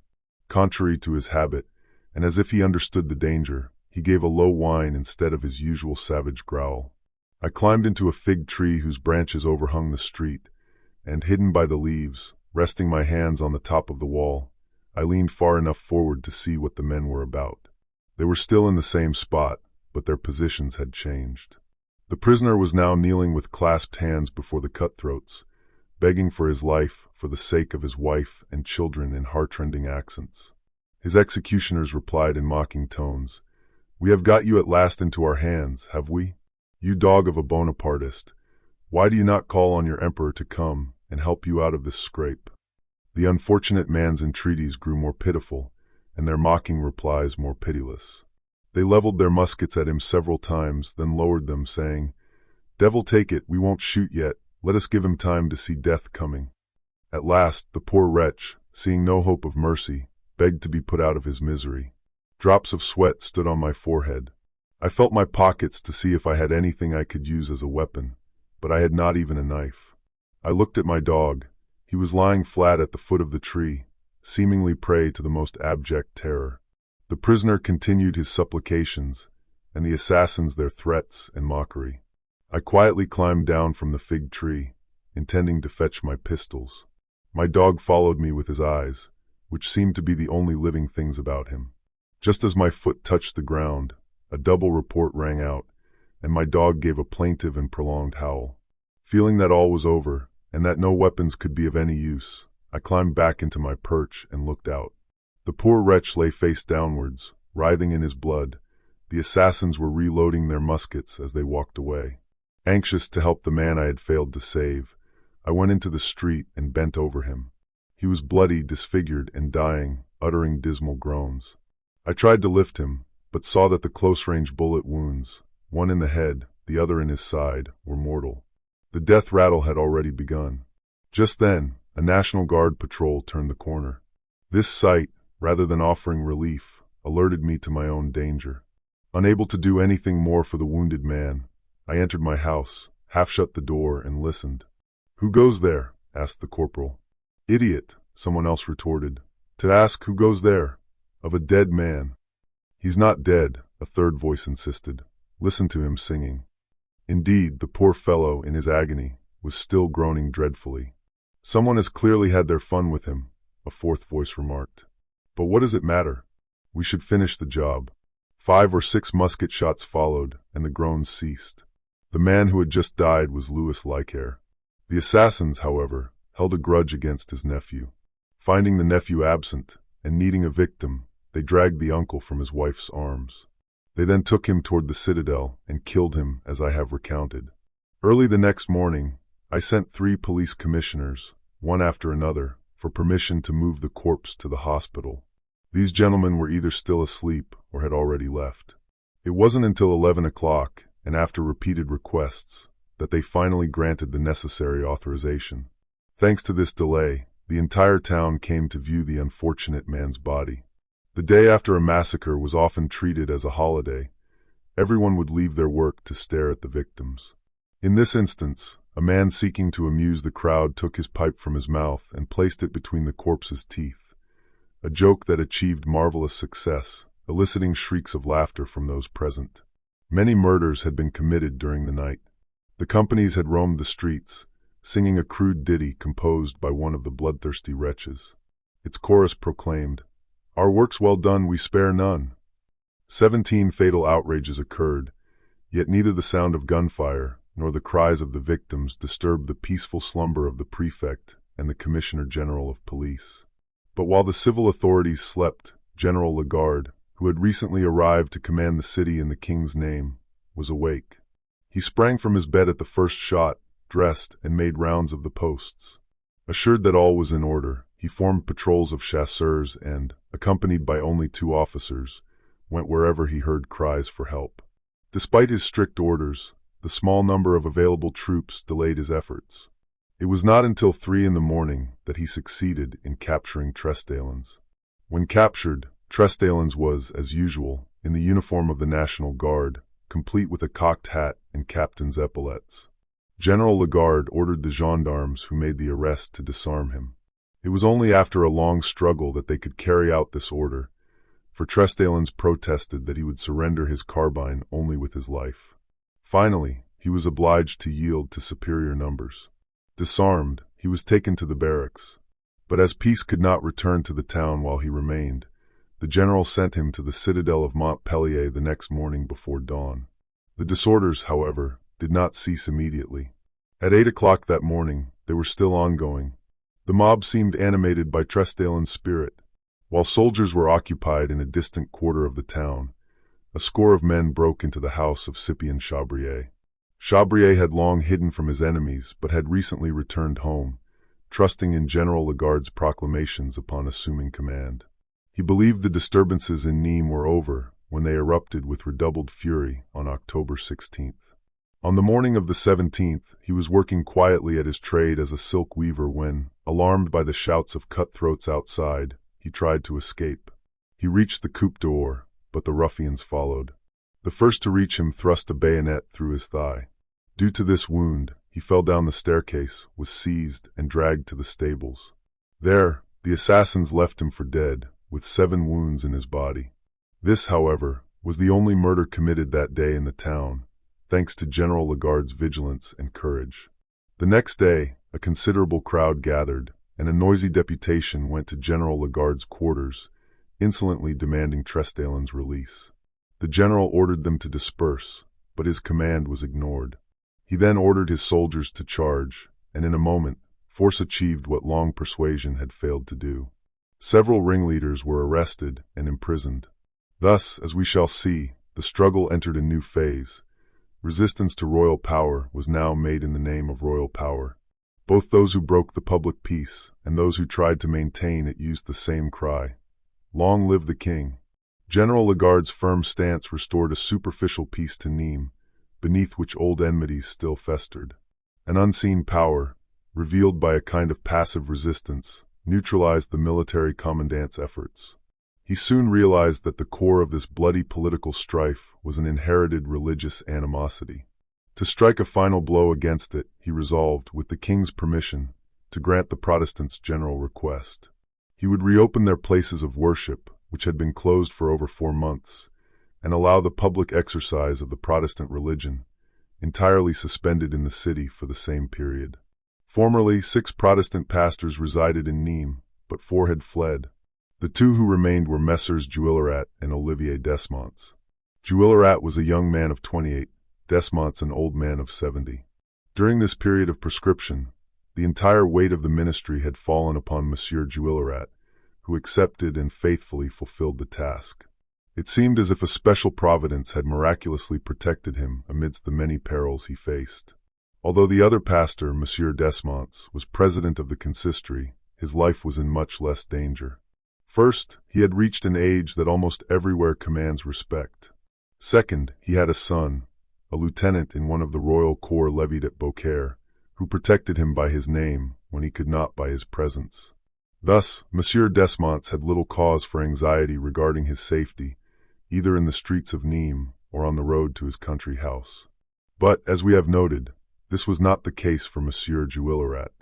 Being young and active, with unwavering trust in God, all the sacred duties of his office devolved upon him alone, from visiting the sick and dying to baptizing the newborn. The latter were often brought to him at night for baptism, and he consented, though reluctantly, to this concession, feeling that insisting on the rite during the day would compromise not only his own safety, but that of others. In all matters concerning him personally, such as consoling the dying or caring for the wounded, he acted quite openly. No danger he encountered ever caused him to flinch from his path of duty. One day, as Monsieur Juillerat passed through the Rue de Barquettes on his way to the prefecture for ministry-related business, he saw several men lying in wait in a blind alley he had to pass. Their guns were pointed at him. He continued his way with a tranquil step and such an air of resignation that the assassins were overawed. They lowered their weapons as he approached, without firing a single shot. When Monsieur Juillerat reached the prefecture, believing the prefect should be aware of all matters connected with public order, he recounted this incident to Monsieur d'Arbodjoux. However, the latter did not deem the affair important enough to require any investigation. Reopening the long-closed Protestant places of worship was a difficult undertaking, given the circumstances and the disapproval of civil authorities. But General Lagarde was a man of firm convictions, always acting upon them. To prepare public opinion for this religious policy, he sought the aid of the Duc d'Angoulême, who was expected in Nîmes during a tour of the south. On November 5th, the prince entered the city. Having read the general's reports to King Louis XVIII and received clear instructions from his uncle to pacify the troubled provinces, he arrived determined to display perfect impartiality, whether he truly felt it or not. When the delegates from the consistory were presented, he not only received them graciously, but was the first to speak of their faith.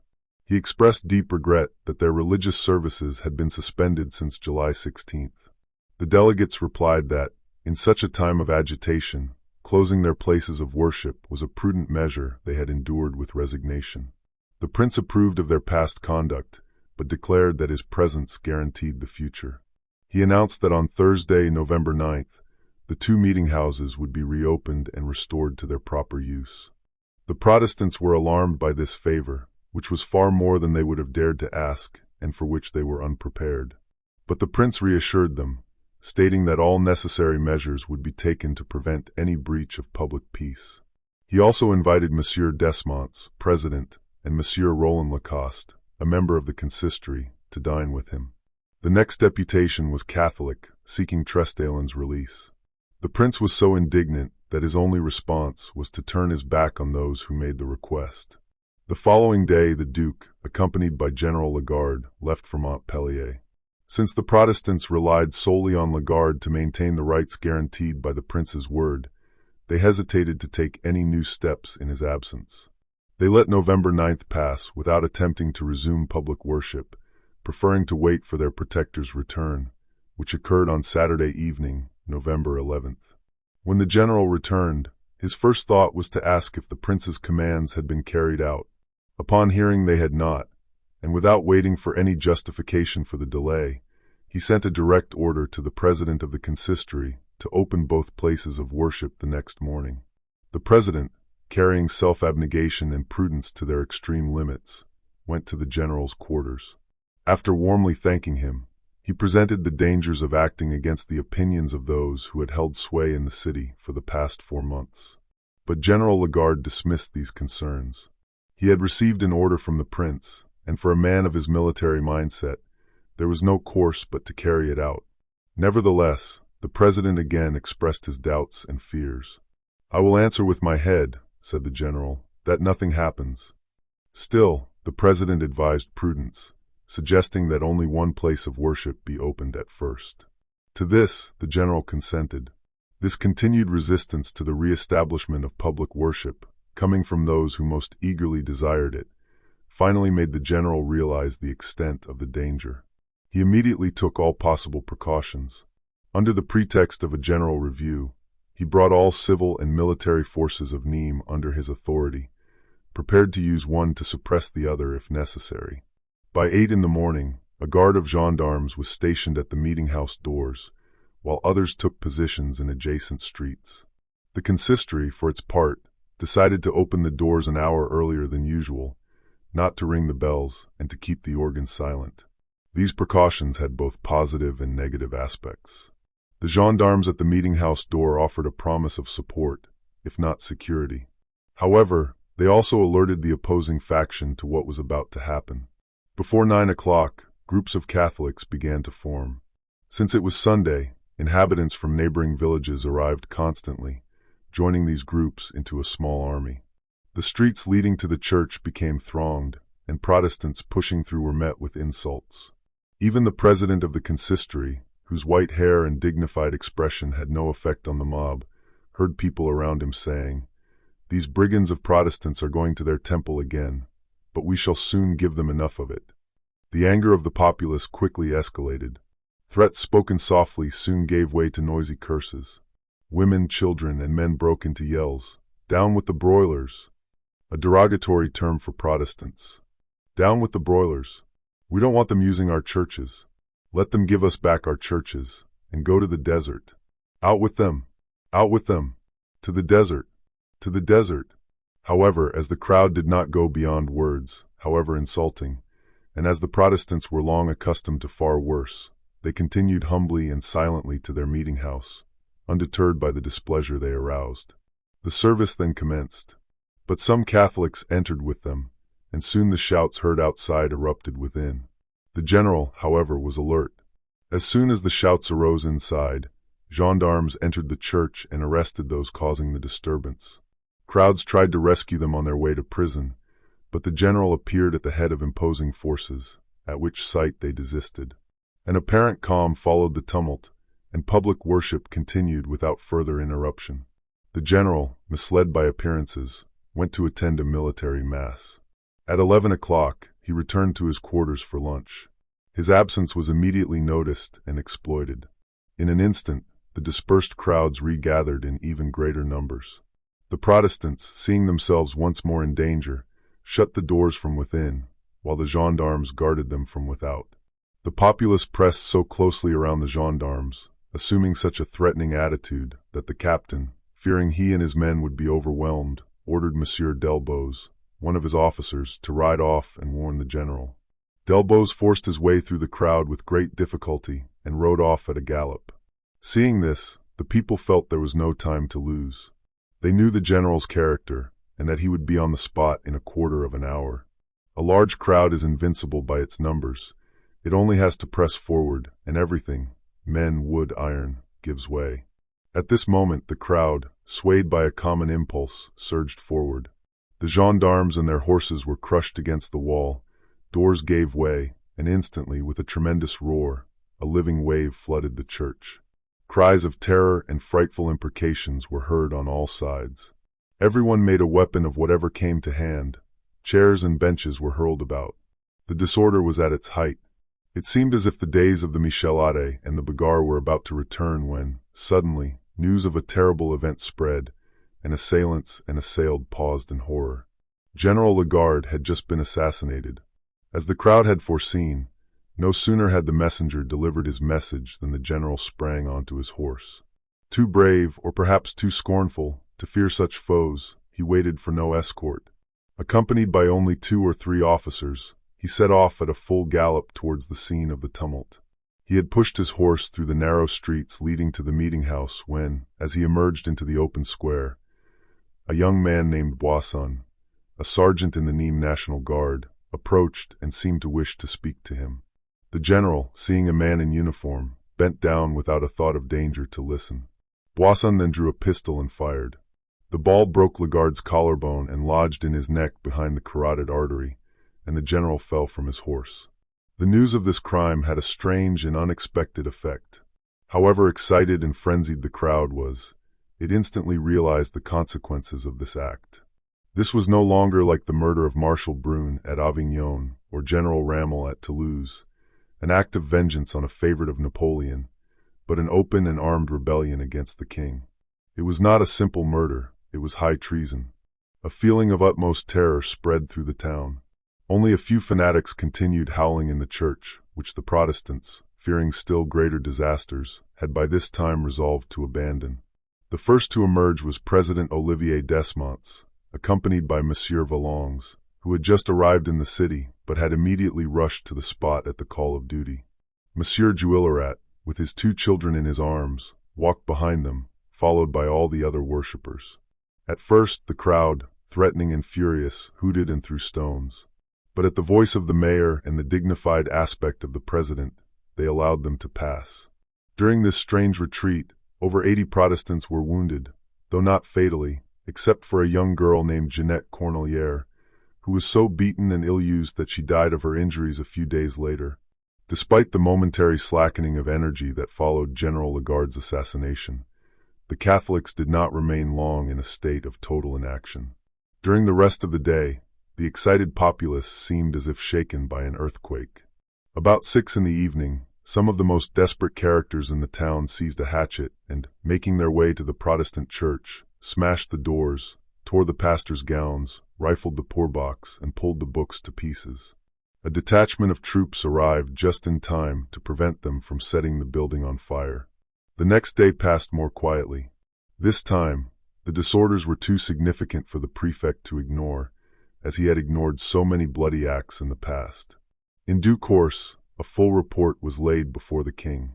It became known that same evening that General Lagarde was still living, and those around him hoped the wound would not prove mortal. Dr. Delpech, summoned from Montpellier, had succeeded in extracting the bullet, and though he spoke no word of hope, he did not expressly declare the case hopeless. 2 days later, everything in the town had resumed its ordinary aspect.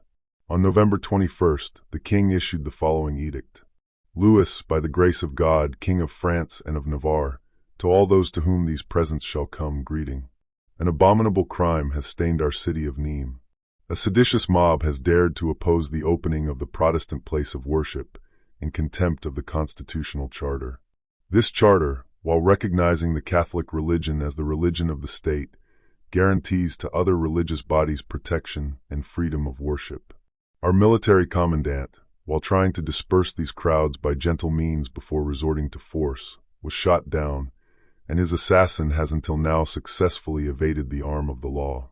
If such an outrage were to remain unpunished, the maintenance of good government and public order would be impossible, and our ministers would be guilty of neglecting the law.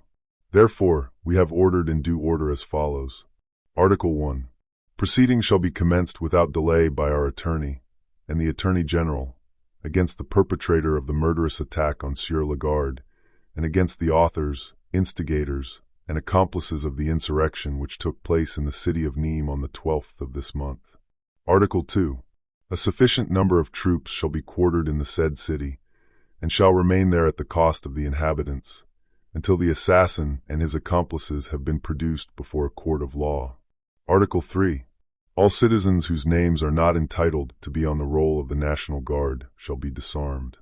Our Keeper of the Seals, our Minister of War, our Minister of the Interior, and our Minister of Police are entrusted with the execution of this edict.